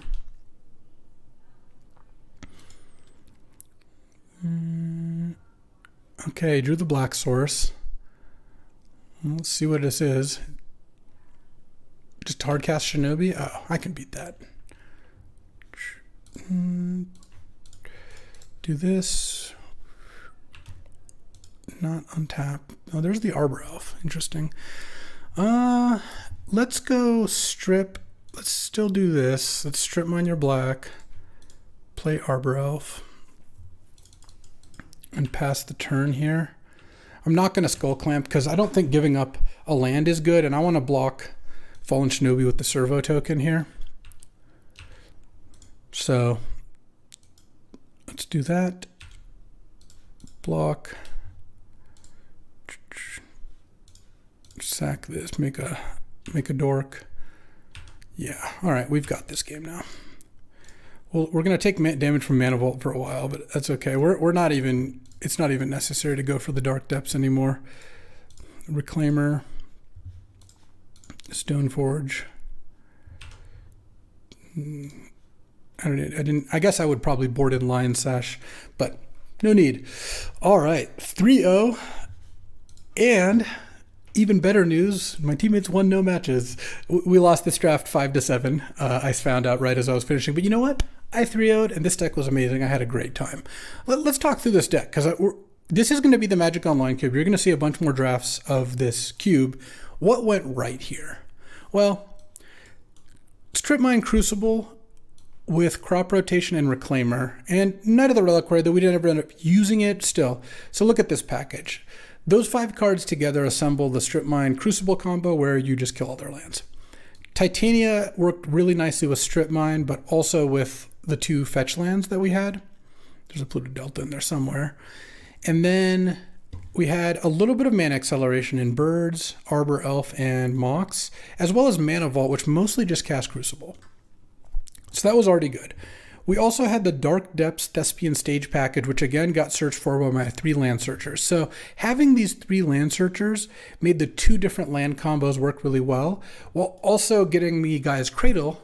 Again, never ended up doing that, but you could imagine getting Gaia's Cradle to go with my 2 token makers, Retrofitter and Lingering Souls, or just playing a bunch of creatures to generate a ton of mana. Oh, Life from the Loam is a backup Crucible as well. Then we had Balance. Balance by itself won like 3 of our games. Balance, well, not by itself. Balance with Zuran Orb was such a good combo because what kept happening is I would balance Zuran Orb, kill all creatures, kill all lands. I would probably end up discarding because usually they had less cards because all their stuff was on the board. But then from there, Crucible or Loam lets you recover way easier than your opponent. Never cast Fractured, really. Or no, I did. I won 1 game off casting it. That's just a generically powerful card. Trinket Mage can go get the Skull Clamp, which we haven't even talked about, alongside Zuran Orb, Mana Vault, Retrofitter, and this Mox. Skull Clamp now worked with Lingering Souls and Retrofitter, as well as our Mana Dorks, to just let us assemble our other combos. Great. Stoneforge went and got Skull Clamp.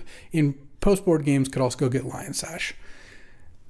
Also really important, having Polluted Delta and Windswept Heath meant that our Trop, Hallowed Fountain, Godless Shrine, Bayou mana base worked fine. We really never had color issues. There was a game or two where like we would have cast Thoughtseize a turn earlier or whatever, but for the most part, the colors worked.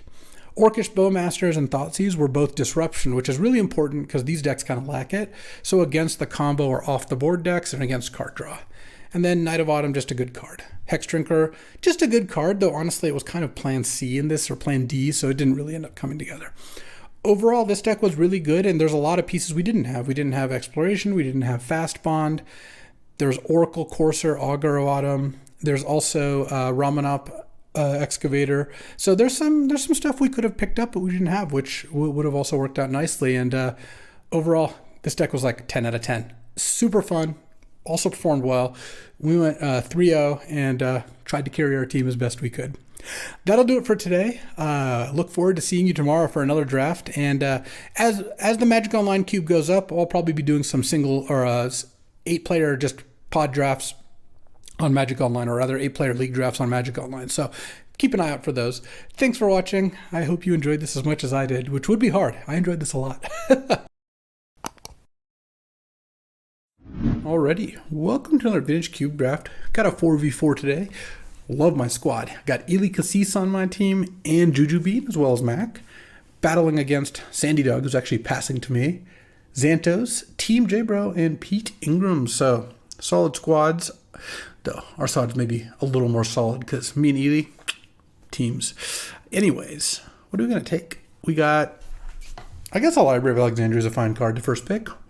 Oh, I mean, there's Candelabra. I do like that one. Misty Rainforest, Baleful Strix, Subtlety. These are all fine cards. Stoneforge Mystic, Reprieve. In fact, 1, 2, 3, 4, 5, 6, 7, 8, 9 cards. I count. Yeah, Candelabra, if I care about it by that point, is almost assuredly coming back. And I might get back, there's a chance I get back Mishra's Bauble as well. But yeah, I'll take Library. It's just not the strongest pack in the world. Oh, I do like me a Time Spiral. Teferi's also good. So is Jace the Mind Sculptor. These are both good. I don't know what I'm supposed to take. I think I like Teferi more than JVP or Jace the Mind Sculptor. But I think I like Time Spiral more than Teferi. There's also a chance Displacer Kitten comes back because I assume Jace, Deceiver, Teferi, other Jace are all gone. Spar's Headquarters, that's 5. So I just need 2 people to decide that Endurance or Devoted Druid Omnath are better than Displacer Kitten. Also, someone might take Zerda every now and then. But yeah, I'm going to take Time Spiral here. Whoa, what a pack. Swords to Plowshares, Strip Mine, Lion's Eye Diamond, Counterspell even. So this pack had at least 1 piece of power and maybe 2. Oh, good for you, Ely. What do I take? Had I taken Teferi Time Raveler, it would have, I think, been a pretty easy Swords to Plowshares. Given this, I love Lion's Eye Diamond. I can't justify taking it here. It's going to be Strip Mine or Swords to Plowshares. These 2 cards, I think, are just enough better than everything else. I kind of want to just take Strip Mine. If you drop Strip Mine early, you can do some good stuff with it. So I haven't got to do that in a while. Let's take that.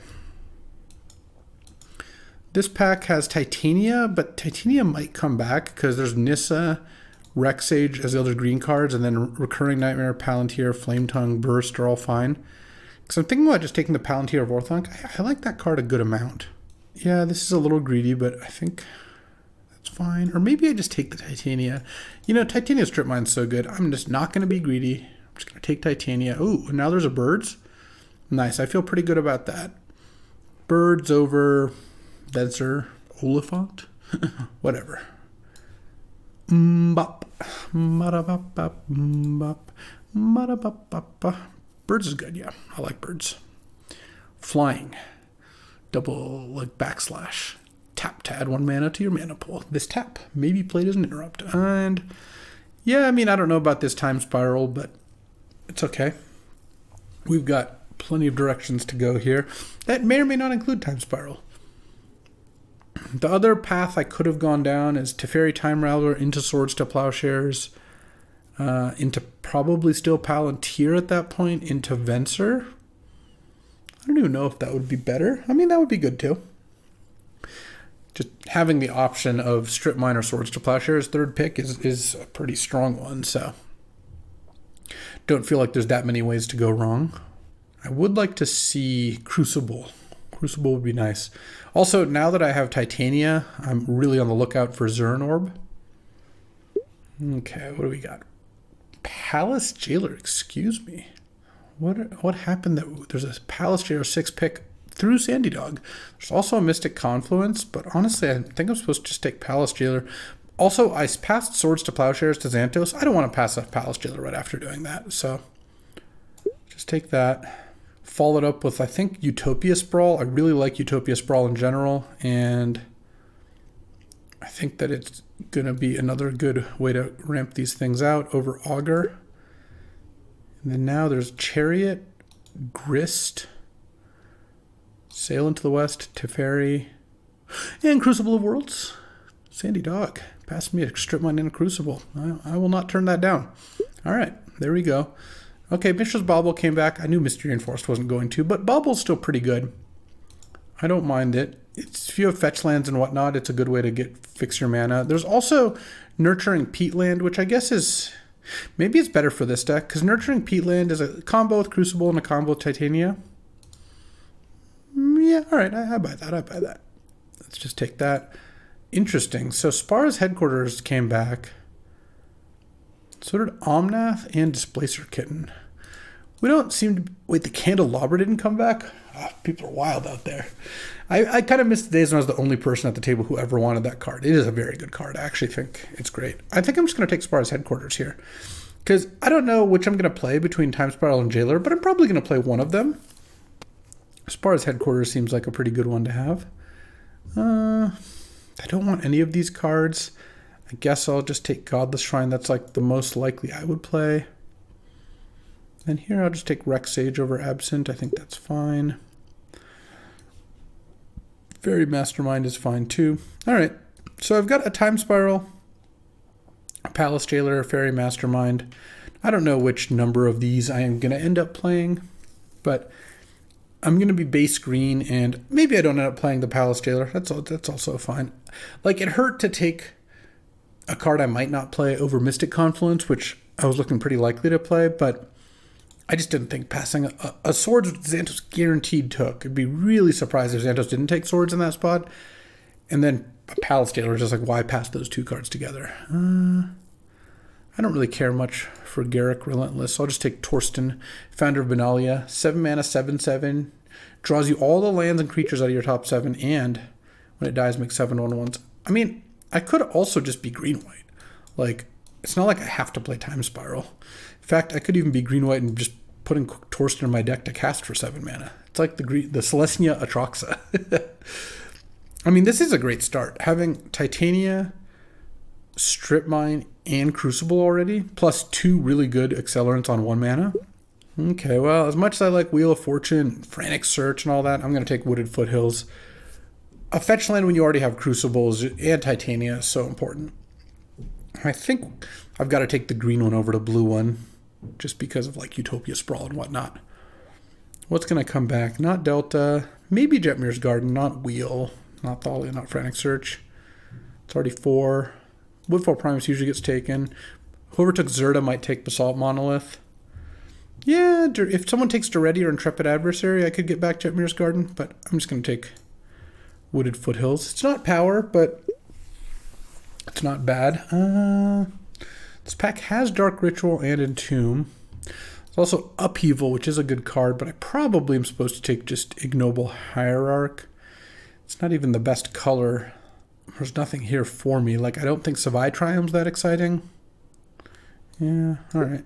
Unhappy Ignoble. Okay. So this pack has a Gaia's Cradle. I do like Gaia's Cradle. So I might just take that over. I don't care about Bayou. Doesn't look super relevant to me. Don't care about losing out on Metamorph. Talisman's just okay. Yeah, we'll take Cradle. That's fine. Cradle's not bad. Oh, there's Kinnan in case the Basalt Monolith wheels. There's Leyline Binding, which isn't crazy considering I have Spara's Headquarters. Wooded Foothills. Let's see. There's Stomping Ground in case I want to splash red. There's Elspeth, but Elspeth Cradle's barely a combo because you need 6 mana to get to Elspeth already. I might just take Otawara. Otawara is a decent card and seems like it would be fairly low cost to play it, though I guess Leyline Binding's kind of nice if I start with like a slow library hand. But I don't know. I don't really. 4th picking Leyline Binding seems criminal. I'm just going to take Stomping Ground, honestly. If the Leyline Binding wheel's great. Oh, Exploration and Oracle. I'm actually going to take Exploration. My opinion on this card has gone way up, and I have Crucible with both Strip and Wooded Foothills, so Exploration it is. Oracle's probably not going to wheel, but that's okay. Ooh, Elvish Reclaimer to go get Cradle or Strip Miner. Probably not getting Library too often. There's also Knight of the Reliquary that can get both. Actually, which one's more likely to wheel? 1, 2, 3, 4, 5, 6, 7. Yeah, I think I have a good chance of wheeling either of them. I think with the 2 1-drops into a turn 3, no, 3 1-drops and Exploration, yeah, I have enough acceleration that I can turn to another Reliquary. Oh, I love Ramanop when I've got Strip Mine, so that's a pretty easy choice. Raphaelos and Icefang are both decent, but we are lands. This Time Spiral doesn't look like it's going to see play, but that's okay. We'll just be green-white. Maybe we'll splash, maybe not. I mean, we could splash something fairly easily, but currently don't have a reason to. So, okay. So Sun Titan can bring back some of these cards, which is decent. Zagoth Triumph, though, is kind of nice if I get that Leyline Binding back, or if I end up wanting to splash blue. I mean, I already have Spara's Headquarters, I guess. I don't think I want Mosswood Dread Knight. I don't have early access to black mana yet. I'm just going to take the land. I don't think missing out on Sun Titan's ever something I care too much about. Oh, there's a Jetmir's Garden. Now I kind of wish I'd taken that Omnath. It's also a Garruk, but no, you know what? I'll take Jetmir's Garden. I like Voice of Resurgence. I think that one's pretty good. Late Dark Ritual. I don't like passing that, but I think Voice is actually quite good. So, Fairy Mastermind, Godless Shrine, these are just not getting played. Oh, and now I'll definitely play Escape to the Wilds, though. This was a great pickup. And I have the fixing for it. And I guess I'll hate a Tendrils. Archangel and Spike Feet are the last two cards. Sure, I'll take Craterhoof in case I get like a Natural Order or something like that. Why not? Oh, Reclaimer came back alongside Kolaghan's Command. I didn't really expect that, but I'll take it. Okay, this is looking like a great lands deck. I have 2 Crucibles, 2 ways to fetch Strip Mine, Exploration. This is shaping up nicely. All I could use is a piece of power. I said, well, honestly, Underbound Adventure is not that far off when you have a bunch of ramp into this. I mean, a Mox would be nice, but I will take Underbound Adventure past Mana Drain, and Atroxa, Sylvan Library, Dak. I mean, a bunch of good cards. But I think I'm supposed to just take Underbound Adventure, so I will. What's going to come back? Let's see. 1, 2, 3, 4, 5, 6. Yeah. I might get Sylvan back, or Council's Judgment. Either of those are possible. Fastbond would be an amazing pickup. So would Zuran Orb. Wouldn't mind. Wow. Well, not an Academy deck, but we are a 4th Year Lingus deck. It's also Underworld Breach and a Dark Depths. All right, keep that in mind because we are set up nicely to be a Depths deck. But we didn't get the Leyline Binding back. Now I actually wish I'd taken that over Stomping Ground because I picked up 2 more Triumphs. That's fine though. Whatever. I'm gonna take 4th Year Lingus. Card's busted. Great with Guy's Cradle too. I mean, this deck's actually really good. I have 4 turn 1 accelerants into busted cards like 4th Palace Jailer and Underbound Adventure. All right, Hex Drinker versus Tireless Tracker. I do like both of them. I kind of think Tracker with my Exploration Crucible deck is going to be better. They're both fantastic, though. And here, Fertile Ground versus Elvish Mystic. I think with Cradle, I'm just going to go with Elvish Mystic, and I have a bunch of 3s, and my mana is looking pretty good. I don't even need all those these Triumphs, as it turns out. I'm actually just green-white splashing Escape to the Wilds because it's just a solid card. Let's see what else we get. Don't really think I want Ranger Captain. Honestly, I might just take Snuff Out, and then I could play 1 Zagoth Triumph as a way to cast it. Snuff Out is awesome. There's also Prismatic Ending, which could be pretty good here. Because currently, I don't really need Spara's Headquarters. Oh, I guess I have Godless Shrine to run kind of for free for Snuff Out. All right, let's take Snuff Out then. Getting to cast something for free is incredibly good. The Godless Shrine's actually coming in clutch there. Because now I only have 2 tap lands, just the 2 Triumphs, and Snuff Out's enabled on 3 different sources here. Zagoth Triumph, Godless Shrine, Wooded Foothills. If I could pick up 1 more fetch, 6-pick fetch is a little bit much to ask, but that would be awesome. I don't think I need Craterhoof. I think I'd rather play Torsten, but I don't know. Oh, there's Zuran Orb. Okay. Zuran Orb with Crucible is good, but Zuran Orb with Titania is just filthy. You just sack all your lands and make all 5/5s, or 5/3s rather. Okay, 87th pick Fastbonds. This is 19 land right now. I don't mind playing 19 land. That seems totally fine to me. All I'm missing is, obviously, I'm not going to get a Fastbond at this point, but I could use, like, a Ren and 6 would be a nice little extra. Oh, I don't mind a Primeval Titan. This actually looks like a deck that could ramp into Primeval Titan fairly well, and I've got good lands to get. This is pick 7. Okay. So I guess I'm not going to get the Stage Depths combo. Oh, there's a Courser. Courser's also pretty nice. It's also just a green-white untapped land. I mean, I do like Courser. Don't need Ketria Triumph. I could have every single green Triumph, basically. That's pretty funny, actually. Courser versus Razor Verge Thicket. I like Courser. Let's do that. I feel like mana-wise, I'm doing okay here. Trop came back, so did Sylvan, so did Wall of Blossom, so did Leovold. I could play Leovold, but I should just take Sylvan Library, I think. I just don't need to do that. And I probably cut Wall of Omens at this point.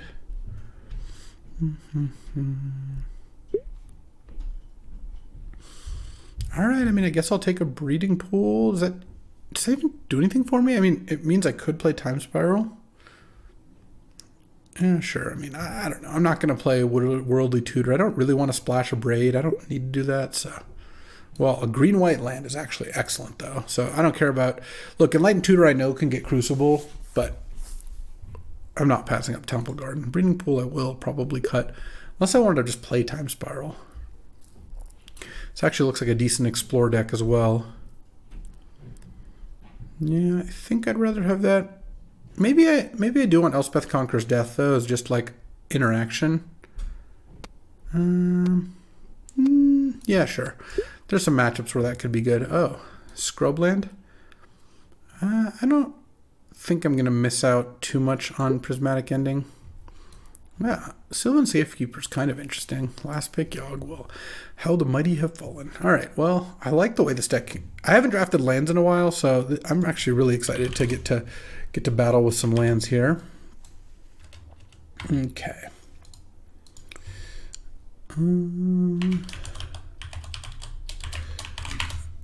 Let's see what this looks like.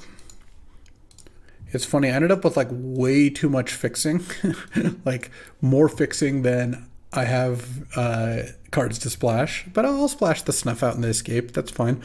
I don't think it would actually be crazy to play Time Spiral in this deck,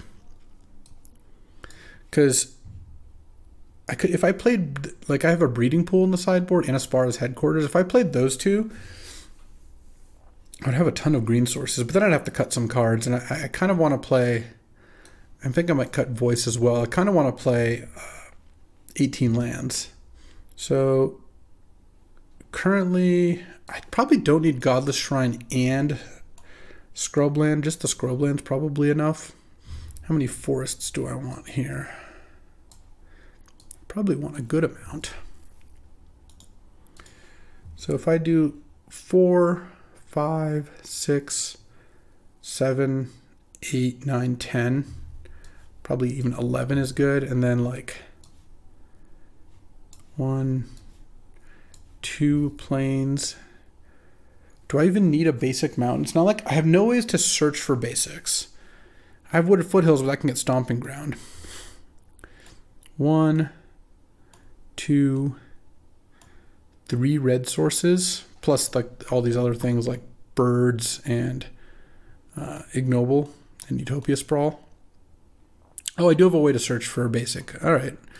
That's probably enough, because I was kind of wondering if I wanted one anyway, because right now I have 1, 2, 3, 4, 5, 6 white sources plus all these other things for really just 4 white cards. Yeah, this deck looks great. I think this deck actually ended up being quite good. So let's see how this plays out, but I'm excited to run it. Alrighty, time for round 1. I ended up making a last minute swap as well of, I took out this Zagoth Triumph for a forest and then just took out a plains for Godless Shrine. Same number of black sources, but it's just an additional untapped land.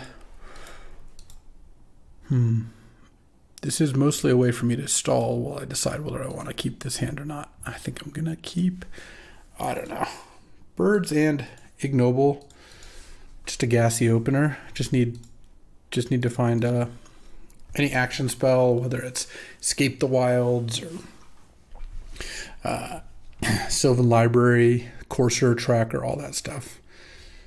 Okay, I got stomped. Drawn all in so far. That's what I get. It's okay. I can still cast my good stuff. Playing against Boros. at least Nurturing Peatland can cycle. I actually wouldn't even hate drawing Exploration here, because then I'd go Exploration, Peatland, land, cycle Peatland. Well, at the very least, opponent's going to get to play a Bone Crusher. What am I hoping to draw here? Knight of the Reliquary would be solid. Underbound Adventure, Palace Jailer. I mean, most of my spells are pretty good right now. Just getting accelerants out. I don't know. Given that I'm getting Bone Crushed and playing against Boros, I'd probably just keep that hand again, honestly. All right, what's the play? You either play Bone Crusher or kill my thing is probably the question, and you probably just kill the Hierarch, but we'll see.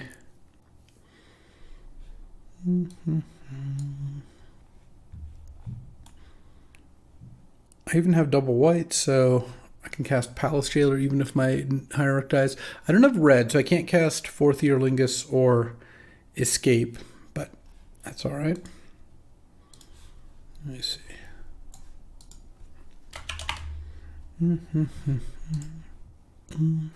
Asking if something's going on, because I don't know. It's turn 3 in a cube draft. Not that many decisions you could have in a red-white deck. It's not like you're comboing off here. See if my opponent can make a play. Assuming this doesn't die, the card I would want most to draw would be Underground Adventure, I think. If it does die, I guess I'd rather draw like Knight of the Reliquary or Exploration. Would both be solid. Would also depend, I guess, on what my opponent plays this turn. All right. Gonna get a little action, or let's find out, I suppose. So if Bone Crusher hits the board, oh, you know what would be nice? Drawing a Palace Jailer. That would also be pretty good. Would not mind that. All right. All right, after a paused and an unpause, here is a Bone Crusher, and here's another land. Impressive. Really impressive. Okay. Oh man, that would have been such a better draw before I drew Godless Shrine, because then I could have played Tracker on a land. Now, if my Ignoble dies, I can't even do that. This could be tough. Because the odds that the Hierarch survives are like not super high here. Okay, Magda's not the worst. Yep, there goes Incinerate. And there's Escape. I mean, at this point, I just have to cast the Tracker. I can't really wait. Brutal.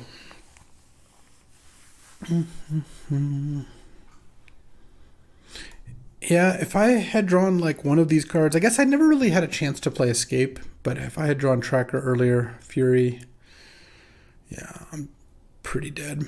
Okay. I'm going to go to 10 here. I'm going to draw my card and see what's up, but I assume I'm dead. All right. Playing against Boros. Let's take Rexage out. Put in Wall of Omens, and I kind of want Voice of Resurgence too. I think Snuff Out's actually still pretty good. Do I want Voice of Resurgence? It's good against Magda.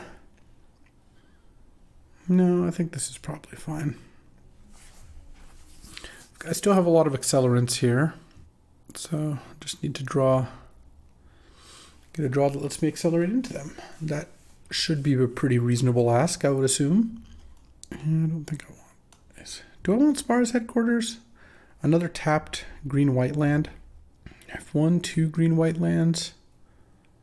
3 green-white lands.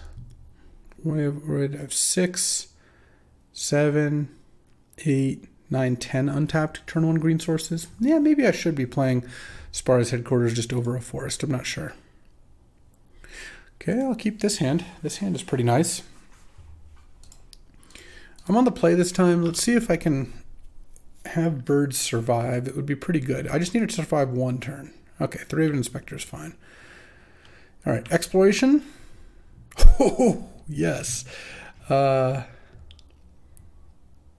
see. I guess I go Exploration, land. Let's get Mountain, land, Crucible, And now we're just off to the races, and I'll play the Zuran Orb too. I'm going to have Torsten out very soon here, actually. I mean, this is not a turn 3 Torsten, but looking pretty good here. Next turn I'll have 6 mana available, assuming nothing's, gets disrupted. Nothing did.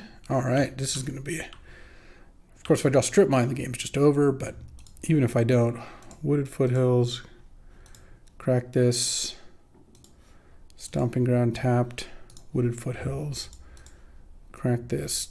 Actually, I'll just get a tap Temple Garden, and then pass the turn. And the next turn, I'm going to get to slam Torsten, Founder of Benalia, even if the birds dies, actually, which is nice. Because I can just play the Wooded Foothills twice. At some point, I could also sack a land as Zuran Orb to replay it. Oh, no. Okay. Well, unless the birds also dies, which is probably going to be tough, I can play Torsten, and then I don't really care too much if Crucible died. Oh, interesting. I guess I'd actually rather prime time here. Oh, I'm getting reprieved? No, getting clued. Okay. Yes, and let's get Guy's Cradle and Strip Mine. Play Godless Shrine past the turn. I think just the fact that I can get Strip Mine is pretty appealing to get Titan out there. Also, you have to deal with Titan. Parallax Wave is okay, but don't think... Though now that I've seen Parallax Wave in Porcelain Legionnaire, I'm actually bringing the Rexage back in for Game 3, because we are going to go to Game 3, I would say. Oh. I keep wanting to play Torsten, but I actually think it's better to go Titania here.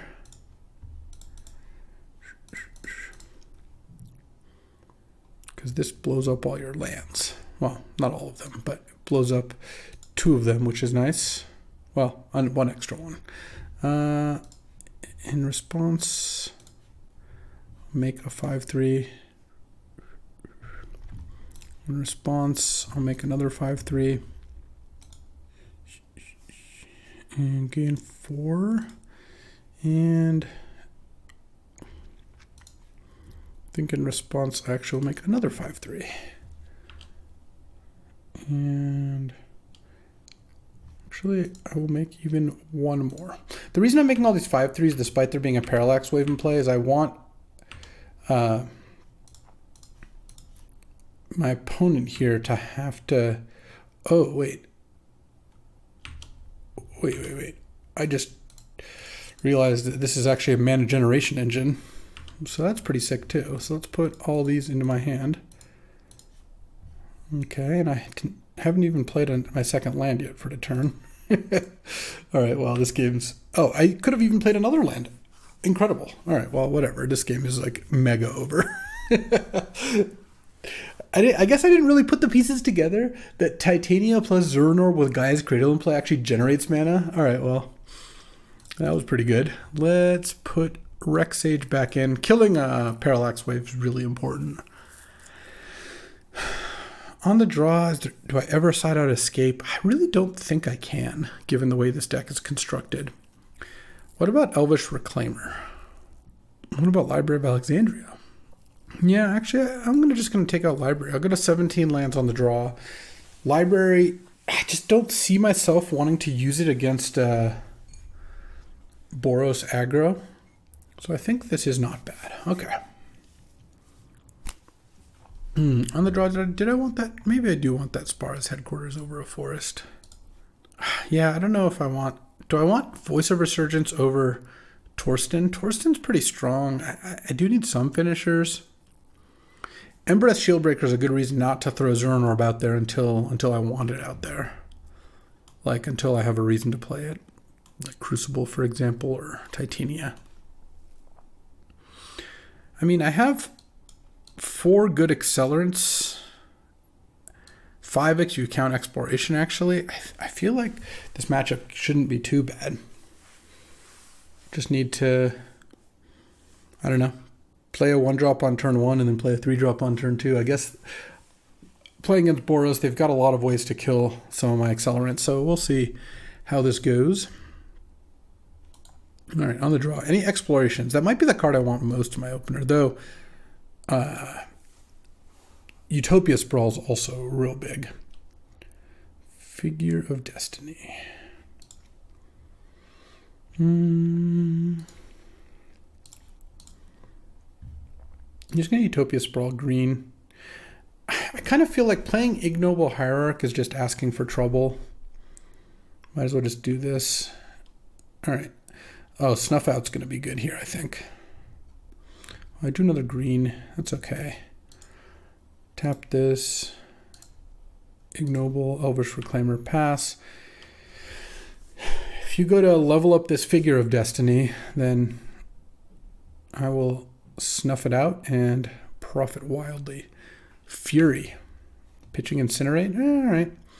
I mean, I don't love that, but honestly, I don't feel like I'm in that bad a shape here. Fury is going to kill my 2 creatures. It's going to be a 2 for 2. And then you level up Figure of Destiny. I snuff it out and go to 14. I hope what's happening, yeah. And then Tireless Tracker plus play a land. Oh, or I just do that. All right, Under Mountain Adventure. Let's get a mountain here. Because it's an Under Mountain Adventure, duh. And now you just lose. All right, well, that was easy, I guess. Forge on this thing. Send for 5. I mean, you're also playing part of the reason not to play Boros is exactly what's happening to my opponent here. You end up sometimes drawing all of one color of mana. You have to have a lot of duels for it to work out. All right, and that'll do it. Nice little round 1 to start things off. Alrighty, time for round 2, playing against Sandy Doge. All right, I like this hand. Turn 2 Ignoble, or turn 1 Ignoble Hierarch. Into turn 2 Courser of Crufix. If I draw the Strip Mine, then I get to Ramanop Strip Mine it up. The Snuff Out's not going to be so good. Sandy's playing blue-black Reanimator, so. Okay. Let's still just play the Courser here. Hopefully hitting Strip Mine. Oh. That's pretty nice. I could just cast that next turn. Even if it's just for 1, getting the Monarch's a big part of why you want to do that. So I like where we're at.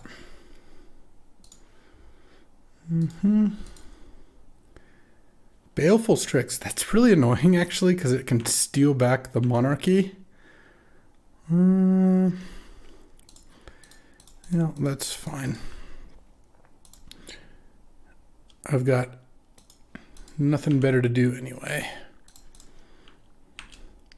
I'll offer a trade with the Courser, partially because I don't have a land to play off Courser, and then this means you can't take the Monarch back yet. Okay. That Creeping Tar Pit at some point will get me here, but for the time being, we're good. Okay. Let's see what the dog has here. Hopefully anything that I can snuff out, I'm just getting in there. That's not going to be a tough decision. Man, a fetch land would be nice. Sandy does not have Toxic Deluge. I do know that. So I'm probably going to dump my 3 1-drops here. Let me just check. Just in case. Yeah, it doesn't look like Ely saw almost Sandy's whole deck and didn't see any sweepers. So I'm just going to go boom, boom, boom, and just hope that that's good. All right. Birds. Does birds resolve? I got more where that came from. Oh. Birds doesn't resolve. Oh, thirst. Sure. So Sandy's reanimate targets are Archon of Cruelty, Mere Battlesphere, oh, those two of them right there, and Gristlebrand. I'm hoping that he goes for Archon because then, or not Archon, Mere Battlesphere. I don't want him to go for Archon. Goes for Archon, then I can maybe snuff it out. If he goes for Mere Battlesphere, I can maybe snuff it out. Let's see. The one thing is he does seem short on reanimate cards, so love this play, by the way. Yes, he takes the Monarch back and draws a card, but I'm about to take it right back. So it's basically 3-tap draw a card, or 4-tap deal 3 draw a card. Not something I'm too scared of. Let's... you're at 15. I have the snuff out. All right, I'll just attack with this then, with Exalted. And get the Monarchy back. Play Ramanop. Play Zuran Orb, play Nurturing Peatland, pass the turn, and then I'll get Strip Mine with the Elvish Reclaimer in short order here. And if you didn't reanimate last turn, you've only seen 2 new cards since then, one at the end of turn with the Monarch and one on your draw step, so I feel pretty good about how this is going. I might even be able to beat something getting reanimated. Is it from the Catacombs? Sure. Okay, so you get the initiative. I mean, this is still going to be pretty tough.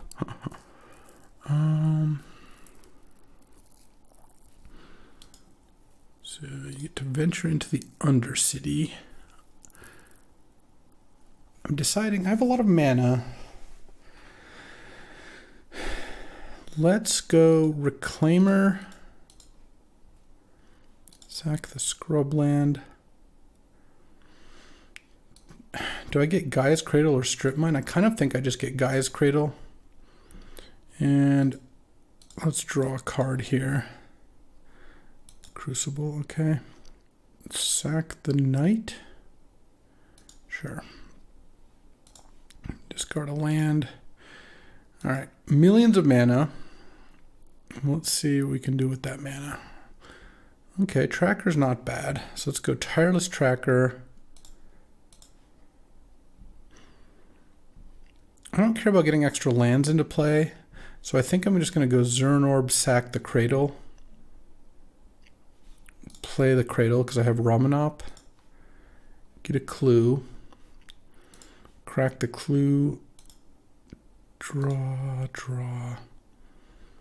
That doesn't do much for me.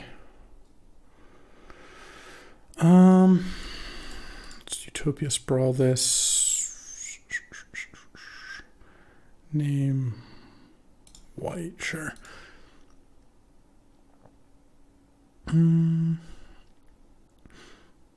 So if I attack with Elvish Mystic and Ramanop, I'm basically throwing away Ramanop to get the initiative and get the Monarchy, but just for a turn.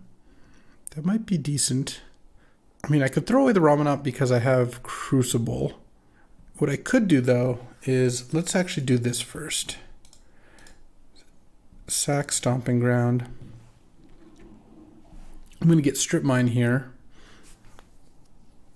Here's where if I had a land that like a spell land, it would be pretty good. Because now that'll trigger the Tireless Tracker again. And I'll get to draw a card, and that'll help me make my decision before I do anything here. Maybe I'll draw Titania. Maybe I'll draw, I don't know, some sort of interaction. It's a shame that my best interactive spell does not do much against the creature Sandy's deck puts into play here. All right, let's crack the clue. Draw. Okay. Actually, let's tap this. Knight of the Reliquary. And... or actually, hold on. Tap these. I'm at 14. Yeah, I can take a little damage. I'll play Crucible. And I think I actually do attack here. I just want to get that extra card. All right, take one. Okay. I got initiative and all that. Land to turn draw. All right. Not loving the position I am in, but oh, we're upkeep vamping too. We probably can't win then. All right. So what do I need to do in this match in general? I guess just kind of either do a really quick strip mine, because from what we've seen, Sandy's reanimates are from the Catacombs makeshift mannequin, so kind of poor reanimates, like expensive ones. So if I get an early strip mine, like turn 1 Reclaimer, turn 2 go get a strip sort of thing, I might be able to keep him off of 4 or 5 mana. The other thing is pressure, but I'm actually doing a pretty good job pressuring. My creatures are pretty big here. So, well, we'll see what he turns up. I'm going to discard Forest, I guess, to the Archon. I'll take 9 down to 5.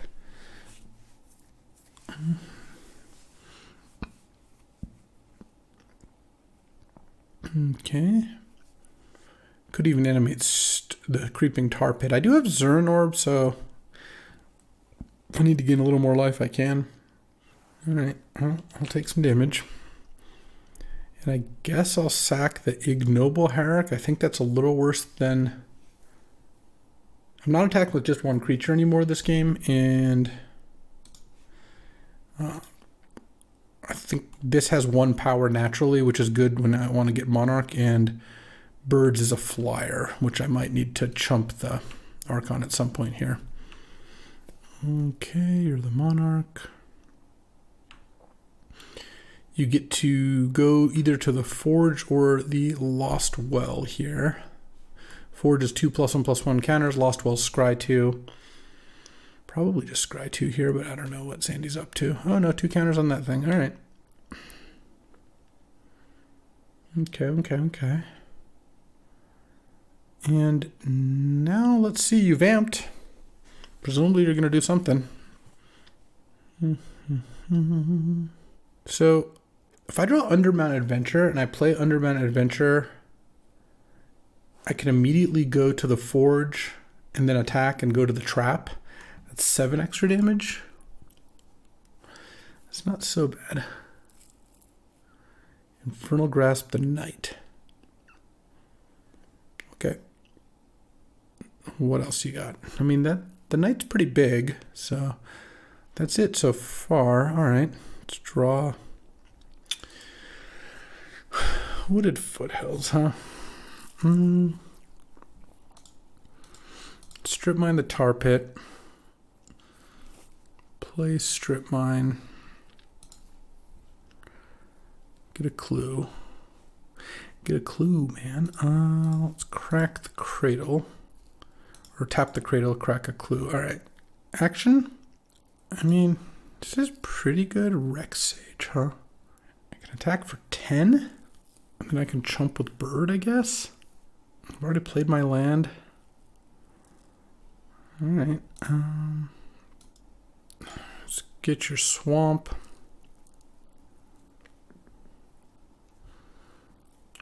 So I chump, I go to 2. Go to 6, go to 1. All right. I guess that's what I do. Rex Sage, don't hit anything.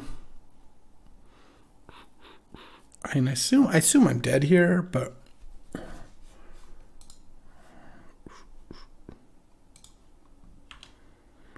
let's go ahead and not kill that.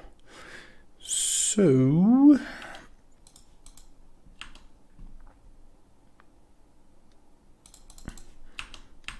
send for 10.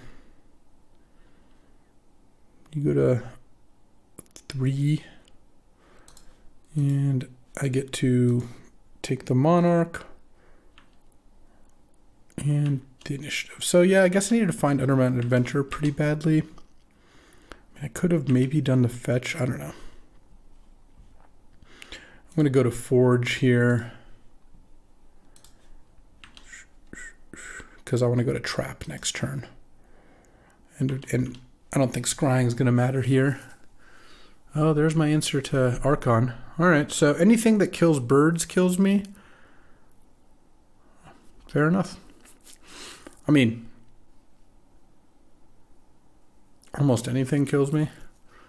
Oh, I'm not taking trap damage because this isn't hitting me. Okay, so he's not... Sandy's actually not taking the monarchy back. If he kills the birds, I'm just dead. I take 16 damage. 8 from this, 3 from the attack trigger, 5 more from trap. But if you can't kill birds, then... I mean, then he just dies on my upkeep? No, he goes to 1 from trap. But I still think... Oh, I chose white on this? I'm such a genius. Yeah, let's sack Rex Sage, discard Wooded Foothills. All right, chump block. Okay. 3 lethal attackers here. And I have a Palace Jailer that I'm going to get to use to remove a blocker.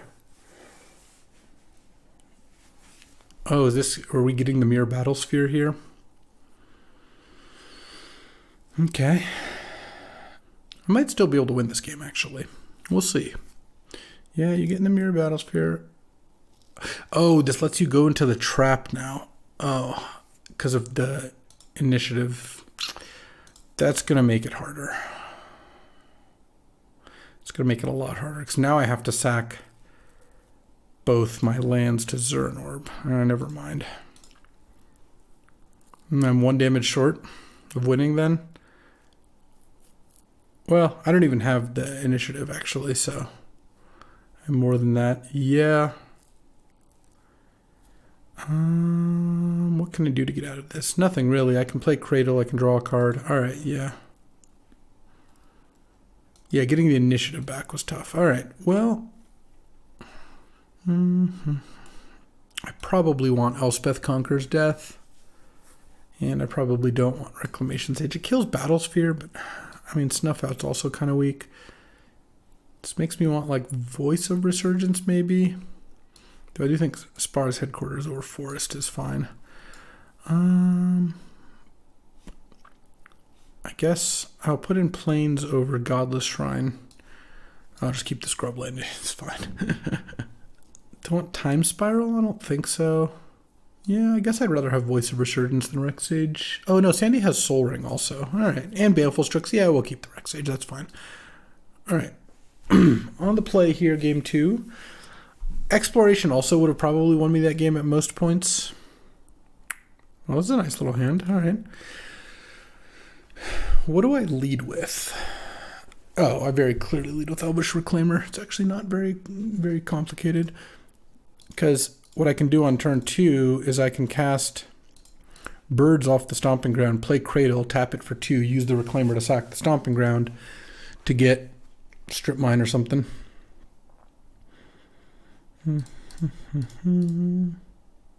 Birds before Cradle because he can't Daze. Didn't want to get Force of Willed. So next turn, I still can't cast Prime Time, unfortunately. But, I mean, getting Strip Mine is still pretty great here.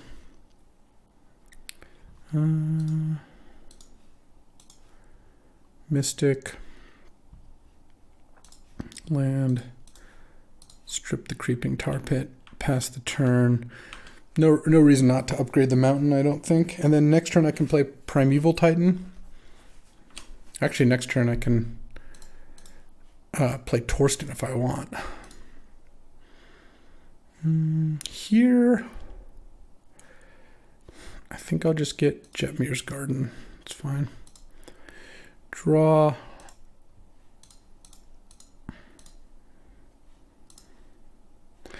Don't know anything about Days or anything. I'm just going to play Torsten here. Nice. Okay. That's all 5, right? All right. Take those. Might as well hit for 3. And then next turn I can go Titania Strip Mine. And that should be pretty good.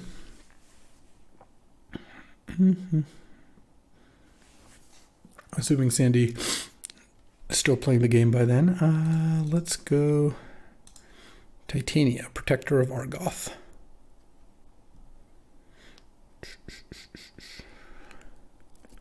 All right, game 3. A game of 3. Still looking at that Voice of Resurgence? No. No, we got this. All right. No exploration in that game, but Cradle plus Mana Dorks that didn't get killed is a pretty good combination. Yeah, I don't think I want Crater Hoof. Those 3 big things, Primeval Titan, Torsten, and 4th Earlingus are good enough. All right. Any sick exploration draws? Strip Mine Exploration Crucible lands. No, this is just a mulligan. Hand's just slow, doesn't do anything. Like, what's my hand here? Turn 3 Ramen up? Yeah, that'll do it. Mulligan that. Okay, I'll keep this. And I think I'll put Zuran Orb on the bottom. Need this elf not to get messed with. Ooh, turn 1 Soul Ring. All right, well, Sylvan's a pretty good draw. I don't think we're going to beat a turn 1 Soul Ring, but we can try. It'll depend on what Sandy's got here.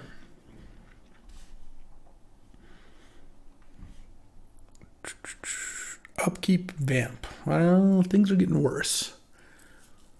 I'm probably just going to cast a Thirst for Discovery this turn. Is that what you vamped for? Who knows? That's kind of what it feels like. Oh, well, that's actually a pretty good draw, too. So let's go Sylvan. Thirst in response. Birds. All right, let's hope this isn't a Gristlebrand or Archon of Cruelty or whatever. Yeah, I don't know if Sandy vamped for the island or the Thirst, but this is the play I predicted was going to happen. Gristlebrand, okay. Well, the upside to Gristlebrand is I do have Elspeth Conquers Death. So... oh man, is it going to be a makeshift mannequin so it doesn't even exile? Funny. Alright, well, it's Sylvan. I guess I can't even... wow, I can't even Sylvan it into play? Classic.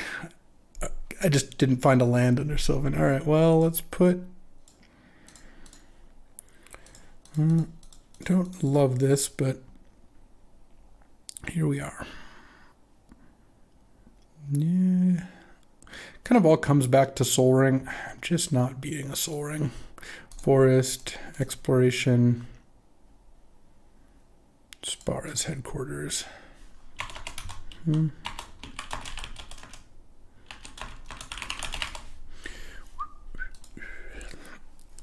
I assume I lose here. Like, I don't know how you could draw a million cards and not... I mean, you untapped with a Gristlebrand in play. And literally infinite life. So, yeah.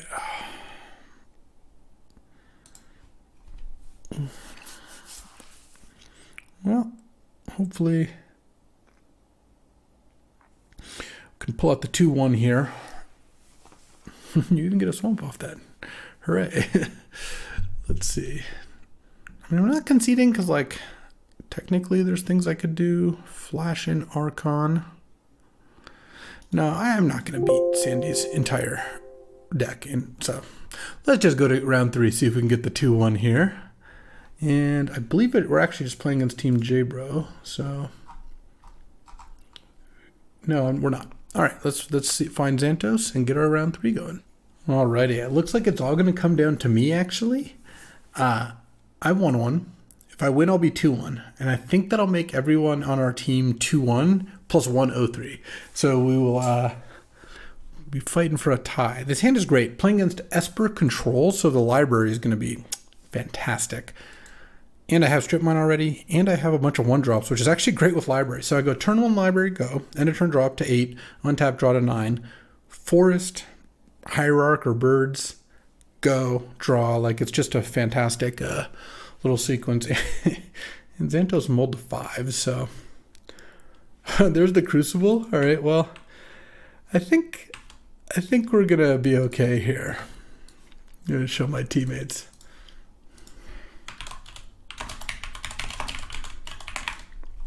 Okay, so end of turn. Let's draw.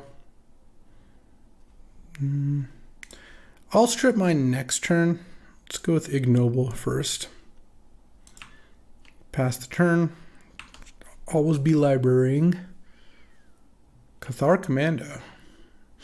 That's actually pretty good. Like, one of the ways to try to punish library is to get aggressive. I don't think it's gonna pan out exactly, but you know, it's better than doing nothing. Let's go strip mine. Oop. Don't want to strip mine myself. Strip mine your planes. Floating mana. Okay. Okay, yeah, I didn't think so. I have 8 cards in hand. Let's go Utopia Sprawl. What is this double click thing going on? I kind of feel like that's Magic Online, not me. I'm actually going to name green is probably fine. 7, draw, go to 8. Yeah, there's something going on there. And then, do I play Sylvan or do I play Birds? Honestly, I think here I just play Birds. I have a lot of cards, so the more mana, the better.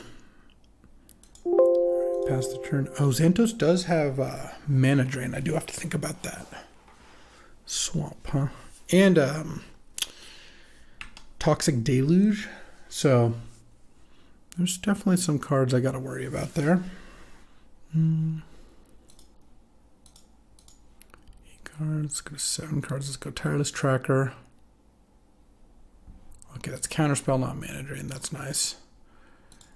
Draw. Now I'll play Sylvan. And pass the turn here. I'm going to go to 11. Have access to tons of mana. Next turn. Ooh, are we playing something? I'm probably going to want to play Palace Jailer. I could also play Crucible, even though there's a Cathar Commando out, just to get 1 strip mine in. And kill the Cathar Commando. So I might do that. Oh, am I getting Fallen Shinobi'd? No? Okay, okay. Let's see. No plays, huh? Oh, Cradle? Okay. And a 4th Eorlingus. I could Palace Jailer and then I'd get something blown up. But I think that's okay. So let's put on top. On top. Oh wait, I can't Palace Jailer because this is green. Let's go draw with library.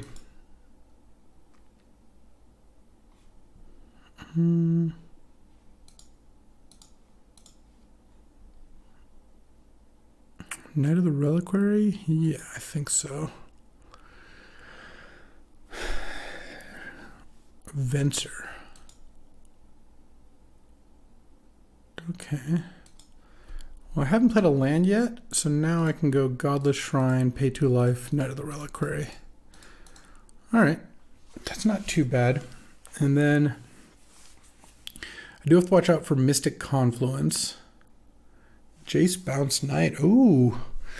Okay. We're getting busy here. I think I'm still fine. We'll see, but I guess it doesn't really matter because I'm going to play Cradle this turn.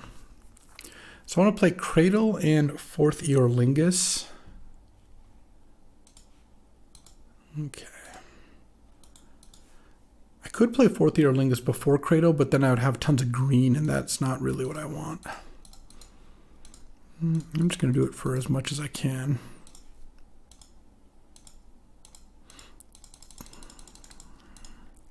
X equals 7. And then attack Jace the Mind Sculptor, attack Xantos. That leaves 5 blockers back. Attack Xantos. And I think I'll leave 4 blockers. All right. So this kills Jace, makes me the Monarch, and puts a bunch of blocking 2/2s into play. And then next turn, I can either play Crucible and go for Strip Mine, or Palace Jailer, or both. All right. And that'll do it. That'll do it. All right. Won that game. Oh, definitely want Voice of Resurgence. Great voice. Oh, I never even changed the... Oh, yeah, I didn't do that. Elspeth Conquers Death. I'm kind of liking Fairy Mastermind. If I board an island... If I board in Breeding Pool, Zagoth Triumph Island, I get a Fairy Mastermind. It's good against Planeswalkers, good against... Yeah, I kind of like that. I don't think Snuff Out looked amazing. If I take out Scrubland, Godless Shrine, put in Plains, take out Forest, put an Island, Zagoth Triumph, Breeding Pool, and then I need to put in the Fairy Mastermind itself. I can probably take the Rex Sage out. Yeah, I have a bunch of fetches that are a fetch that can get the 2 Triumphs. I have enough ways to do this. I just think Fairy Mastermind's going to be pretty good. Do I want Time Spiral? That one might be okay too, actually. But that one I'd actually have to cut a good card for. All right, let's go. Let's just do this. All right, on the draw once again. See if we can hit a little library action. Library is very good in this matchup. And I have the strip line, so. I am warned, though, that Xantos has Lotus, so I do have to watch out for that. Oh, this looks pretty nice. I got the Fairy Mastermind, at least. But Xantos also does have Toxic Deluge, so that's another concern. Yes, Exploration. All this hand needs to do is draw lands. Because if I draw a land next turn and I can go Tireless Tracker, play a land, that'd be huge. I'm a little worried about Counterspell, but I can't. Mana Confluence. Oh. Can I just draw a blue land? That'd be awesome, actually. Oh, I did. Play that. Play Ignoble Hierarch. I'm just sensing Mana Drain. I was not going to play Tireless Tracker into Mana Drain. Not interested. I actually don't think I attack because I don't really want to trade for Cathar Commando. Let's just pass. Okay. Because also Mana Confluence means you don't have another blue land. Yeah. Playing a Mana Confluence as your second land is very costly. So if Xantos leaves up Mana Drain mana again. Okay. Prismatic Ending the Elf. That means he probably doesn't have Toxic Deluge in hand either. That's not so good. Just pass. All pain lands over here. Let's do Fairy Mastermind. Okay, no plays, huh? Land? Land is nice. Send with this. Okay, if we want to do this, happy to. If the Fairy Mastermind lives here. Oh, you did have Cathar Commando. Funny. I'm just really getting the sense of Mana Drain, which I might not be able to play around forever, but Fairy Mastermind goes a long way. End of turn, I'm going to activate this, draw 2 cards. And I can just kind of sit back on the Mastermind. Really smart to board it in. And I don't know, I don't really see a reason to play a card into, not a face-up Mana Drain, but like it feels like Xantos has Mana Drain. And letting Xantos Mana Drain into a big spell seems like one of the easiest ways to lose. Vindicate the Fairy Mastermind. All right. Well, that's fine, I guess. Also, playing Mana Confluence as your second land. Oh, Torsten. No, that's not great. Oh, Voice of Resurgence. Okay. I mean, I guess that does it. That just makes it happen. Land? So brutal. Yeah, I guess I do it anyway. I really wanted to draw a land there to go with Tireless Tracker. I'm going to have to settle for playing a Ramanop. It wasn't Mana Drain, but because it doesn't do anything either, but Ramanop can do something next turn with Peatland. I really didn't want to play Tireless Tracker and have it get immediately killed. All right. Oh, I can also just block. Actually, why don't I just do that? Actually, I kind of like that. I don't know. Xantos only has 3 cards in hand. All right, I guess I'll play the tracker now.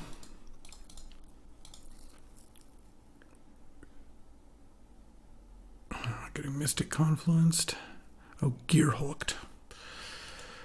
Yeah, all right. Okay, play Jetmir's Garden, pass the turn. Well, if I draw a land, I can play Torsten, and if I don't, I can play Primeval Titan. Obviously, there's a lot I lose to here, but I'm going to take 5 down to 7, tap this down to 6. I'm not even dead next turn. Okay. Yeah, I'll take it. I mean, this seems doable.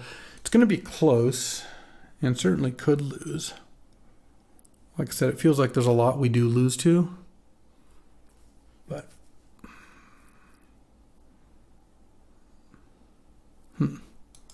Teferi, Hero of Dominaria. Okay.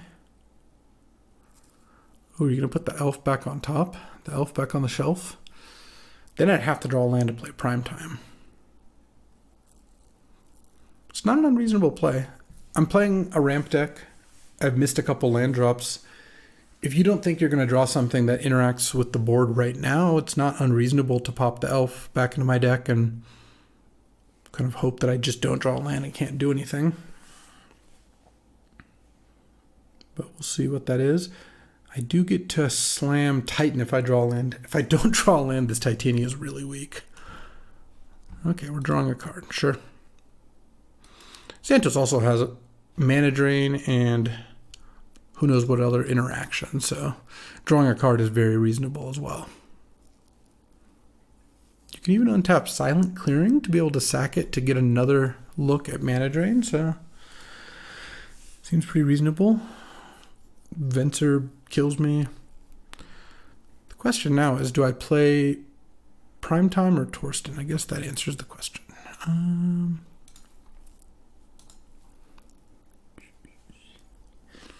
Come on, you're not going to counter Utopia Sprawl. If you're thinking about it, that's a bad sign for me. I guess at this point I'll name green, sure.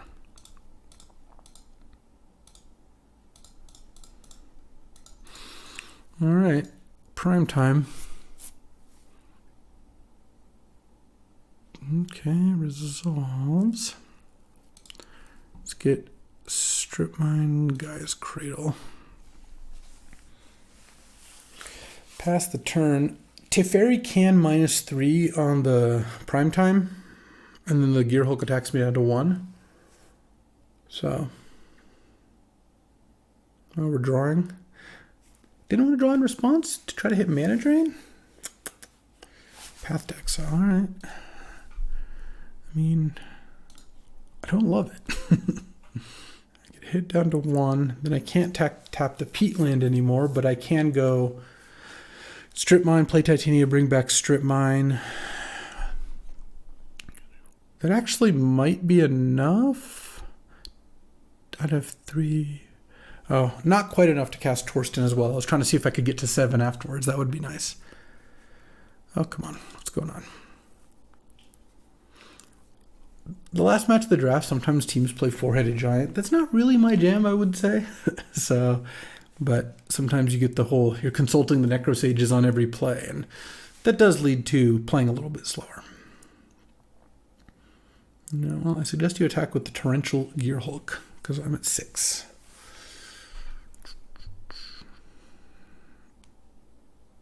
What is this? Oh, jeez. Okay. Yeah, you just make a drone and I'm basically dead. Palace Jailer doesn't even do it. I need life gain. I don't even think I have life gain. Okay, looks like game 3. Oh, man. Now you're going to Kaito, sure. And then you minus on Teferi, sure, yep, dead. Elspeth Conquers Death, huh? Kills Torrential Gear Hulk and Kaito. Doesn't sound crazy. It is another big sorcery. I guess I'm not like that keen on putting another big sorcery in my deck. All right. Well, let's battle. Let's hope we go turn 1 exploration, land birds, turn 2 strip mine Ramana. Game. Also, just resolving a Voice of Resurgence on turn 2 would really put a crimp in Xantos' style, because it's so good against counterspells. You have to like path it, which pathing early is always a huge cost. All right, I would like to play first. Look at this hand. Look at this. All right. Temple Garden, pay 2 life, play exploration, peatland, birds. This is the high leverage play, where if I draw an untapped land, I have a turn 2 Undermount Adventure. I could have played Elvish Reclaimer to try to activate it next turn, but I think going for the the Undermount Adventure before Xantos can have a counterspell up is great. And then my fallback plan is play Jetmir's Garden, play Reclaimer, say go. Oh no, Xantos has to have Lotus. All right, let's hope that we don't get Lotus too hard, because you don't tank this long on turn 1 on the last game of the draft when you don't have like at least something that you could do, and you're not going to go turn 1 Plains Path to Exile my bird. That doesn't really accomplish much, so it kind of leads me to think Xantos has a Lotus over there. Land go, okay. Land. Not quite. Okay, well, Reclaimer's something at least. I'll name red here. Play this. Oh, actually, maybe I should have named blue, but whatever. Pass the turn. So now, the part that I don't really like is that Xantos now gets to just go island and have up counterspell and manager, and I really wanted to slip in the Undermount Adventure under that, because that would just basically be game. But getting an Elvish Reclaimer out is pretty good. If I draw a land, I could just play the Undermount Adventure, hope it resolves, and then use Reclaimer. I could also slow play it, or I just like pass and then reclaim. I guess sacking Jetmir's Garden to get strip mined, but that it doesn't quite do it. At least not without a way to recur it, because I guess it would make it so if Xantos didn't have triple blue, I could resolve the Undermount Adventure. Oh, Plains. Oh, see, there was a Lotus. I knew it. All right, what 5 mana play are you going to slam with this Lotus? Because you're not, against a green deck, you're not going to play Lotus and not use it. Could it be Teferi? Who knows?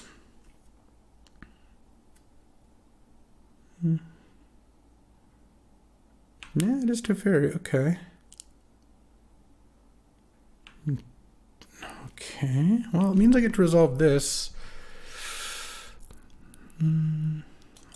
I'm just going to play both my lands, I guess. It would have been really nice to draw one of the Hierarchs for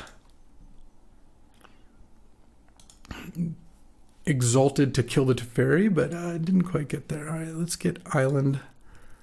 Just play it. And I don't think drawing really does much for me, because I shuffled. I guess I could replay the Elf. Yeah, I guess there's no real big reason not to just draw here. All right. Well, this is pretty good.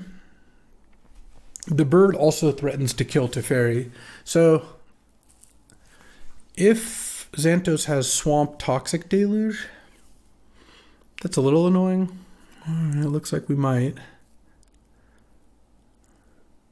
Oh, just Vindicate. Okay, that's a lot better for me. So now if Xantos doesn't have an instant speed removal spell, the initiative is actually going to let me put 2 counters on the bird and then attack the Teferi. All right, so no Path to Exile is what we're asking for here. Let's do it. Let's go to the Forge. Make this a 2/3. Draw. All right, that's not even terrible.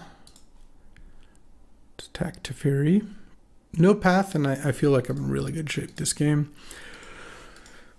Path would be annoying. Looks like no path, though. Oh, nice.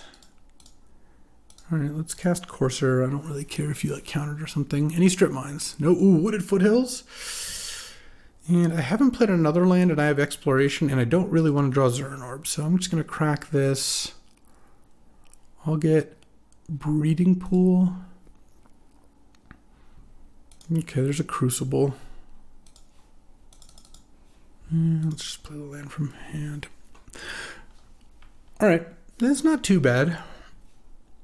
The Crucible plus Nurturing Peatland is a pretty good little draw engine, especially with Exploration. So that's a good fallback. And I still have the Undercity going. So being able to kill the Teferi was big. If I wasn't able to kill Teferi, I would have felt a lot worse about this game. But Xantos not having the path, meaning the birds could attack the Teferi at 2-3, was like perfect. And still a lot of game to play. But oh, Kaito, that's not so bad. In fact, does that even do anything? I guess if you +1 on the Courser, sure, then my birds can't quite kill it, but that's not that impressive. All right, especially that's your whole turn. Let's just do the trap. That's fine. Nug you for 5, draw my Crucible. I guess I might as well play this. No. And then play Crucible and Nurturing Peatland into drawing that is pretty good, because then I can cycle it, and I don't need to do it now, so can't attack or block. I guess I get to attack Kaito. So, all right, overall a productive turn, and also like the Undercity really gets fierce because I get to draw a card next turn, which is great, and then the Throne of the Dead 3, reveal the top 10 cards of your library, put a creature into play from among them, any creature, with 3+1/+1 counters and hexproof until your next turn. I mean, there's a lot of things I could hit that'd be pretty good. Kaito is safe this turn. I also have a bit of a draw engine going with Crucible, Exploration, Nurturing Peatland, so I think it's going to be on Xantos to try to answer like multiple things, and the best play you had last turn was just a Kaito, so that's feeling pretty good. Toxic Deluge would be okay, but even then I think I'd feel pretty good with this whole engine going, and the Undercity is a big part of that, of course. No plays. That smells like a Mystic Confluence, but okay, let's cycle this thing. Draw the Knight. Ooh, a Cradle. I know I might not want to use a land drop on the Cradle, but it is not bad. Okay, Tireless Tracker. That I do want to find. So I guess I go Nurturing Peatland, draw a card. Sylvan Library. All right, so then I go Tireless Tracker. And I think playing the Nurturing Peatland from the graveyard is going to be the best. And if Tireless Tracker gets confluenced, then so be it. Not even sure what you would do.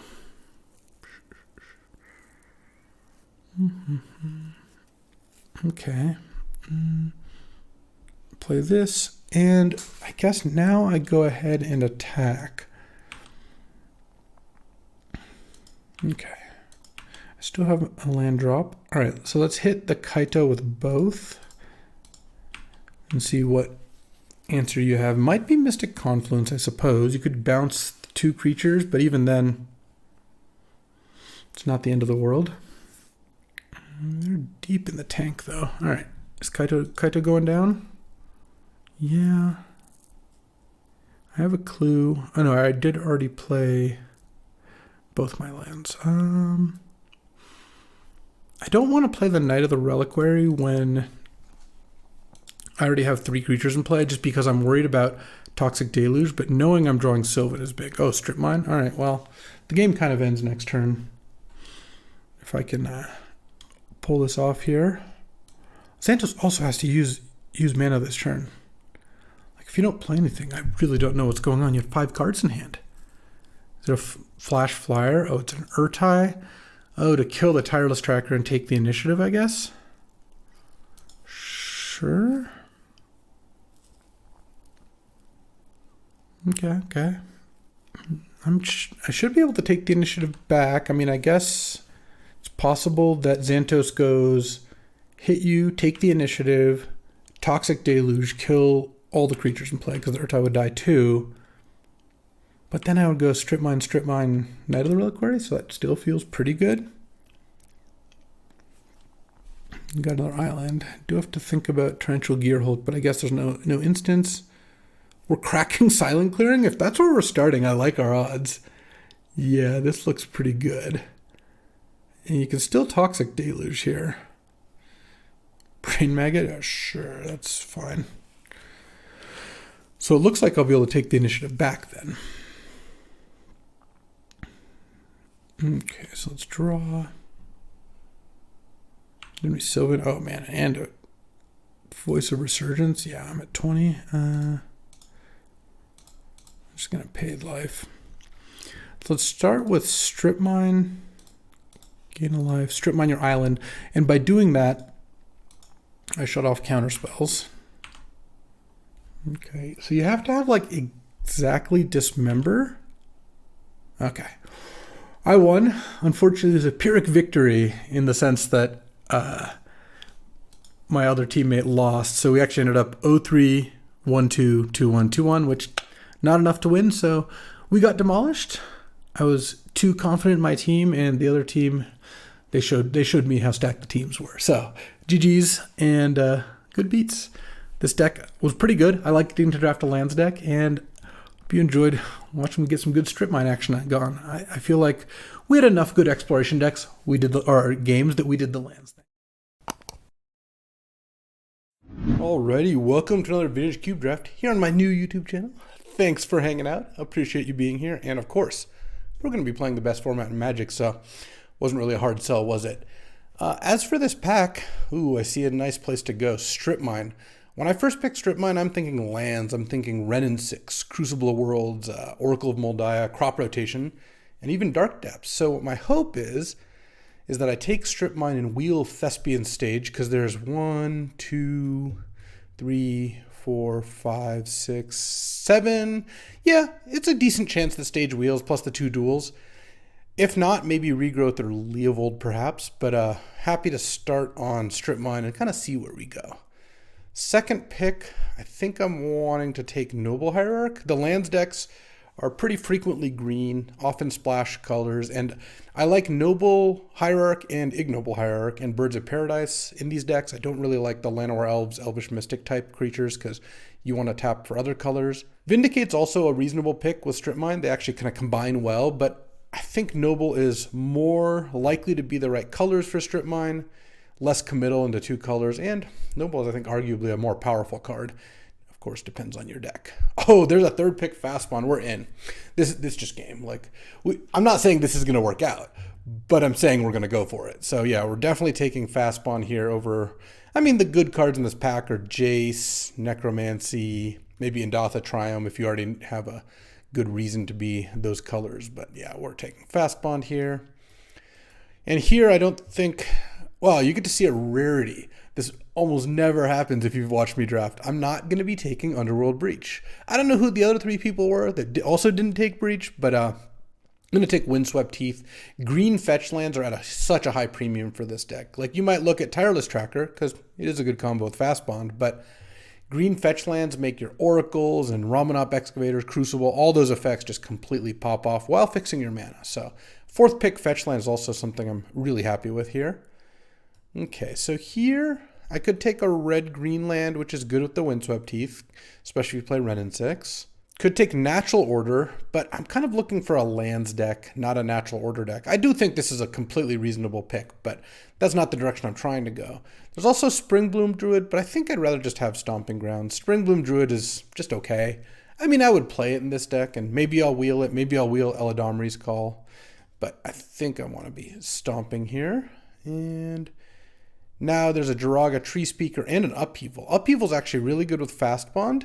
Gives you a good high-end card to play. And I'm not trying to be the mono-green ramp deck, not out of just stubbornness because I don't want to do it.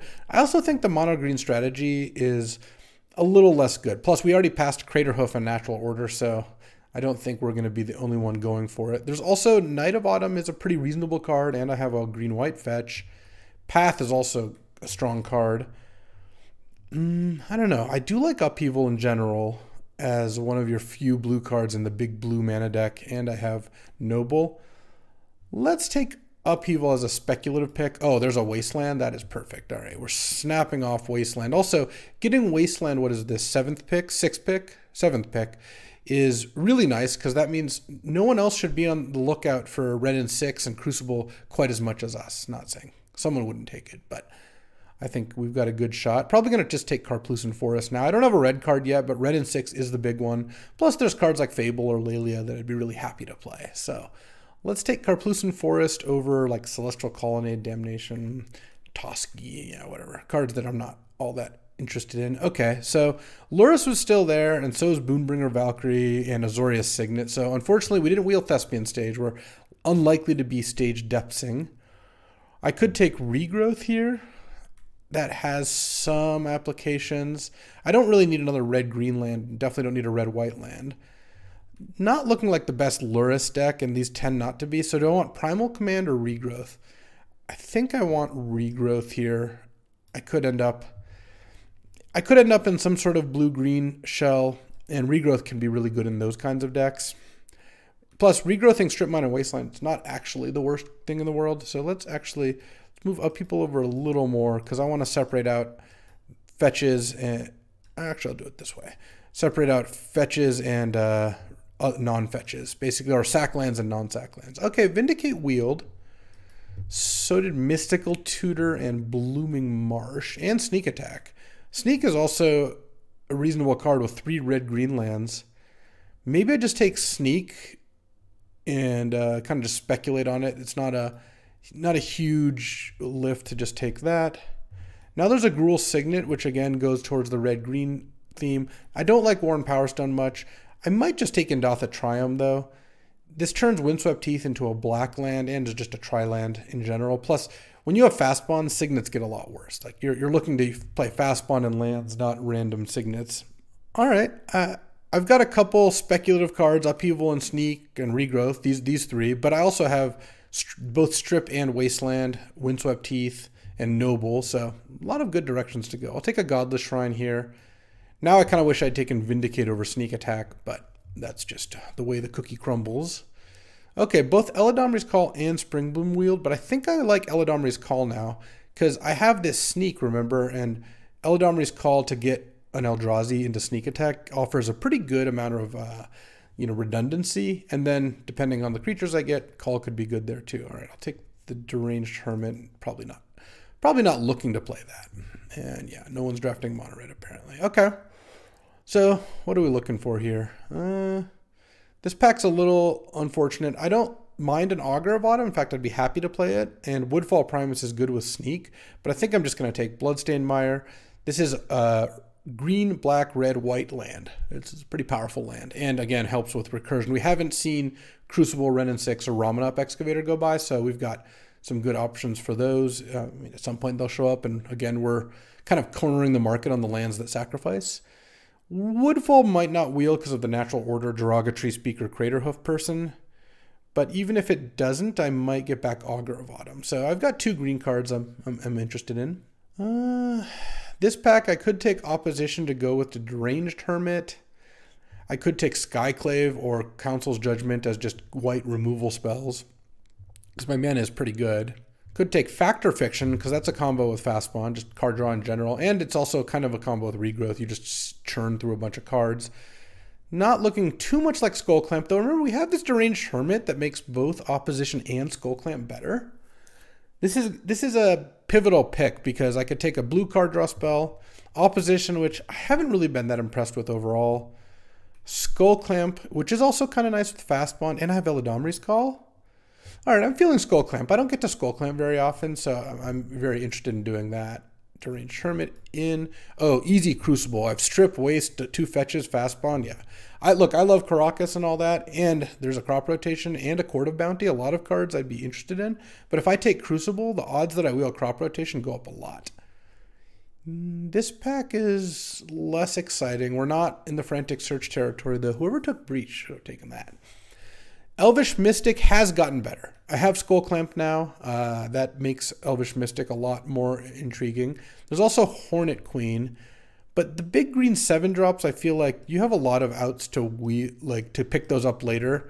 Like, it's not like Hornet Queen's that much better than Avenger of Zendikar, or there's a Woodfall Primus, even though the Skull Clamp combo's there. There's also Metamorph. Metamorph's kind of interesting with, not with Skull Clamp, but with Deranged Hermit and with Eladamri's Call. Okay, I think I'm going to go with the Metamorph here. There's also Winter Orb, but Winter Orb might actually just be bad in this deck. Who knows? Utopia Sprawl I generally like in these decks, but now that I have Skull Clamp, I'm a lot more inclined to want Elves. Maybe I should have taken Elvish Mystic. I wouldn't have been surprised. But Metamorph, Eladamri's Call is a nice combo. There's also a Maelstrom Pulse, which is a fine card. Kenrith, which is kind of just a fine card. Same with Kitchen Finks. I'm interested, I think, in Mesmeric Fiend. I don't think I want Ancient Tomb that much, though. Ancient Tomb is a really powerful card. I have Crucible it's good with. It's good with Hermit. It's actually kind of good with Skull Clamp. No, Ancient Tomb is just a busted card. Let's just take really high power level cards. Oh, definitely in for Elvish Reclaimer to go get my Strip Mine. I mean, Bayou's not bad, but both my fetches already produce green-black, so even though the Windswept Teeth, it's tapped. But no, it's actually, you can get untapped black with Godless Shrine. Yeah, there's no strong reason to do that over just taking Elvish Reclaimer here. And here's a Finale of Devastation. It's kind of nice that you can get Elvish Reclaimer for just 3 mana total. There's also a Tithe Taker, which is a really good combo with Skull Clamp. I think Tithe Taker is a good disruptive card. Look, this combos with Skull Clamp because it gives you 2 creatures to clamp.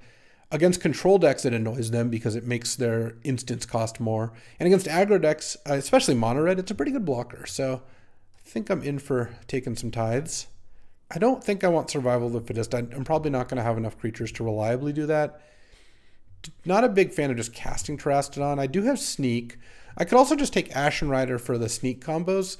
At this point, I'm probably not playing Upheaval, but I could easily support Sneak because it's a good way to convert all the extra cards from Skull Clamp into action. I don't like Horizon Canopy all that much. Even with Crucible, it's, I think, kind of mediocre. Let's take Ashen Rider because that's actually a good clamp target. And then now Augur of Autumn is perfect. I think better, yeah, we don't even have anything to Time of Need for. I do like Elspeth Conquers Death as well, but given where I'm at, Augur is looking great. Oh, Skyclave Wield. I didn't even know that this is worse than Council's Judgment, which was also in the pack. So happy with that. Oh, I'm going to take Yawgmoth here. As much as I like Overgrown Tomb, this is like a second Skull Clamp. It turns your creatures into cards. It makes this throwaway Deranged Hermit that we got really late really strong. Okay, now we definitely take Hornet Queen. And, oh, Utopia Sprawl came back. All right, I'm not turning that down. I don't think I want Orcish Lumberjack, though. It is cute. I think Utopia Sprawl is good. It's just hate on Fire Blast. No one wants the Heartbeat anyway. Okay, I'm liking what I'm seeing. I would love to see a Zuran Orb. No one else at the table is going to want it. But Fastbond, Zuran Orb, Crucible is infinite life, infinite mana. So that's pretty good. Oracle of Moldiah would be really strong. Rendon 6 would be a nice duplicate Crucible. Looking really good on my mana. Just having 2 fetches, a Tri-Land, and a Stomping Ground kind of covers all my bases mana-wise. Wouldn't mind a few more Skull Clamp combos, but overall I like it. Something like Swords to Plowshares wouldn't be bad. Oh, there's the Zuran Orb. We're going to try to wheel that. And then we get to take Demonic Tutor, which is a backup Strip Mine, backup Crucible. Obviously works with Sneak. And then, we can assemble the Zuran Orb Fastbond combo by... If Zuran Orb doesn't wheel, I don't know what's going on. This pack is strong. There's Vendilion Click, Resto, Deep Forest Hermit, Birds, Collective Brutality, Triumph, Shelldock. I'll be very disappointed if Zuran Orb doesn't wheel. Oh, there's the Renin 6. There's also a Prismatic Vista. There's also a Palace Jailer. All these cards are pretty busted. I think, as much as I don't like passing Prismatic Vista, I think I can afford to not take it. Am I supposed to just take Ren in 6, or am I supposed to take Palace Jailer and hope Ren in 6 comes back? It's not 0 that this will wheel. No, who else should want it? It's such a good card for me, but so is Palace Jailer. And I have both Eladamri's Call and Demonic Tutor. There's also Mind Twist, but I'm just going to take Palace Jailer and hope for the best here. Ooh, Oracle Moldiah. I will take that one too. Over like Liliana. Tropical Island doesn't even actually do anything for me. Okay. That was a tough pick, the Palace Jailer Vista Renin 6. If Renin 6 doesn't wheel, I would kind of wish to have just taken Renin 6, but yeah, what can you do? Not really looking for Rafellos so much in this deck. Magda's not actually crazy because I have a couple ways to cast it early. Not into Cabal Therapy here. Plateau is interesting because it just adds another red-white source for my Sneak / Eladamri. Oh, I have tons of white cards. There's also Recruiter of the Guard, and one of the reasons I like Recruiter, I think, is it can get Skyclave, Oracle, Palace Jailer. Can't get Yawgmoth, sadly. Can even get Hornet Queen and Metamorph, yeah, and you can Skull Clamp the Recruiter. That's enough, I think, overall. Pretty happy with this Ancient Tomb pick, by the way. The way this has worked out, Ancient Tomb has been really good. I do like Esper Sentinel. I don't mind. This isn't looking like the best Breach deck. I mean, I do have Ashen Rider, but that's about it. I also like Cathar Commando, but I think I'm just going to take Sylvan Library. With a couple of fetch lands, Sylvan is such a great way to just make sure you get access to a bunch of cards. Really good against control decks. And this deck's looking pretty solid against aggro with like Tithe Taker, Apparition, Augur. Well, not Augur. I thought that was Knight of Autumn, but yeah, Augur is medium against aggro. Palace Jailer can be very good, and so can just Deranged Hermit, Ashen Rider sort of deals. I'm liking where we're at. This is a good lands deck. We can get another couple of things here. Okay, so now we have the option between Tidehollow Sculler as a good disruptive piece, Ulamog to pair with Sneak Attack. Ball of Omens is medium. Don't think Meathook Massacre is where we're at. So do I want Tidehollow Sculler, which is an effect I wouldn't mind having, or do I just want to take an Ulamog just to make this Sneak good? I think with Eladamri's Call and Demonic Tutor, I think Ulamog seems pretty good. We're a fairly consistent Sneak deck as well. Like the Sneak pick actually worked out pretty nicely. Yeah, this is looking good. We're not really missing anything. I would really like that Zuran Orb to wheel. We have 3 picks left till we find that.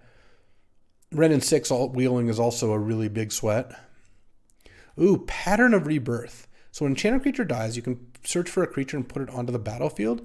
So I put it on something, and then I Demonic Tutor, I Skull Clamp it, or sack it to Yawgmoth. Yeah, that actually seems good enough. I'm going to take it over Dark Confidant and Thalios, funnily enough. But Pattern of Rebirth to get Ulamog or Hornet Queen or Ashen Rider, though I guess getting Ulamog, you don't get that cast trigger still. Pattern's interesting. Don't mind it. Now there's Eternal Witness, which works nicely with Skull Clamp and getting back things like Demonic Tutor or random creatures that have died. There's also Beside You, which has been solid, but I think you're not critical. And then this isn't really a Triumph that helps me. So let's just take Eternal Witness. Okay, Zuran Orb did wheel, and I've got to go for it. I mean, as much as a Deep Forest Hermit and Resto would both be good, I'm not above it. Ren 6 didn't wheel. Yeah, that is unfortunate. Palace Jailer is so good, though. And I already have a Crucible, so let's take Nurturing Peatland. We're not going to be... I don't think we're going to be in the business of casting Chandra of Double Red. Trinket Mage for Zuran Orb and Skull Clamp is cute, but I have no ways to fix blue very easily. I think we just take the green-black land. I'll probably take Flicker Wisp now, because Flicker Wisp is good with a lot of my different cards. I do like Endurance as well, but that's not where we're at. All right, I'll take Magda. Okay. The only disappointing thing was we didn't wheel Ren in 6, but I think other than that, I like everything that worked out. I do need to make some cuts, though, so we'll have to look to see what doesn't make it. I kind of like all these creatures. Hornet Queen might be my worst one. Oh, Cathar Commando is also interesting. I mean, there is Through the Breach, but I already have Pattern and Sneak Attack and Pattern. Oh, Sculler Wield too. Okay, well, let's see where we're at. I kind of feel like this is going to be difficult. I'm just going to axe the Regrowth. Actually, and last pick, Thalia. I might not main deck Thalia, but also I might. Let's go to deck building. This is going to be intriguing. I'm probably not going to be able to afford to keep Hornet Queen in my deck, am I? Okay, so let's take out the lands. There are a lot of them. So this is 29. So 29 cards. I need to cut like 6 or 7. Okay. I should probably cut Thalia and just sideboard that one in. Probably have to cut Utopia Sprawl. I do like Utopia Sprawl, but I have Fastbond and Noble as acceleration, and I already just have to make some tough cuts. Also, my curve isn't super high. Like, discount the big creatures because I'm gonna be cheating those in. Okay, so then I can cut the Hornet Queen. I think Deranged Hermit kind of does its job better. But I have so many creature tutors, right? Because I have Eladamri's Call and Demonic Tutor and Recruiter. So every creature, and that's part of the reason I think the Palace Jailer pick over Ren and 6. I still kind of stand by it. Even if I knew Ren and 6 wouldn't wheel, Palace Jailer just is so messed up. So do I have to drop one of the combos? Let's see. What would happen if I dropped Sneak? I would take out these 4 cards. And what does this get me? Well, I still have Disruption with Tide Hollow Sculler, Tithe Taker, Cathar Commando against non-creature decks. Against creature decks, I mean, Skyclave's kind of both, which is why it's so good. But against creature decks, I have Skyclave, Palace Jailer, Yawgmoth, and that's not too bad.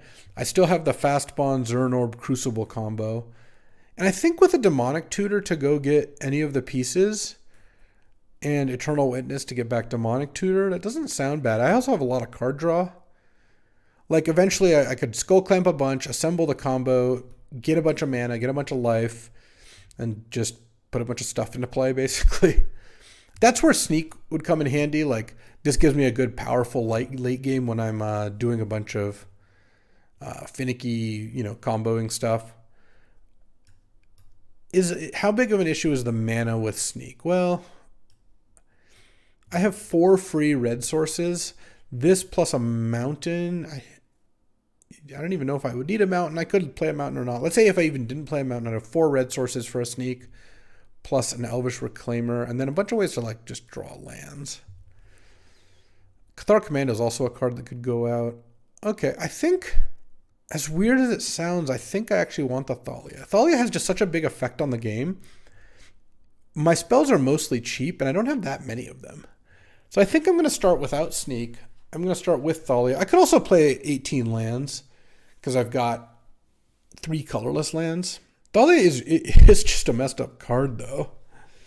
Because my mana's got to be great, right? Let's say when I'm not playing red, I've got 3 tri-lands. These 3 are all tri-lands.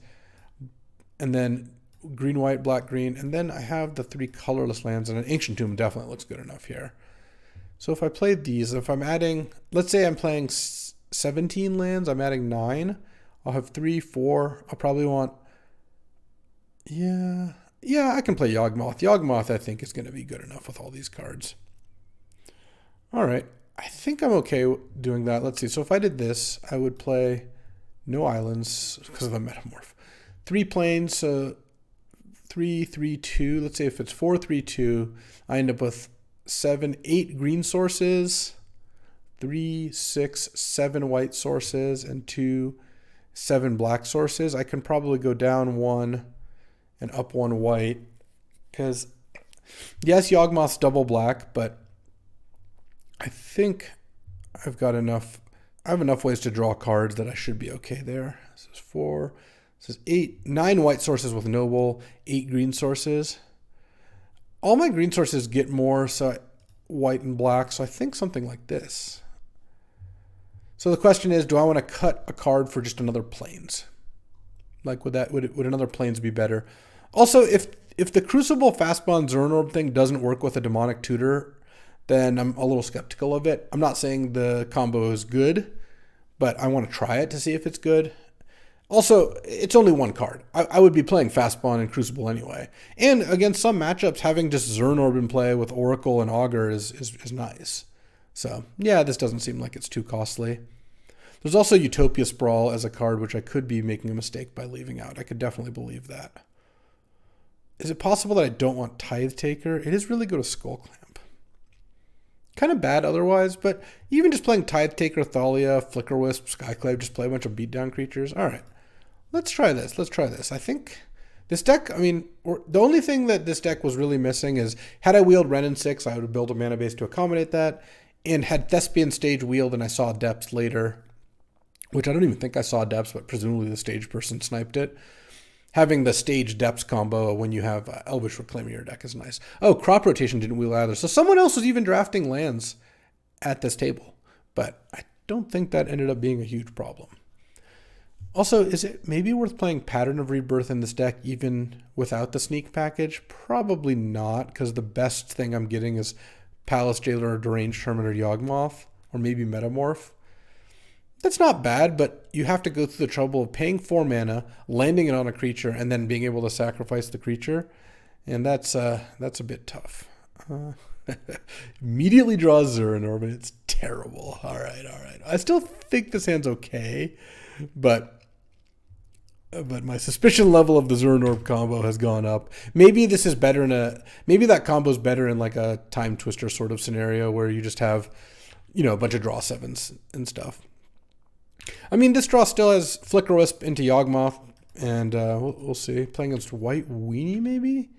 It's not like I really want to just run Flicker Wisp out, but, I mean, here we are. They're going to Mana Tithe me? I guess not. Here, I'll threaten Mana Tithe against them. I could actually play Zuran Orb in case they play a Wasteland. I might be giving up on 2 life.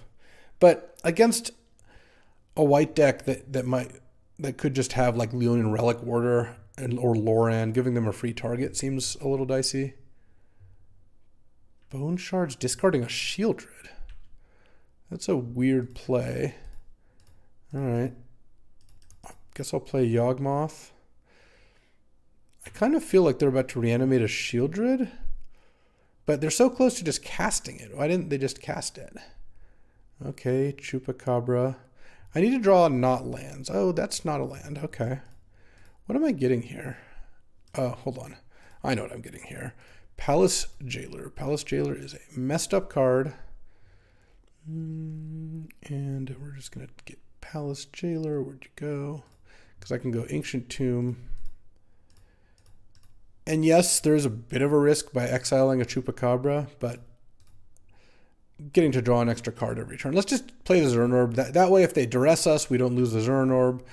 At this point, we do a Skyclave. And, maybe they'll play a Wasteland or a Strip Mine or something like that. So now in order for them to take the Monarch back, they have to hit me with a creature, which is pretty difficult, given that they have no creatures in play and I have a creature in play. Obviously not impossible, though Skyclave helps. I'm still really confused as to why they discarded Shieldred. It feels like they have a reanimation spell. It's the only thing that really makes sense to me. A White Plume. Okay, it's a risky move because they have initiative now. If they don't have a removal spell or another creature, then I'm going to go Skyclave your White Plume and take the initiative. But I kind of feel like they must. I mean, maybe they don't. Oh, there's Fastbond. Okay, we got 2/3 of the combo now. Let's do this. Skyclave your White Plume. I mean, if this works, I feel like I just win. Oh, wow. Is this work? Okay. Okay, I guess I'll get a Plains here. No. My double black card's in my graveyard, but actually I should still get the Swamp, because what I think I'm going to do is I'm going to crack this. Well, I'm going to play Fastbond, play a land, and I think I crack the Nurturing Peatland because I could draw Crucible here. Oracle of Moldiah. Let's play the land anyway. And let's just pass. Obviously, I can't play that.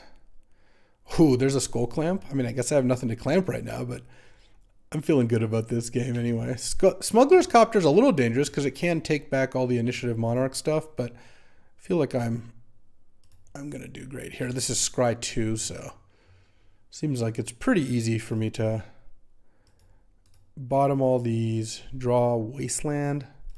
Oh, they are going to get to take back their initiative and Monarch, but I guess I am drawing a Deranged Hermit. Okay, so let's go equip to Palace Jailer. So what I'm going to do here is... Oh, are they thinking of killing it in response? let's see. So I think I attack with these. If they kill the Skyclave, then they can get a blocker, but then it blocks the 3/1, and that still works out for me. And then after post-combat, what I'm probably going to do is put the Skull Clamp on the Oracle of Moldiah, because I think that's the card they're most likely to want to kill.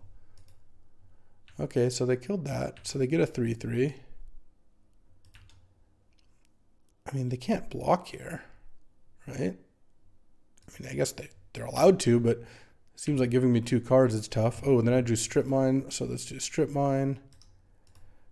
Okay, I'm actually not unhappy with the Zuran Orb right now as things turn out. Let's play Windswept Heath. Let's crack it. Go to 10, because now the extra lands off that is really nice. Oh, now I get to play Bloodstained Mire. Let's crack it. Go to 8. Get it. Godless Shrine. I guess. Oh, there's the Crucible. So 1, 2, 3, 4. So I can't play Crucible this turn, sadly. Which means I don't think I pay the life here, but I will play Deranged Hermit. Go to 6, and then, I mean, I guess, well, no, there's no real way. I actually want to leave Crucible on top because I don't want them to be able to make me discard it. So I'm just going to strip mine of planes here. And then if they have, oh, I guess I was drawing it anyway off the thing. Well, there's the Eternal Witness to get it back. Here it goes. So I guess now if they have a creature, which isn't a very hard ask, they get to attack with the Copter. They take Monarch and Initiative. Palace Jailer's effect on the Ravenous Chupacabra ends. It comes back into play, probably kills my Oracle of Moldiah. And then next turn I get to draw my deck and add infinite mana, and I guess I just need to worry about getting decked at that point, but I get to strip all their lands too. I guess I get to strip all their lands and probably kill anything they have of relevance between Yawgmoth and Skyclave, with the only limiting factor being I have 14 cards left in deck and I don't want to deck myself. Yeah, the Skull Clamp's actually not going to do anything this game, as it turns out. I mean, that's not true. It drew me 2 cards to get me kick-started here, but I don't think Skull Clamp is going to be... I do not believe Skull Clamp is going to go on the stack the rest of this game. Also, when they take initiative back, they get to scry 2. Not a big deal. Maybe put 2 counters on this, which is probably getting Skyclaved here. I guess I don't have infinite access to my graveyard because I have Eternal Witness and I have, and I can get back 1 card, which is probably Skyclave. Oh, I guess I can get back Flicker Wisp the Witness to get another card, but that takes a half turn. Also, if they don't have a creature, then the whole discussion's kind of moot, but I assume they will play a creature this turn. They know about the Crucible. They know about the Eternal Witness. Okay, so they're exiling to play Grief. They're going to get to Crew as well. Yeah, I get to discard Crucible. I guess I have to regrowth the Crucible then. Here's where a Recurring Nightmare would have been nice too. Okay, this goes away. They get to attack. I go down to 3. Even though I have Zuran Orb and effectively infinite life, I do have to kind of watch out so I don't just randomly die. I still am not understanding the Shieldred discard. None of the cards they've played so far have really explained it either. Like, I could buy that they only had 1 swamp and then they drew the swamps later. That's fine. But, Mountain, okay. But given what we've seen, it still doesn't really make sense. All right, so they get there. They get to immediately get the Monarch, get the Chupacabra back. Killing Deranged Hermit. Actually, I think I'm going to pay the Echo for Deranged Hermit because I've got a... Well, actually, can I afford that? Let's see. If I pay the Echo, that's 5. Eternal Witness. Yeah, no, I can Eternal Witness Crucible. Because remember, with Zuran Orb Fastbond, sack a land, gain 2, replay a land, take 1. That's as you can do the math, infinite life, infinite mana. Unfortunately, I don't have access to anything else in my graveyard, assuming I use Eternal Witness. So I guess we're going to see what's left in my deck pretty soon here. My Bloodstained Mire gets no other cards at this point. I guess it only has 3 targets to start. Windswept Heath doesn't get that much more. Not that it really matters. I don't need to take cards out of my deck. So I get to scry 2. And let's see what their last card is. Recurring Nightmare. Okay. So now they get to put a Shieldred into play. Sure. And they draw a card and gain 2 life. Okay, draw. I do think I want to pay Echo here. Draw. Okay, go to 1. Zuran Orb, sack a forest. Let's go Eternal Witness. Crucible of Worlds. I'm at 3. All right, go 1 again. Sack this. Crucible. And then now I'm at 3, so let's just make sure I don't randomly sequence poorly and kill myself. So let's actually Zuran Orb. Zuran Orb. Nice, I like how it moves my board around all willy-nilly. Strip mine your swamp. Strip mine. Strip mine your plains. Strip mine. Okay, so killed all their lands. Let's just get that off right off the top here. Zuran Orb all my lands just to, again, make it such that I don't randomly kill myself. There could go without the the movement of the board over and over again, but you know, just Magic Online things, I guess. Okay, let's tap this Zuran Orbit. So what I want to do first is I want to kind of figure out what's left in my deck. So let's play Windswept Teeth. It doesn't really cost us anything. So cards left in my deck. I have Metamorph, Thalia, Cathar Commando, Augur of Autumn, Recruiter of the Guard. Oh, I can Metamorph Eternal Witness as well. Okay, so I've got a couple ways to do things. So let's start. I was wrong about Skull Clamping. We are, in fact, going to be Skull Clamping here, because that's the only way to move forward from here. So I'm at 10. I got to make sure not to die to Shieldred with Skull Clamp either. Okay. Let's just Zuran Orb all my lands away. This is cool. All right. I take back everything I said, Zuran Orb. You're you're cool. You're cool. Let's Eladamri's Call. And now we can Metamorph. What's the best way to do things? Because we can Cathar Commando the Smuggler's Copter.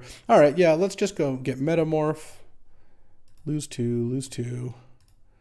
Play Metamorph. Copy Eternal Witness. And Eternal Witness back. I don't want Palace Jailer because I don't want to be locked into drawing. So I think I'm just going to get Skyclave. Yes, I'd like to use Eternal Witness's ability. Planes, I'm at 14. Yeah, I'm not in danger of just randomly nugging. Also, this combo plays out quickly. Like, it's not a lot of clicks. Because now I go Skyclave. Skyclave the Shieldred. Yeah, they're done. So what I was going to end up doing is Skyclave Shieldred, Smuggler's Copter gets killed by Cathar Commando, take a couple draws to try to hit Thalia and then attack them to death. Though I guess I would get Monarch, so maybe I wouldn't even draw to try to hit Thalia. All right, I don't want Sneak Attack against Black-White Disruption because they pick apart your hand. You want the most consistent cards. It's actually possible that I want Regrowth here. Thalia does not actually look good against them. So let's just go with the Regrowth here and fire it off. All right, they were done sideboarding as well. So what do we got here? All right, a keepable hand. I would like to draw another green source because then I have Augur Fastbond. So, oh, there's a green source. Let's go turn 1 Fastbond. Peatland. And then I'm actually going to pay an additional 3 life, basically, to 4 life to play a Cathar Commando. Because I think that's okay. I could have basically played this tap to get around playing it, but let's go Cathar Commando. The Rando Commando. And then draw and hit. And play Augur of Autumn. No reason to play my land yet. Not that it matters too much. Fetch land? No, Tithe Taker. All right, play my land, pass the turn. And if they kill Augur, no big deal. If they play a creature this turn, it's going to be ugly. I'm going to Palace Jailer them. Also, I could just hit a stream of lands off Augur here, and that would be sick. No lands. Let's send for 5. I think I just play the Palace Jailer now. That's why Palace Jailer is so sick. There's no creature in play, and it's still worth doing. I'm kind of getting the sense they have like a Wrath of some kind. But even if they do, at this point, it doesn't really matter. Like, if they go land Damnation, then I still have Monarch.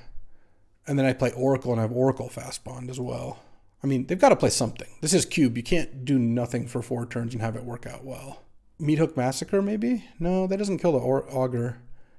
So that would be less good. Oh, Chupacabra, killing Augur. Okay. Well, I can't really pass up the chance to Oracle into some lands. Didn't Oracle into lands. I think we're going to attack with Cathar Commando. Offer the trade here. So the reason I want to offer the trade here is when I have Monarch going, you really want them to have 0 creatures in play because that means nothing wrong can happen. I don't want to attack with 2 creatures because then they just take 5, kill the Oracle attack, and take the Monarchy back. Or overthrow the Monarchy, as it were. But I also think attacking with nothing is just kind of cowardly because I'd rather get these off the board. So this punishes them if they don't block and they don't have a good follow-up because I have 2 blockers back. And there is a bit of a downside of attacking with or trading Commando because this is a little bit better of a creature than Chupacabra. But if they have 0 creatures in play, I can just start attacking them. If they have more, it's a little more dangerous. Okay. Shieldred is pretty annoying, actually, but I guess I have an answer to that. So let's go, hold on. I'm just going to take all the damage, I guess. Tithe Taker, so they can't even have any responses. Metamorph, copy Palace Jailer. Palace Jailer, your Shieldred. See, look, now I can attack for 4, and now I have lethal out. Still have yet to play an extra land off this Oracle or Augur bottom, but that's okay. Now am I getting meat hooked? Kind of feels like I am. Yeah, all right. I get a token. They're at 12. Let's attack for 1. I could play Deranged Hermit. I kind of want to just start getting some cards because I can also play Sylvan after this. They get to gain life here. That's fine. Regrowth and Recruiter of the Guard. Let's just play Sylvan, and then next turn I can regrowth Palace Jailer if they play a creature. I mean, I'm assuming I'm drawing a land between Sylvans and stuff. Vamping. Uh-oh. That's a little scary. A haste creature would be really bad for me. I feel like I should be winning more this game, but I've somehow managed, like, the rest of my deck is like all lands. I think the rest of my deck is more than half lands. Yeah. I have 12 lands in the 22 cards. White Plume. Okay. Okay. I don't know that that's quite good enough to win the game from here, but we'll see. Initiative is a powerful effect. I think I should be able to take the initiative back soon enough here. If they don't have another creature this turn, I'm feeling very good about my chances because as funny as it is, I think I'm going to regrowth the White Plume. Or not the White Plume. Well, yes, the White Plume, the Metamorph. Put on top. Definitely not paying any life to Sylvan. Phyrexian Metamorph. Land. Go down to 5. Metamorph the White Plume. Get a forest.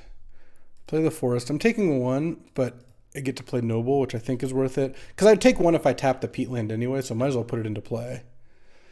I'm on 4. I actually need to find that Zuran Orb pretty soon here. They have to have 2 removal spells to get through.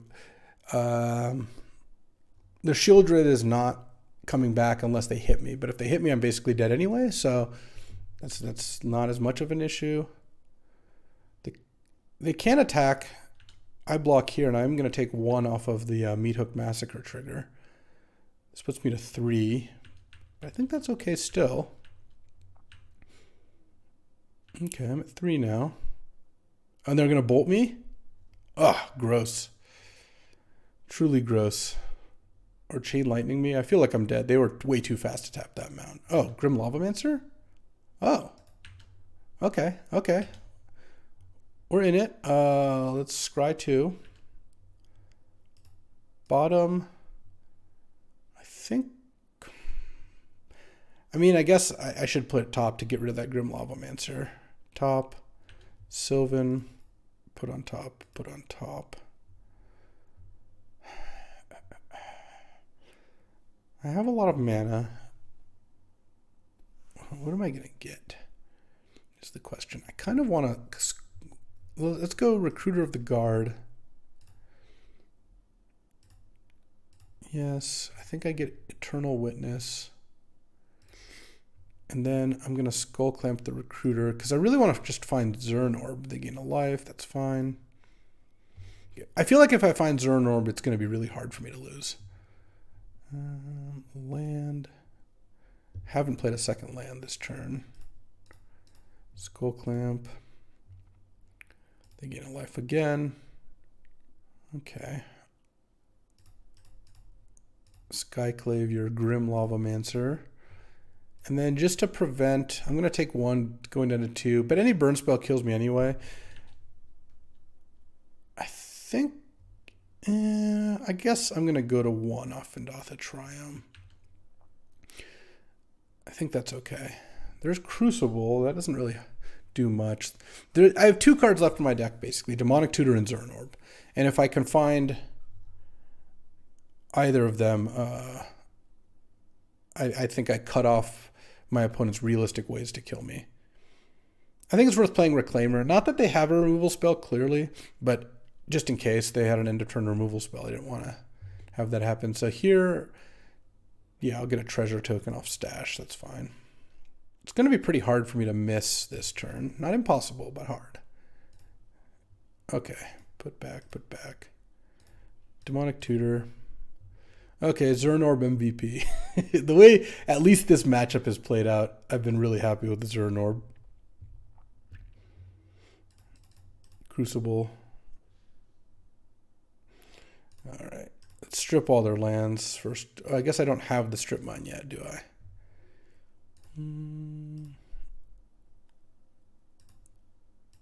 But we'll get there soon enough. Play my land, play my land. Remember, I have an Eternal Witness at some point too to get stuff. Oh, I can strip mine. I can just do this. Get strip mine. Sack it to Zuran Orb. Yeah, this combo's nice. This combo's actually really impressing me. All right, that was round 1, and oh boy, that kind of played out like we were hoping, right? We did some things, disrupted them with Skyclaves and various other removal spells, Palace Jailers, and then at some point assembled Zuran Orb Strip Mine or Zuran Orb Crucible Fastbond to just gain life, basically draw my deck, strip all their lands, put a bunch of creatures into play, and that's gonna win in most scenarios. Also, I can gain infinite life, so even if they had a flyer out that I couldn't deal with, it really wouldn't be an issue. I think I earned myself a drink. Hope you'd agree. But yeah, that was cool. Obviously, the first hand was 4 lands, Zuran Orb, no other combo pieces, and you're looking at it thanks, Zuran Orb. But at the end of that, you saw at the end of that game, Zuran Orb was the card I wanted most. And even without the Crucible combo, I had such an overwhelming board presence that a Zuran Orb, just to make sure I don't randomly die, seemed like a pretty good call. Oh, I just realized I shouldn't have gone down to 1 to play Untitled Chapter because they had a meat hook in play. So if they played a self-sacrificing creature, I would have just died. So that was probably not a good idea. All right. On the draw here, can we just turn 1? All I want to do is turn 1 Crucible Strip, Zuran Orb, Fastbond someone. Is that too much to ask? All right, I'll run this. They're mulliganing. Okay, makes this hand a little better. This hand's a little land light, but any black or white land, I get to scolor them, and I get to start off by strip mining, which I think is worth it. Against a mulligan, just stripping their first land, maybe making it so it's pretty hard for them to play the game, seems good. And the strip mine, yeah, would have helped me cast some of these cards, but I think it's worth just doing that. I'll really play that. It's okay. I've got a Wasteland. So they must have just drawn Shell Dock because you don't lead on untapped plains when you could lead on a Shell Dock. Okay, Sylvan's actually a pretty good draw. For not being a land, Sylvan means if I draw a forest, at least I should be in pretty good shape. Well, even if I don't draw green mana, I have some good stuff to do here. Ooh, Balance, Flicker Wisp, Skyclave, Counterspell. Wow, so they kept plains, drew the Shell Dock. Must be nice. What do I do here? I think I take the Skyclave. Because if I take Balance and they draw plains, they just play Skyclave and kill my Sculler. If I take Skyclave, they can cast Balance on the Tide Hollow Sculler, but, well, that's the only card they can cast right now. No, I actually am going to take Balance, because the reason I rethought that was, what if I just take Skyclave, they draw, don't do anything, I go land Recruiter, then they just cast Balance to kill my 2 creatures. That doesn't sound very good to me. Okay, they drew a blue, so they can counterspell my next play. I drew a green. I'm just going to play Recruiter of the Guard, and if they want to counterspell it, they can. It's kind of tempting for them because they have a bunch of 4-mana double white cards, so if they don't counterspell and draw plains, they're kind of in a jam. But here, I kind of want to just get Thalia. I think I will. No, Tithe Taker's actually better than Thalia.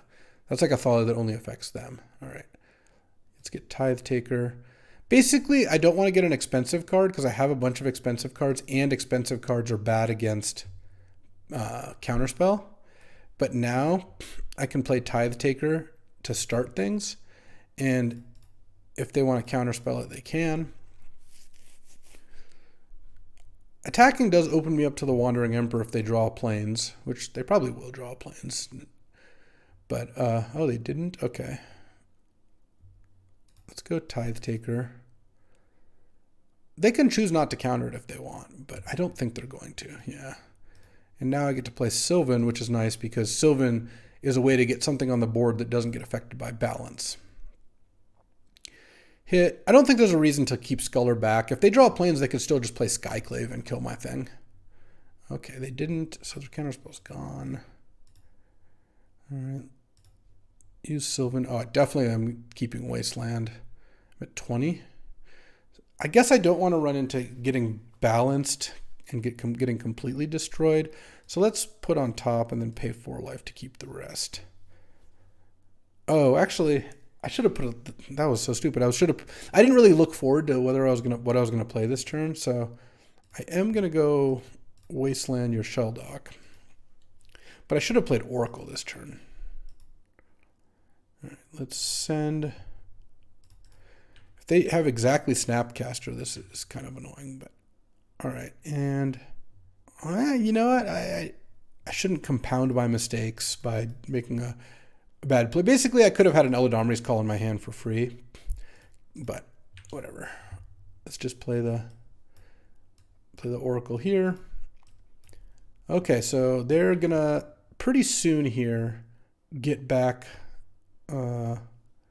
Well, actually, don't want to crack this. They're going to be able to Skyclave the Tidehole, but what I can do is if I keep Eladamri's Call, I can go Eladamri's Call, Eternal Witness, get back Wasteland. All right, let's just draw for turn.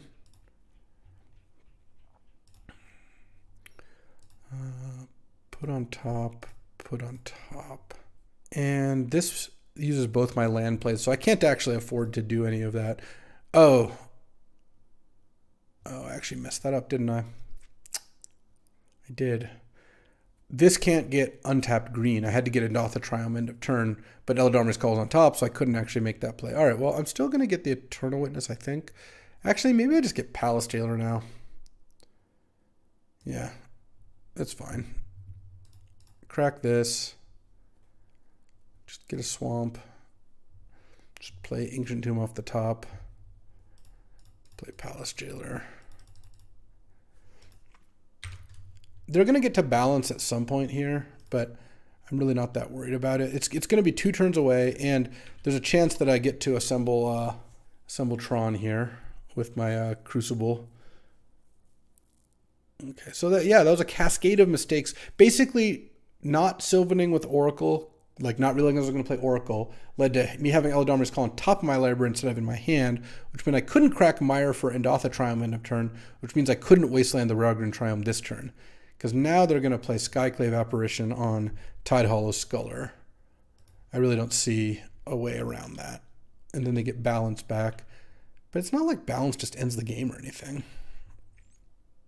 Okay. Put on top. Put on top. So now, if I play lands, I'm going to lose them to balance. So how do I want to proceed here? I could also Flicker Wisp for something. But at this point, Flicker Wisping for Recruiter, I can get Eternal Witness, but that doesn't even, first of all, it's end of turn. So I kind of think they're at 5 cards. Maybe I'm supposed to just play as many cards as possible. Skull Clamp, the Palace Jailer. Play Elvish Reclaimer. I'm going to lose all these creatures, but I think that's okay. Play my land, play my land. And then now, pass the turn, and then now they can balance, but they have a creature in play. I'm not going to let that creature leave play. If they attack me, I attack them back for a bunch. I have a Metamorph coming. I'm going to go down to 4 lands, but I think that's doable. I'm just going to keep Oracle as my last card. This is going to die, so I'm going to draw 2 cards after balance resolves. Yeah, we're doing fine. We're managing it. And this is actually one of the reasons cards like Tidehollow Sculler are so valuable. I was able to sculpt my whole game plan every single turn knowing these are the cards in their hand. I mean, they could just pass the turn and leave Wanderer up, but then every turn that passes, they run the risk of me just like strip mining a bunch of their lands or something. Or I guess there's no way to... The Tidehollow Sculler is well and gone, so there's no way for me to mess with their hand anymore. All right, we'll see what they can do. We know 3 of their 6 cards, because we know they have balance in hand. Okay, they are casting balance. Sure. Just let it resolve. I'm going to keep Godless Shrine, Forest. I think I'm at 13. Do I keep the Peatland? I think I just keep the Plains. Sack the rest. I'm not casting Yawgmoth for a while, and I think that's totally fine. They have to discard 2 cards. I almost wish I didn't draw off the Monarch, because I would rather them discard another card. And then I'm going to keep Oracle of Moldai as my only creature. So I lost 4 lands there. They lost 2 cards in hand, so they're up 2. Then I lost 3 creatures, but then I immediately draw 2. Oh, I guess they're going to make me trade off my Oracle, aren't they? So in that case, actually, because they have the Monarchy, remember, or they get to attack and I kind of have to block. In that case, actually, I think I keep Elvish Reclaimer. Otherwise, yeah, I guess I have to, because otherwise they just attack with Skyclave.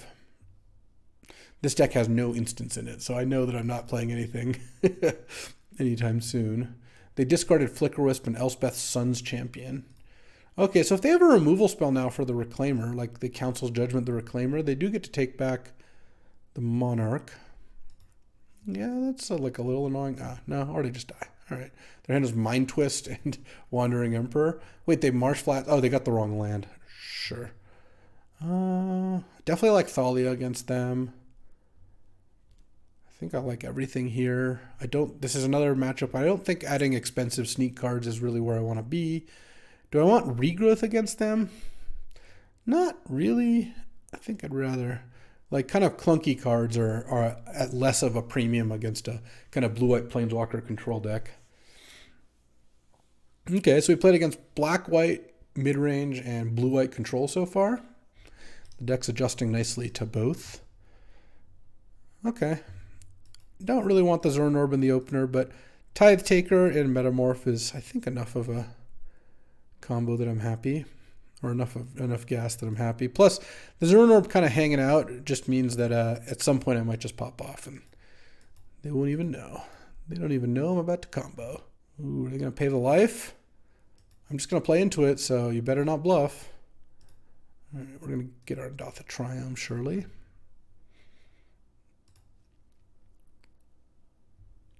Oh, Recruiter of the Guard. I like that one too. Let's just lead with Tithe Taker, and then we can just go Recruiter next turn. They bluffed. They bluffed, and it didn't work. They thought too long. If you're going to do that, you snap it off. They played it, thought for a beat, and then played it untapped. Can't do it. If you want to bluff, you got to just go for it. All right, well, now I'm going to play Oracle and hope they don't have a counter for that. Oh, and a Bloodstained Mire.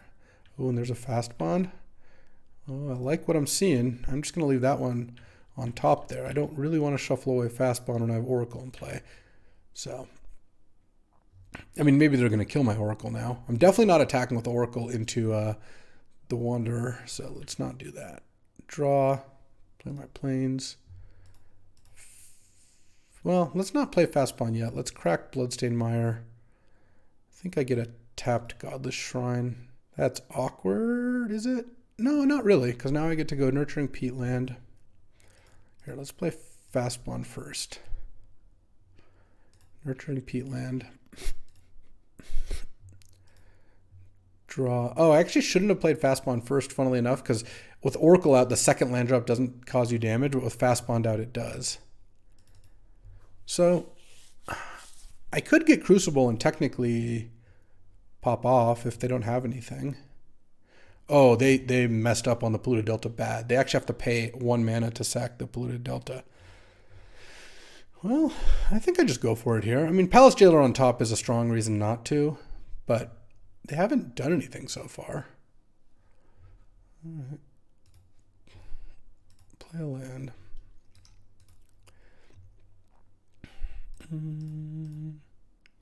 Crucible. Play Windswept Heath. Crack Windswept Heath. Get Forest. Play Zuran Orb. Yeah, now I'm going to get to strip all their lands if they don't have anything. Because what I get to do is I get to loop fetch lands until Strip Mine's the top card of my deck. It might take a little while, but yeah, we're in for a penny, in for a pound. This is sick. This is turn 4. Turn 4, by the way. I have millions of lands in play, but also I'm going to kill all their lands unless they do something to stop me. And so far, they have not indicated they are doing anything to stop me. There's Wasteland. Oh, that'll basically do it. Wasteland your Raffine's Tower. Wasteland your Hallowed Fountain. Zuran Orb. This deck is... This combo's sick. Never mind. I take back every single thing I even thought about Zuran Orb. Wasteland, land. Now I'm gonna Wasteland this. They can't even do anything about that. Sack the Ancient Tomb. Well, I guess it doesn't have to tap my mana first because I get infinite mana. Let's just sack all my lands just to make sure I don't randomly die. Play my lands. This is so cool. Yep, and then I was going to Recruiter of the Guard for Thalia, play Thalia, and then they were just fully locked out. Cube is amazing. I've never drafted a deck like exactly like this. You know, there's obviously, like, I've done some of these things. I've never assembled Zuran or Fastbond Crucible because I've never played a cube before this particular iteration that had all 3 of those cards. And the combo of using that plus Oracle to tutor up a Strip Mine or Wasteland effectively by just shuffling until your top card's one of those, stripping all their lands, then playing the Recruiter of the Guard to get a Thalia, and then I think that literally locks them out. Well, obviously they don't have these cards in hand because they would have played them last turn, but I think in a theoretical world you could go like land, cast Black Lotus through Thalia, sack Black Lotus, kill Thalia, play another fast mana card like combo off, like Underworld Breach combo style, but that would of course require them to have 5 or 6 cards in hand that they clearly didn't have any of. But still, that was awesome. All right. Well, we're playing for a trophy now, but I feel like this deck's kind of proven itself, even if we don't get the actual trophy, though, of course. I'd like to get the actual trophy. That would be nice. Okay, on the draw here. And if I go Forest, Ancient Tomb, Land, Crucible, I could turn 1, or Forest, Fastbond, you know, all that. I could technically turn 1 someone. This hand's pretty good. We get let's see. I don't think I need to cast Skull Clamp on turn 1. Do I want to cast Skull Clamp on turn 1? Against a blue deck, actually, yes. Because what I can do is I can get Godless Shrine, because I need to get Godless Shrine or Endotha Triome. The main reason to get Endotha Triome is it saves me life, but I think against a blue deck, I'm not that worried about my life total. All right, they get a looter, that's fine. They can do some looterinoing. Are they going to daze me? Don't daze me, bro. So now I'm going to Recruiter of the Guard. What am I going to get? Palace Jailer, obviously a popular answer, because I would need to kill that one, because of course this takes back Monarch very easily. Could also get Oracle of Moldiah, because that works kind of nicely with some of the stuff I'm doing. Oh, I'm very close to fast bonding them out. All I need is the fast bond. I have the other two. Let's see. I mean, this also just might not resolve. We'll find out. Yeah, I'm going to get the Palace Jailer. It's just so good if it works. Oh, and they didn't play anything, so they flipped to their werewolf, but I'm going to get to play 2 spells on my turn, so it flips back. Zuran Orb coming up clutch. You do love to see it. Okay, they get to send here. I'm going to go to 15. I mean, it seems like a decent chance they might counterspell Palace Jailer. I wonder if I should have gotten Tide Hollow Sculler, actually. Because if Tide Hollow Sculler also gives me the mana to activate Fast Bond on Recruiter of the Guard. Not sure. Not sure. Let's see. They discard an Ashen Rider. Oh, okay. That's kind of scary. I went to a Dimir Signet. Okay, well, that makes me think the way's kind of clear for Palace Jailer here. I mean, we'll see, I suppose. Oh, well, or not. They had the counterspell, sure. Yeah, I mean, so if I'd gotten the Tide Hollow, they still would have counterspelled it, but I would have gotten to Skull Clamp the Recruiter. Not a big deal. The biggest issue would be if they then kill my Skull Clamp with this Ashen Rider and I no longer get to draw cards off it. I don't mind spending a little mana here. If I draw Fastbond and they don't have another counterspell, I also have the combo because they're not going to kill Zuran Orb with their Ashen Rider. Not that they even necessarily can get back Ashen Rider. I mean, there's a decent chance, of course. Shieldred, okay. Well, that does punish me for Skull Clamp. There's Oracle. Yeah, let's start with Oracle, I think. Wasteland. That doesn't really do too much. I can play the Nurturing Peatland. Do I want a Skull Clamp? I've already played my 2 lands off Oracle. So the question kind of becomes, do I want to just cast Skull Clamp or use Skull Clamp anyway? I would take 4 life off Shieldred. Yeah, I actually think for mana reasons I do. I even have a Zuran Orb if I need it. Also, if I drew Fastbond. Oh, dang. Okay, I think I play the Fastbond just to get it in play. And now they don't even know that I'm going to Crucible them. We'll see. We'll see what they do. I feel like Skull Clamp might be the first card they kill here, but I actually don't know. They get to attack with Shieldred too, but I'm going to block with Tithe Taker. And hope they don't have a counter spell, a discard spell, or a reanimate spell. I mean, I feel like that's not like the biggest ask in the world. There's an Archon. Well, that actually might be good for me. And the reason I say that is if they reanimate Archon instead of Ashen Rider, then I can actually beat Archon with Crucible Fastbond. So we'll see. I go to 4 here. Oh, there's a Strip Mine. Yeah, let's start by playing Strip Mine. Strip Mine your island. They're going to tap it for a blue. Oh, they didn't even tap it for a blue. I mean, I think I just play the Crucible. I don't know. I don't really have a... These decks don't have tons of counter spells. They can't cast Cryptic anymore. Well, let's find out what happens here, shall we? Are they trying to think of what's going to occur? They have 4 cards in hand. It's a lot of cards. They could also reanimate at instant speed their Ashen Rider to kill my Fastbond or Zuran Orb. That is something I do worry about, yes. Reanimate's going to be a tough matchup for this deck. It just, they do some pretty powerful things on low mana counts and fairly quickly. So like disrupting them with Wasteland and Strip Mine's hard. They had the counterspell, and it's the Force of Negation. Yeah.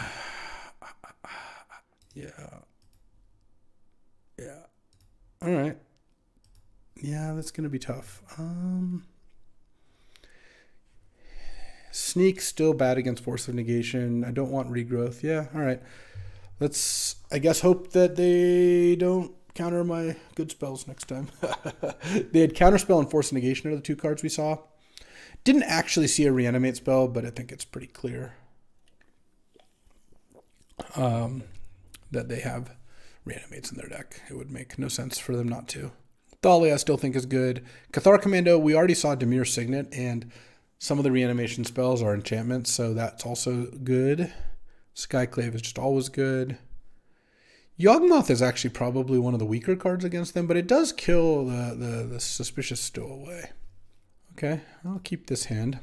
I have Crucible Strip thanks to Elvish Reclaimer. I am going to lead with Noble Hierarch, though, because I want to be able to just curve out a little better. Because if I go turn 1 to Reclaimer, turn 2 I can get Strip Mine, and then I can't get Crucible into play without tapping Strip Mine and drawing a third land. Oh, this is fine. I mean, it's a little annoying because I have some good cards in hand that I wanted to combine nicely. They have Necromancy. Yeah, there we go. I don't know what they're going to take. They could take Crucible, which doesn't do anything right now, but obviously does with Elvish Reclaimer. They could take Oracle because it does the most by itself. They're probably going to take Crucible because they're likely rightfully scared of what happens if I just play a turn 2 Crucible. Unless they have Force of Negation, in which case maybe they don't. Though, Grief into Force of Negation is a lot of 2-for-1ing yourself. Okay, they did take the Crucible. They didn't have another play, so let's go land. Recruiter of the Guard. Is that better than Elvish Reclaimer plus Eladamri's Call? What does Recruiter get here that I would want to play? I mean, no matter what, I really just want to draw a land for my for my Oracle. I don't see myself activating Elvish Reclaimer anytime soon, so let's just play Recruiter. And do I get something I can cast now? Do I get... I feel like I don't want to get a card I can't cast right now because I already have Oracle, which is a good card I can't cast right now. I kind of want to just get Thalia. Because then I can just... If they don't kill my Noble, which... If they kill Noble, everything kind of falls apart no matter what. If they don't kill Noble, then... Oh, they don't have a land? All right, well, we're definitely playing Thalia. Even if it delays Oracle by a turn. And then now I can go get Strip Mine with this.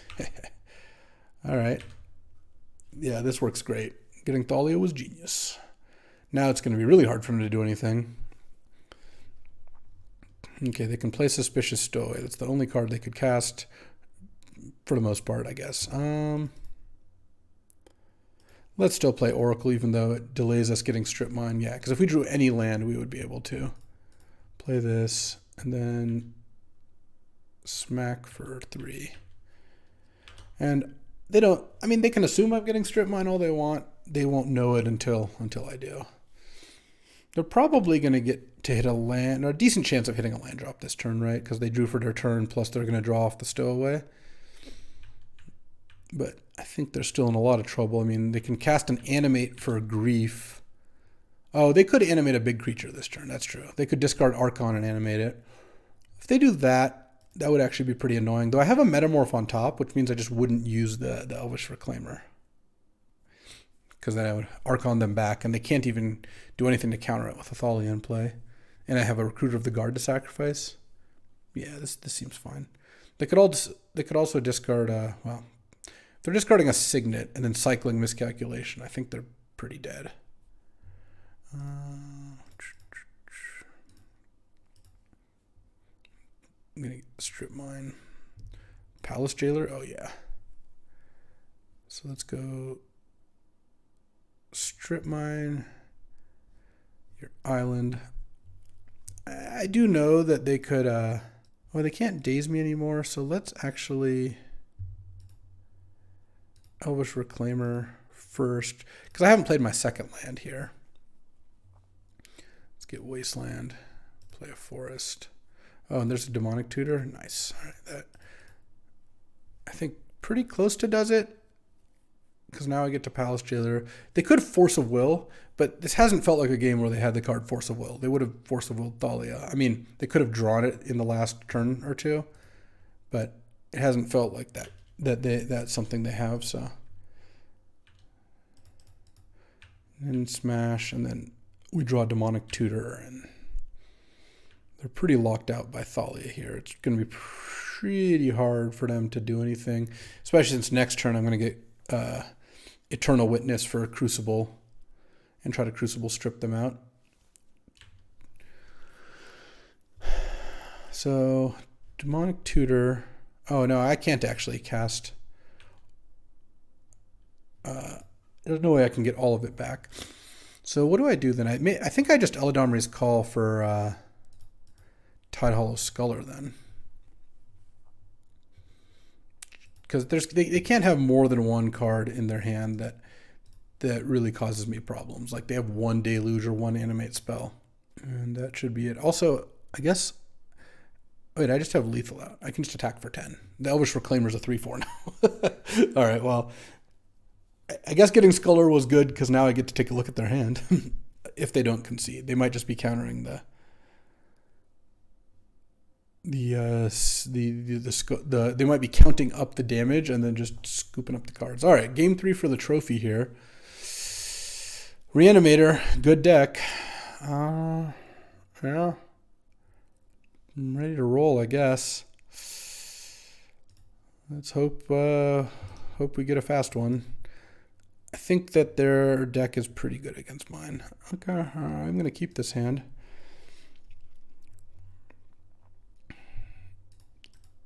So, turn 2. Do I play Sylvan Library or do I play Thalia? I hope they don't play the Stowaway. Ugh. Oh no, Rakdos Signet. Okay. Get my Endotha Triome. Land. I feel like I have to play Sylvan. The problem with playing Thalia is if I play Thalia, then don't draw a land, I can't play any spells. That seems... And they played a Signet too, so the odds that Thalia is stopping them from casting spells is not super high. Yeah, they could have cast that anyway. They wouldn't have been able to do both. Oh, gross. Okay. Dang, that's a good start off for them. All right, let's draw... Oh, Skyclave is nice. Okay. All right, I'm just going all in here on keeping stuff. I'm just going to Oh, I can't Skyclave the token, right? All right, well, I'll Skyclave the Fable to stop them from drawing anything or discarding anything. Though they're getting pretty close to just casting whatever it is they need to cast. I guess I have to block here, and they get a 3/3 out of the deal. Yeah, I'm not liking this. Not one bit. They're 1 mana away from casting an Archon. They've accelerated 3 times. I'm pretty dead in here, I think. We'll see. We'll see. I think I lead with Oracle here as little as I like it. I assume they're just going to counter it, but I mean, I can't really do anything about that. I guess I can hope they don't have a ton of action in hand. It's not that many things they could have in hand that would be bad, good for me. Like, they just have a lot of mana. Okay, they're going to get an Oracle. Okay, and they hit a land. Mesmeric Fiend. Okay. I don't like it, but let's see. I could play Augur, play a land off the top. So why don't I go put on top, start with Augur. I mean, I'm assuming they don't have anything at this point. It's pretty hard to imagine winning if they have anything. Play my land. I guess play a Thalia. Well, in that case, I should just play the Zuran Orb first. Play a Thalia. Demonic Tutoring doesn't seem like it really does anything, because if they just Mesmeric Fiend whatever I tutor for. Their top card is Archon. Okay, so we know it's coming. Yeah, they can, and they have 8 mana. So unless I Unless I mess with their mana, they're going to get to Archon me. They're going to take my Demonic Tutor, I suspect. Fortunately, they're also, their mana, them having no non-basics makes my, like them having a worse mana base by having all basics makes my Wasteland worse, which is fine. I mean, I'm not saying their mana base is bad. It would be better if they had non-basics, but it actually does protect them here. They took the, interesting, they must have Force of Negation in hand. I'm just going to take it going to 5 here. It doesn't really matter. It's funny that Thalia is kind of constricting me. Tidehollow Sculler doesn't really do much because it's the top of the cards on the top of their deck. I go to 2 from the Archon. I mean, I might have to just bite the bullet. I don't think I can stop them from Archoning. I can't even strip mine to stop them. So in that case, I'd rather have a green land, I think.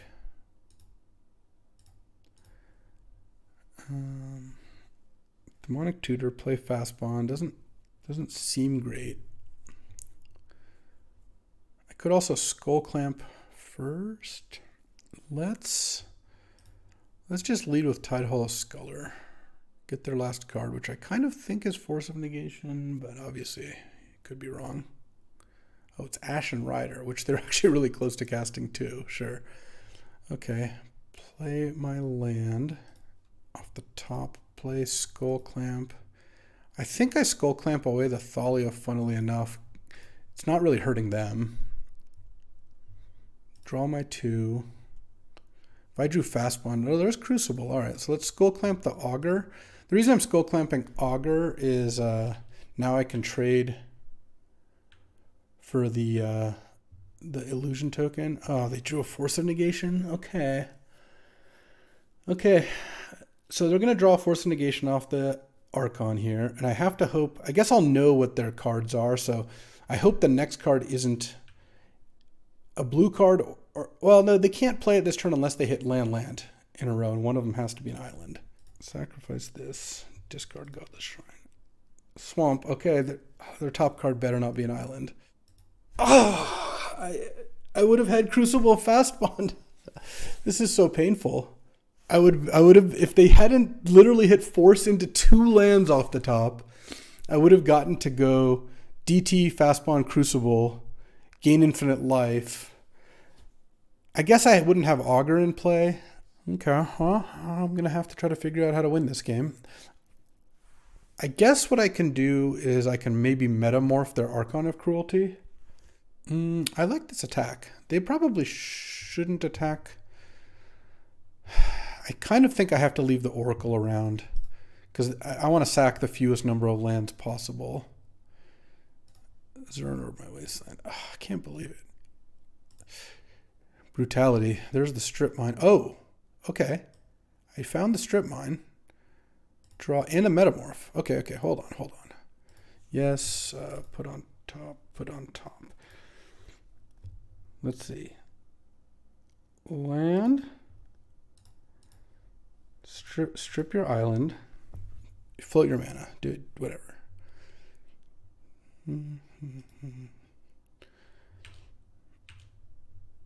Okay. Let's see. Demonic Tutor. Oh, I have enough mana to do it all. So Demonic Tutor.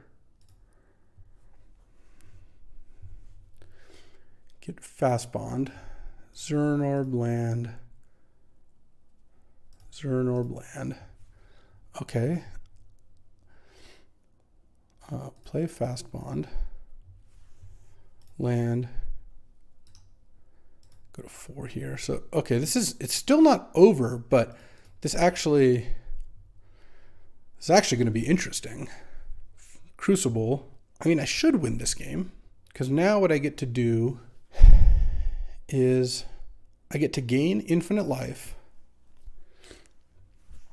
get infinite mana, metamorph. I think I metamorph their Archon, and then that's the only extra card I get to draw, but who knows? Maybe my top card's good. And when I Archon them, they have to sack Oracle. They can't sack Mesmeric Fiend. And then, so let's just do this. This game might take a little bit of time, so let's make sure we don't waste our time. All right, Strip Mine your Swamp, strip mine your swamp, strip mine your swamp, strip mine. All right. Oh, this is going to be a sick ending if we can pull this off. They are going to get to Archon and attack us next turn, but it doesn't matter because we can gain infinite life. Hold on, let's Zuran Orb this just to 1, 2, Zuran Orb. Yeah, we have plenty of time here. This combo actually works pretty quickly, which is nice. It's just got to make sure I don't randomly click and kill myself. That would be a disaster. Okay. Zerms. And they're right not to concede here because it's not a deterministic win. I get to kill all their lands, though they have all the random baubles.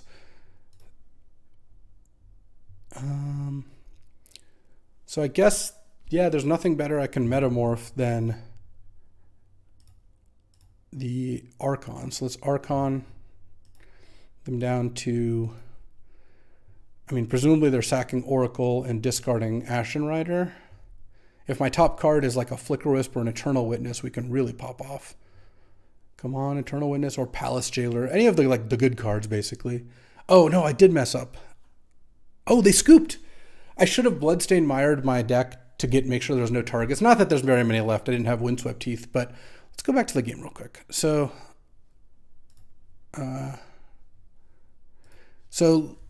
yeah, I didn't have Heath. So I could have, actually I didn't have any, never mind. I didn't have anything to fetch left because I have my Godless Shrine and my Swamp and Indoth Triumph already out. So I was going to draw a card. I want to see what it was. Elvish Reclaimer. So the end of this game was going to be me gaining infinite life. I would have probably gone up to 40 or 30 or something. They have no lands in play. They have to sack Oracle because they can't give me Deranged Hermit, and I don't think they want to sack Archon. They discard Angel of Despair. They draw Atraxa, so they have Force of Negation Atraxa up. They don't have Oracle in play, remember, so they don't get to play lands. They attack with Archon. I would have sacked Elvish Reclaimer and probably just taken it and not lost my Archon. I don't care about that. Then I'd get to attack them back, still strip mine all their lands. I'd have 2 draw steps. Oh, I would have also put Skull Clamp on the Reclaimer. Yeah, I was going to get there. Fastbond, Zuran Orb, Crucible, that's game. Oof. Doesn't get much better than that. This is peak cubing. Thanks for watching. Thanks for supporting the channel, kicking things off with a lot of awesome cube videos. This is near the top of the range, but plenty more to take a look at. So I will see you next time. And as always, I'm LSV, and we're playing some cube here. That'll do it for the top 5 lands decks of 2023. I had a ton of fun combining Zuran Orb, Fastbond, Crucible, and some other all-stars, and I hope you enjoyed watching it just as much. Remember, if you are enjoying this, it always helps the channel if you hit like and subscribe, and I hope this was a fantastic year for everyone. I know I had a lot of fun, and I look forward to more cubing in the new year. Thanks for watching. If you enjoyed this video, make sure to hit that like and subscribe button. It helps out the channel, and you won't miss a single draft.